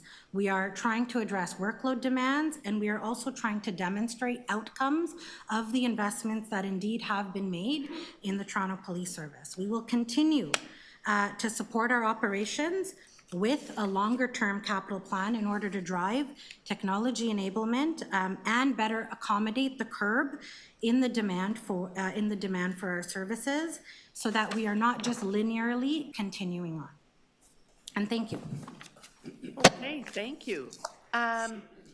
So councillors, I think probably we can take, there aren't presentations for the board budget. Mr. Cannon-Gisser, who opened the presentation, is here to answer questions on the board budget, but that's, you know, $2.5 million odd. I don't know if people want to go into it, but I'm going to suggest that we just take questions on all 3 in this round. Okay, and if we need a second round, we can talk about that. For members not on the Budget Committee, we'll start virtually. Councillor Sachs, did you have questions? Yes. Go ahead. Briefly, thank you. Yes. A couple of years ago, the Auditor General did a detailed examination of opportunities for the police to, in essence, do less and work more with other parts of the city. Could you give us a brief update on that work? Through you, Chair, are you referring to the Auditor General audit on our 911 response? Yes. Yes. And there were 25 recommendations, as I recall, as to, because we heard the same story about inexorable pressure on police resources, and she looked at what possible options there were. Yes, and so what the Auditor General had concluded, and it was one of the, maybe a second time of concluding that, was that any savings that's derived out of her recommendations should get reinvested in the service. She had estimated about 18,000 hours of potential savings over a number of years, which would translate to about 8 to 10 FTE overall. I think we've actually done a tremendous amount of work to address the recommendation, so a big part of the work was around diversion. And so we know we have diverted about 3,700 calls to 311. We continue to divert calls to TCCS, as well as drive greater calls for service through online channels. Another part of the recommendations was around technology enablement, and so we are in the middle of a records management system upgrade that is intended to drive greater kind of digital enablement, help work on the front line be done faster, reduce some of the system redundancies. Those are some of the immediate sort of and notable things that I believe she recommended. And then, sorry, I would add the last one is NG 911, and certainly that may have some impact in kind of 911 comms area, but not necessarily to directly address the workload. Maybe I'll Yes, apologies, the internet had a hiccup, so I didn't hear your whole answer. Approximately how far do you think you are in terms of implementing the Auditor General's recommendation? A quarter, a half, 3/4? I would say we are more than a quarter of the way through. It was, I believe, a 2 or 3 year plan. The main piece of it is the records management system, and so I'm sorry, I can't hear. I can't hear either. There's something happening with the internet. Yeah, if you want to hang on 1 second, we might not be broadcasting. And I tried to read your lips. I think you said about a quarter? yeah, give us 2 minutes. 2 minutes. Oh, sorry. Thank you. Okay, now we could hear. Could you try that answer one more time, please? Okay, one second. Do you want to, we don't know exactly when we lost the signal, so why don't you tell us what you heard and we'll pick it up from there. I did stop your time. Oh, thank you. Oh, my question was approximately where are you in the process? Like how far are you along in terms of implementing the Auditor General's recommendations? Yeah, let's start there. Yeah. turn it to the CIO just to provide a bit of a review. So the Auditor General's recommendations, we have addressed a number of them. I'm sorry, I don't have the exact number of them here, but the technology elements of that, which are building online diversion, and also the campaign to make the right call, are both up and live and are having significant impacts on the number of calls that we're receiving. We have another 6 months to get to full deployment on the call diversion, online call diversion tools. All right, could you get us a brief summary of where you are in terms of the entire arc of the Auditor General's recommendations after this meeting? Happy to provide. And the challenge with exact percentage completes is there's the Auditor General recommended some sort of quick wins, and then there's longer term timelines like a records management system. So what might be easier instead of a percent complete is actually itemizing the various efforts we've done to either redirect work or automate work, or some of the longer timelines associated with shifting some of the lower priority calls to other partners. But perhaps we could follow up with more of a briefing note on this. That would be great. Something that gives us some qualitative and some quantitative information would be appreciated. Thanks very much. So I would suggest, Councillor Sachs, either today or tomorrow, if you want to draft a briefing note, I think it's producible because the board gets an updated report on that annually. So if you want to submit it as a briefing note, we'll make sure it makes it into the budget notes. Okay. Either today or tomorrow. Okay. Also, Councillor Crisanti. Thank you, Chair, and thank you for your presentation and welcome. So I want to ask you about your NCO program. Just a note here in the presentation that you indicated that we have the program currently operating in 56 neighborhoods. So if you can just confirm that, and also you're expanding the program to an additional 4 new neighborhoods. And if you could talk a little bit about the longer-term plan on expanding the NCO program even more, given that it's an extremely effective program. Yeah. Thank you, through you, Chair. So we are committed to expanding to 4 more neighborhoods, which would be 60 out of the 158 this year. A number of considerations are adverse childhood experience, youth violence, gang violence. We are working with our SafeTO partners as well to seek their input, and of course looking at the data and analytics around violent crime and trends in those divisions. And we have a number of business cases from our unit commanders, so we will be considering all of that in our expansion. Beyond that, right now the focus is for this year's budget is for the 4 neighborhoods. So we're always committed to expanding beyond that. I think what we do is we take it 1 year at a time because we need to see what this year brings in terms of planned and unplanned sort of issues and emerging trends, but it is something we are committed to continuing expanding if we're afforded to. Yeah, any opportunity to introduce police back into schools, or any discussions in that area? I mean, right now we aren't adequately resourced to do that, but what I can share is that where we do have neighborhood officers, we are highly integrated into the school system. You know, we're participating and co-leading a school safety summit. There's been 2 years in a row, so we are still doing a lot of work in the schools. All right, thank you. And so I also noted that there's been over the last 15 years, and I agree, there's been a significant decrease in staffing. So the 5-year plan that you spoke to in your presentation is committed to hiring 4 classes of 90 for full classes of 90 for 2 years. I've been to graduations where we've had upwards of 125, maybe 130 recruits that are graduating.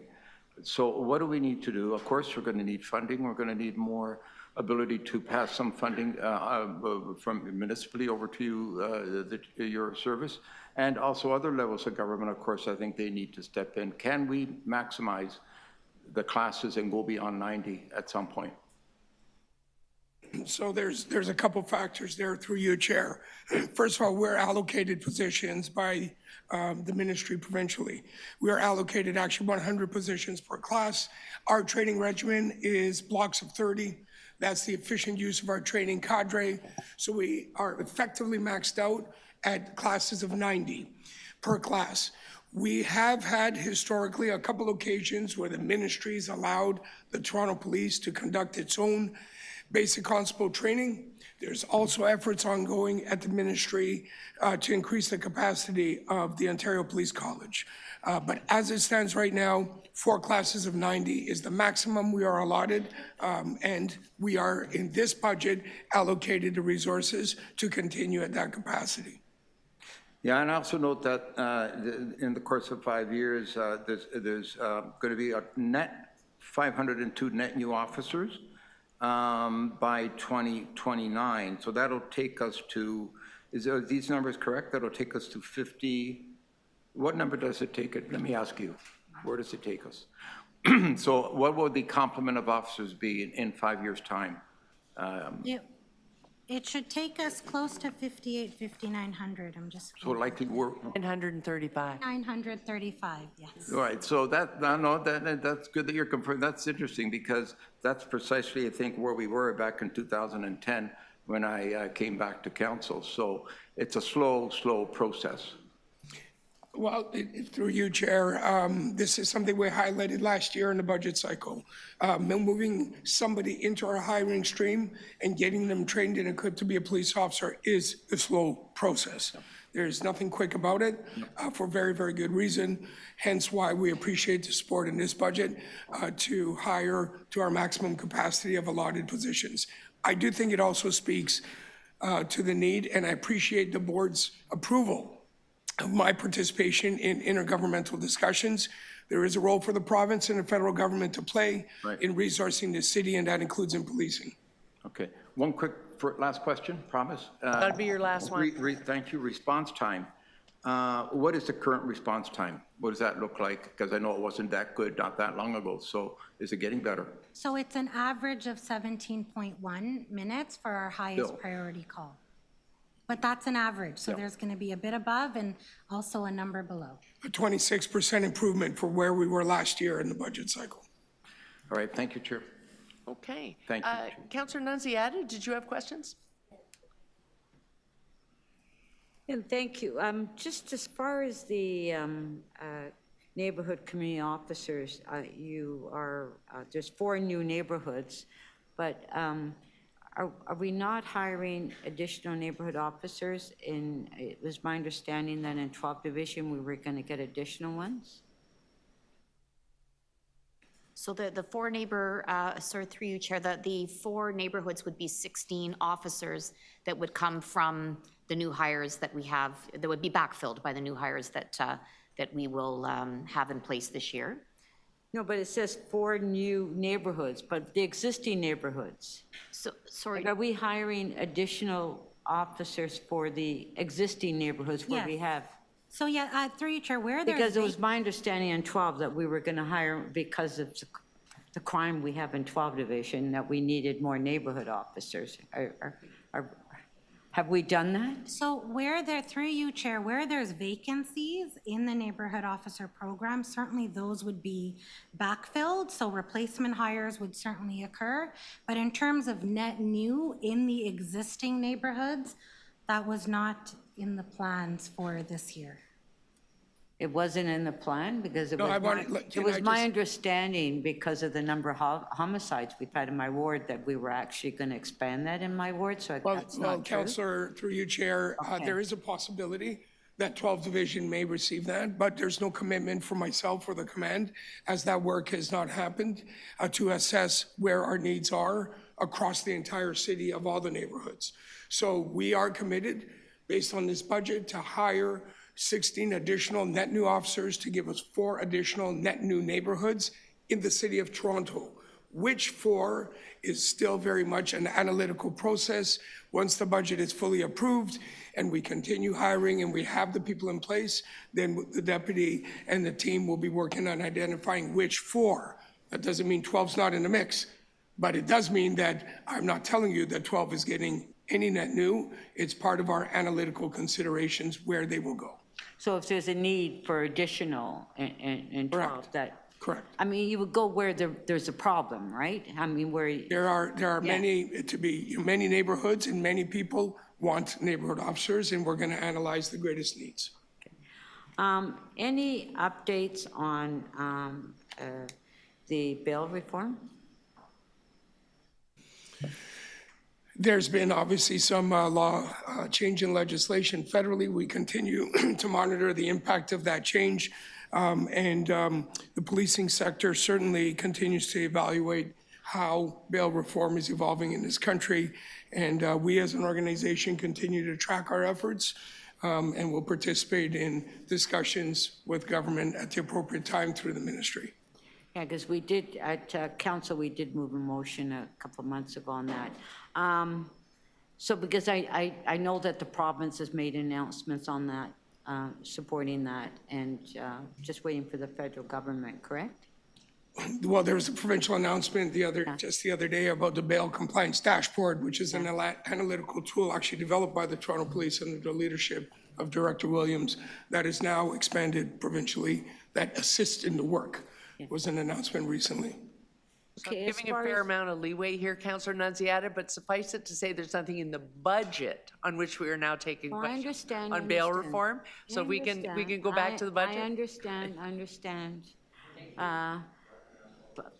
Okay, you know, like, please allow me to ask questions, Counselor Perks and Counselor Carroll. On budget, Okay. I will Yes, it happily is budget. entertain any question having to do with the budget. We have the right to ask questions. In your budget, you mentioned parking enforcement.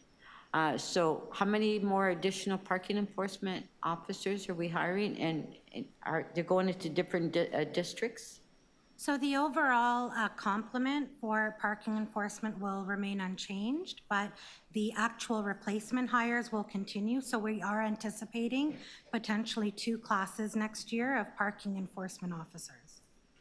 Okay, and my last question is, Councillor Crisanti asked a question about the schools. So is there now more collaboration with the schools, with the police going into the schools? And because I know at one point there was an issue that the school board, some of the schools were not allowing police officers to go into their schools? Again, through you, Chair, our NCOs are very, very active in their local schools and working with with the trustees and with the school staff as well, and with our SafeTO partners, bringing everybody together when they can. And there's a school safety summit as well as a table that we participate in as well. So it definitely is improving. It's improved. Okay, thank you. Okay, we're taking it into committee members now. Councillor Moyes. Thank you. Through you, Madam Chair, I want to start off by recognizing the hard work you and your entire team have done to reduce priority 1 calls by 25%, I believe. That's extraordinary, 1-year period. And also to you develop the multi-year hiring plan, which is really great to see, which is what we had asked for, in the last time you were here. So, but I'll ask this question again, which I asked last year. One area of concern for me is the progress on the implementation of the recommendations from the missing and missed report. So I know 86 have been implemented. What are some of the challenges you're facing, and when do you anticipate all 151 recommendations will be implemented?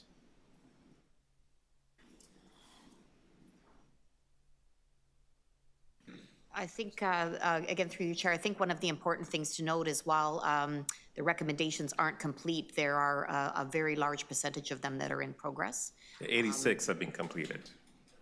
86 have been implemented. Yes, but there are a vast number of them that are Progress. well through through the process as well, that although they're not complete, they are well along in getting close to completion as well. So.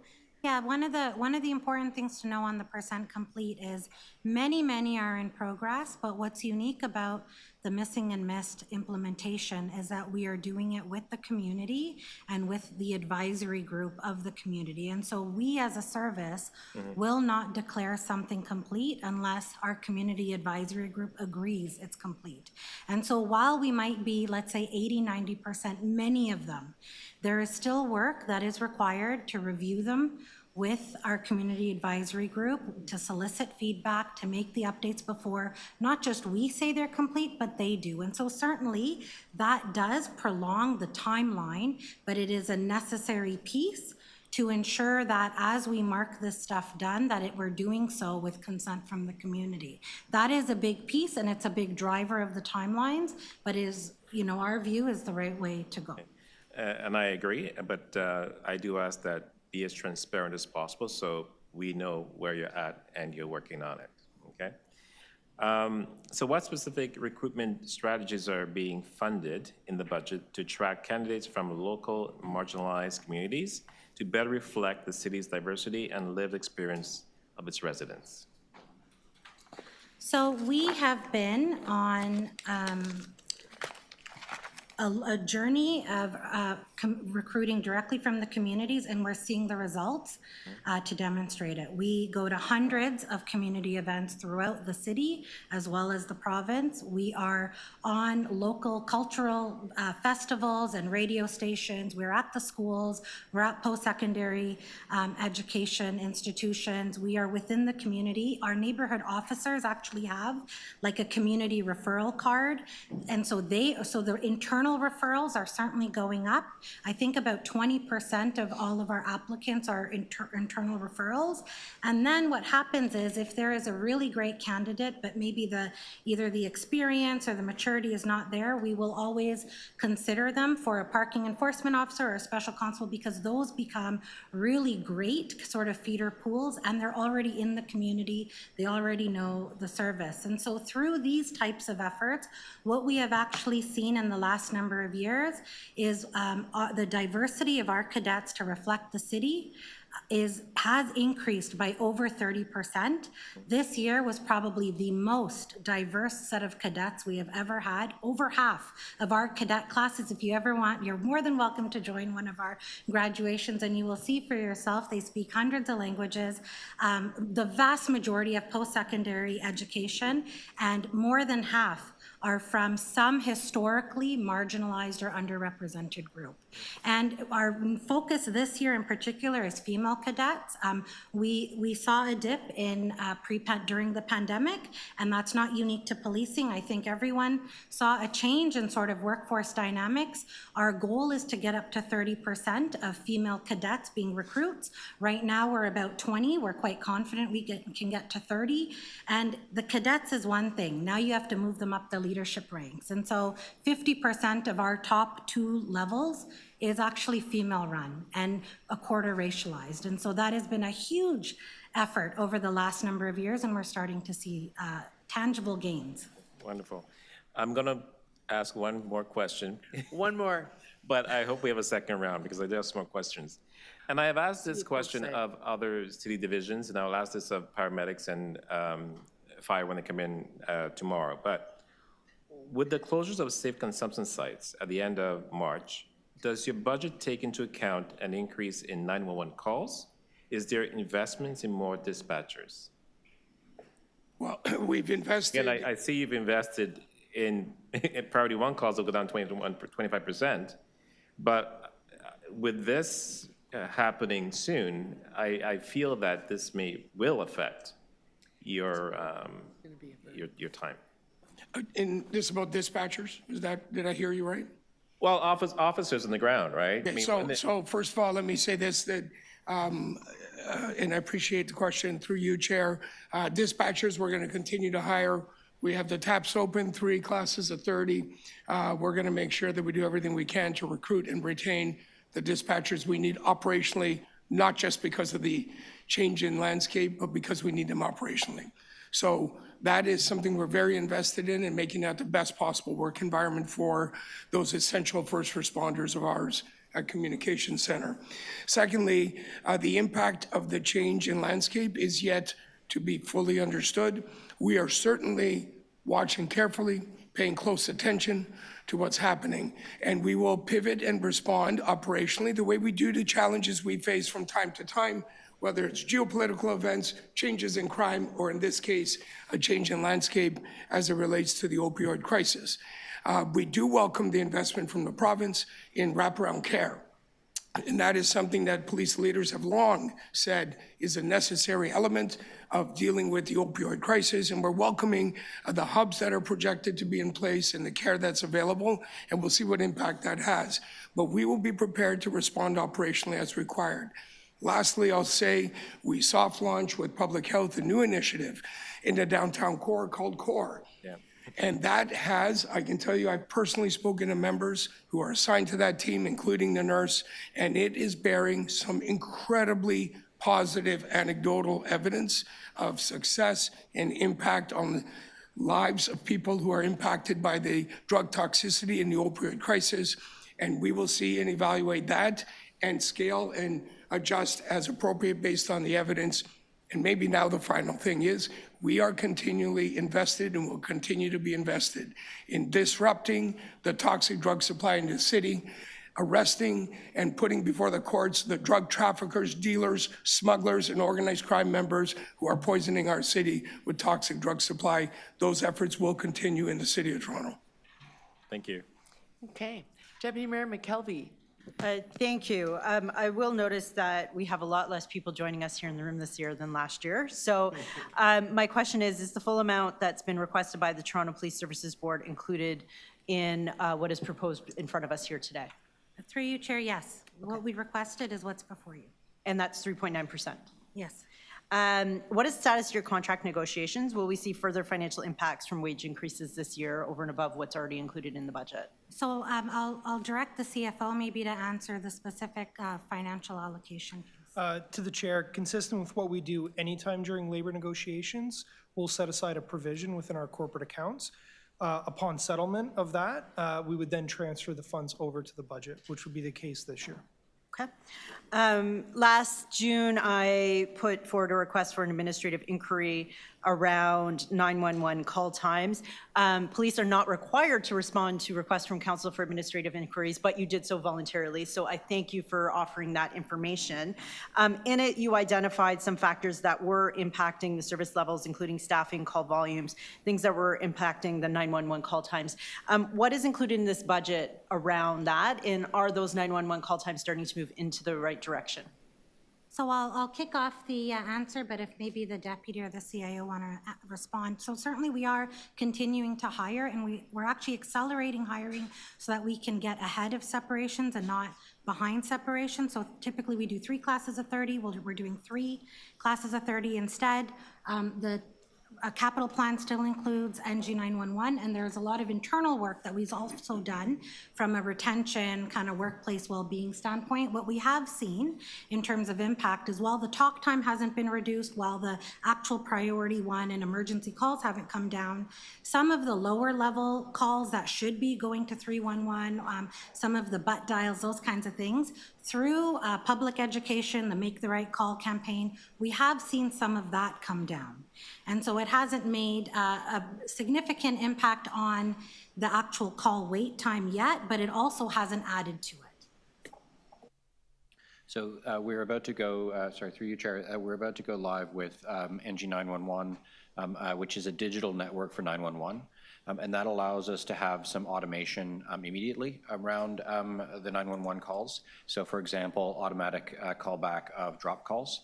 But it also lays the groundwork for more advanced automation, which is going to take time to build out, but would be very helpful. And these would be things like AI agents that help with translation, speech to text, or potentially even at some point answering the non-emergency line. So these are all things that stack up behind the NG 911 project. So investments are included in this budget that will improve call times. Okay, and roughly when might we see some of that coming online or help?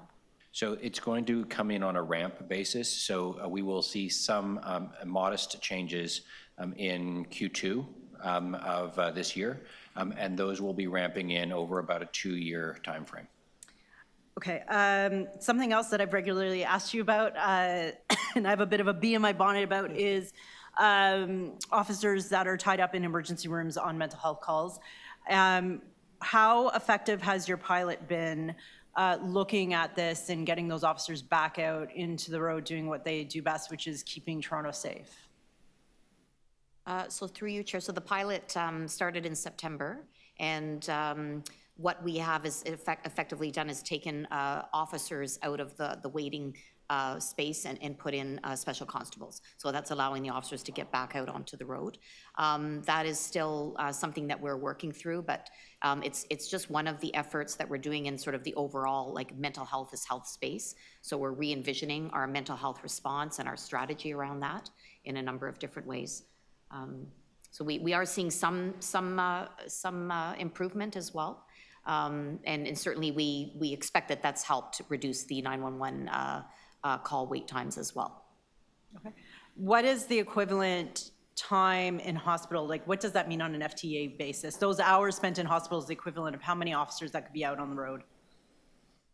It's approximately 23,000 hours per year our officers are spending in hospitals waiting.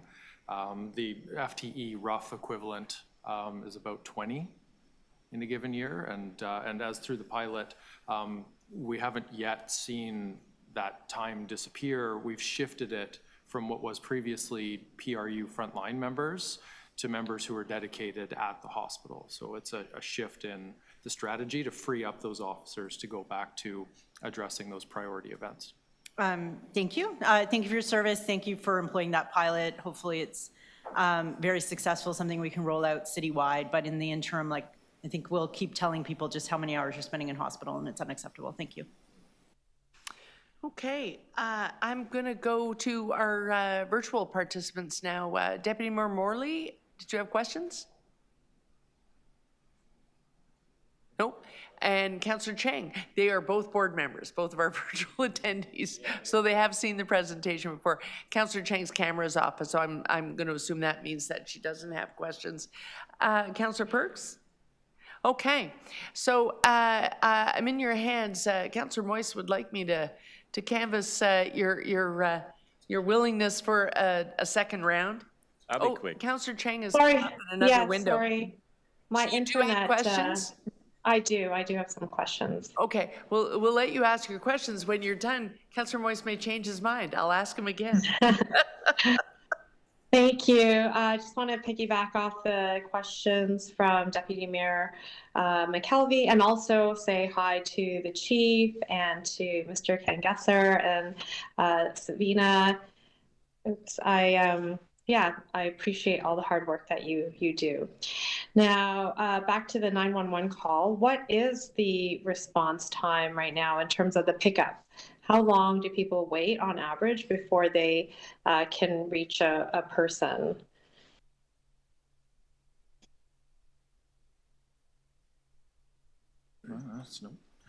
It would vary on a given day, so it's difficult, obviously, from a day-to-day basis to say how many is it, because the call volume changes or the urgency or nature of those calls. So although it does vary, we would say probably on average it's around 45 seconds, certainly longer than the NENA standard, which is the international standard for those.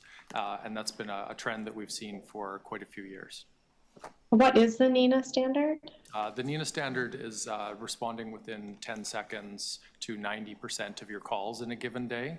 And that's, again, similarly based on a global standard to be able to address those calls. And so I heard 3 classes of 30 this year in this budget.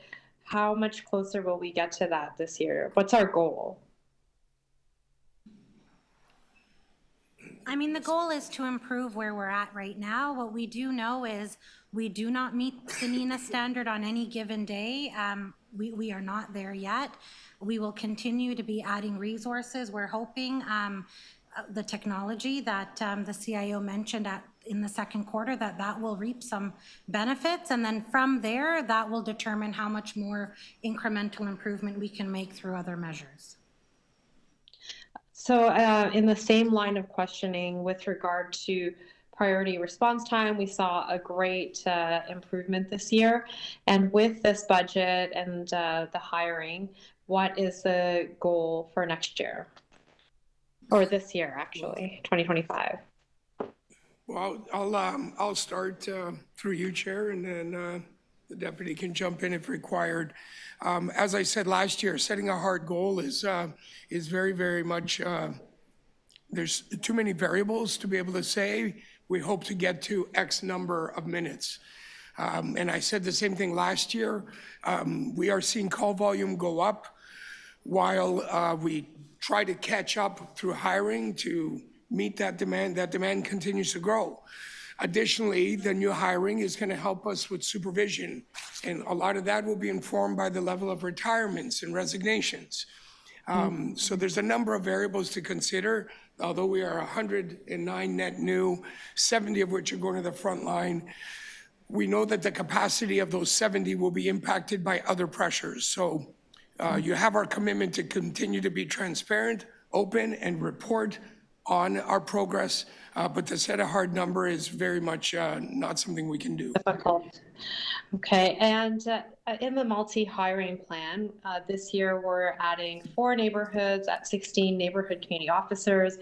Many of the feedback that we hear from community members is they think this is a high priority, that this will help change things in neighborhoods. So I'm wondering, what is the ultimate trajectory in terms of neighborhood community officer coverage across the city in the next few years? So 4 neighborhoods this year, do we have some goals for the coming years? Through you, Chair, although we can't specify a number, as we said earlier, we recognize how valuable the program is, and we hear it on a daily basis.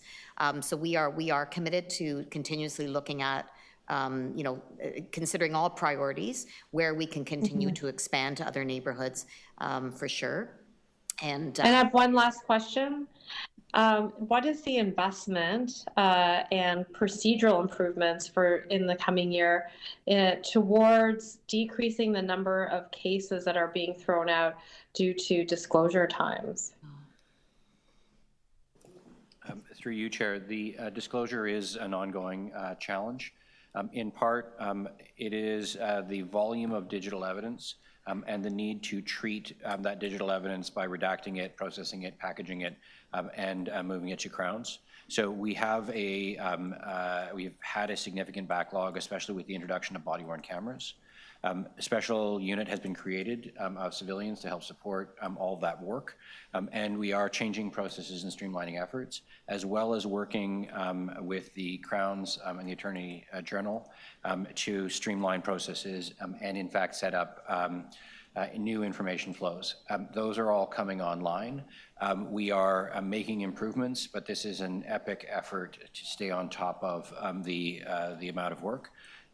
We are also going to see the introduction of the records management system in 2026, which should support, and we've been collaboratively working on that with Crowns on the design.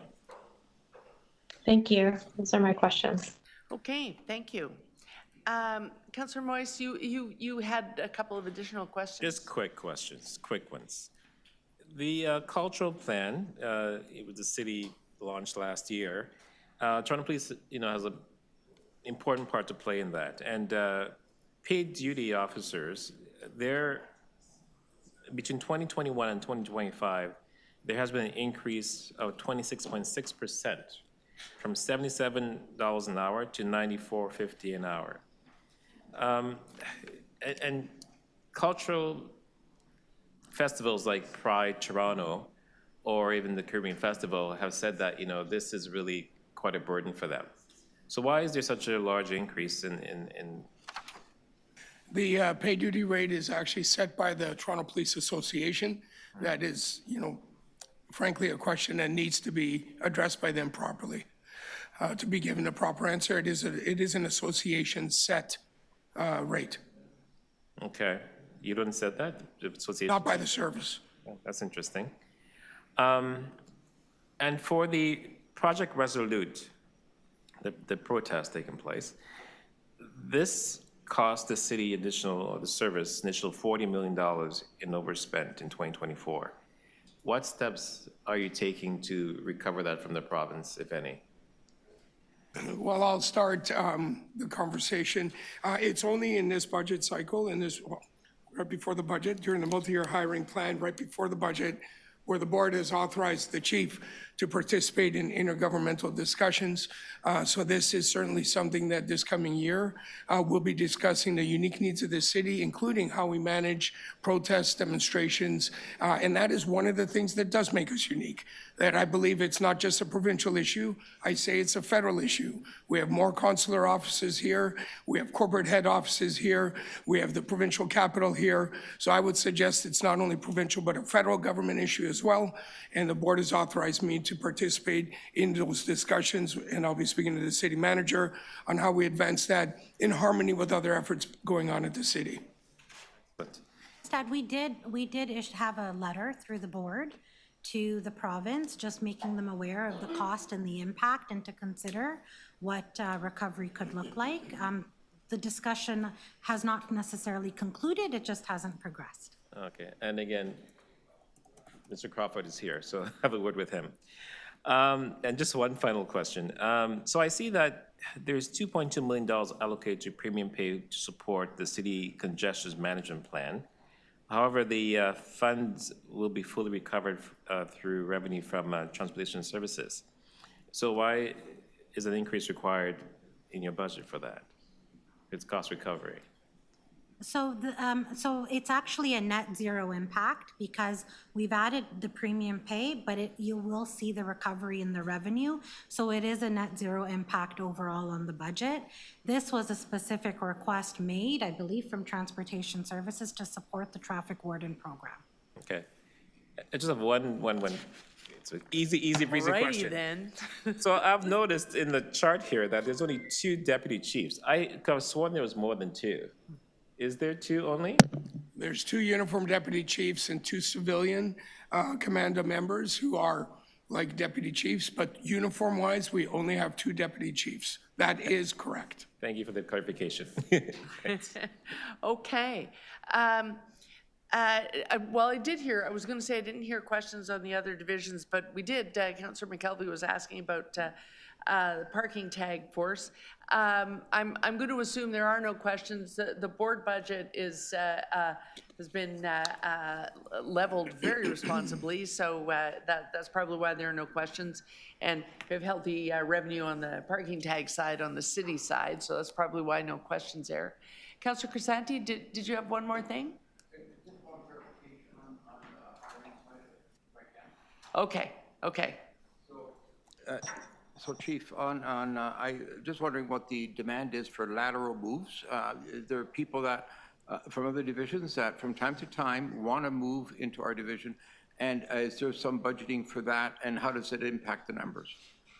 So through you, Chair, we enjoy a lot of applicants from other services. Good to know. And those that leave also come back, many of them.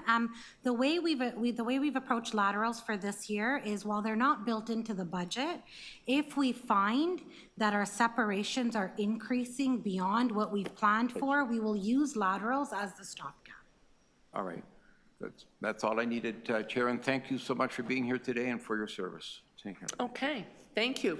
Okay, then that is it for all 3, the service, the board, and the parking tag operation. So we are done. Thank you very much. Done for today anyway. I'm afraid you have to come back tomorrow.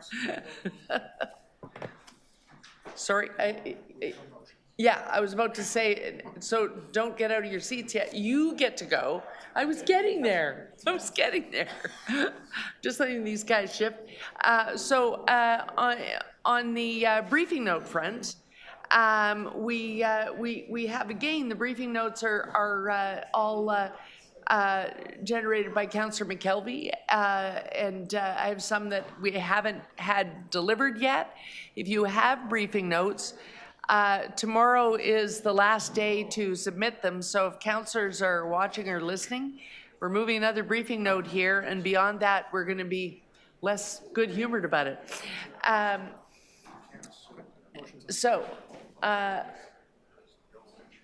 Councillor Burks, we're still there. Do we still have our virtual attendees? Actually, we got quorum between us. Okay.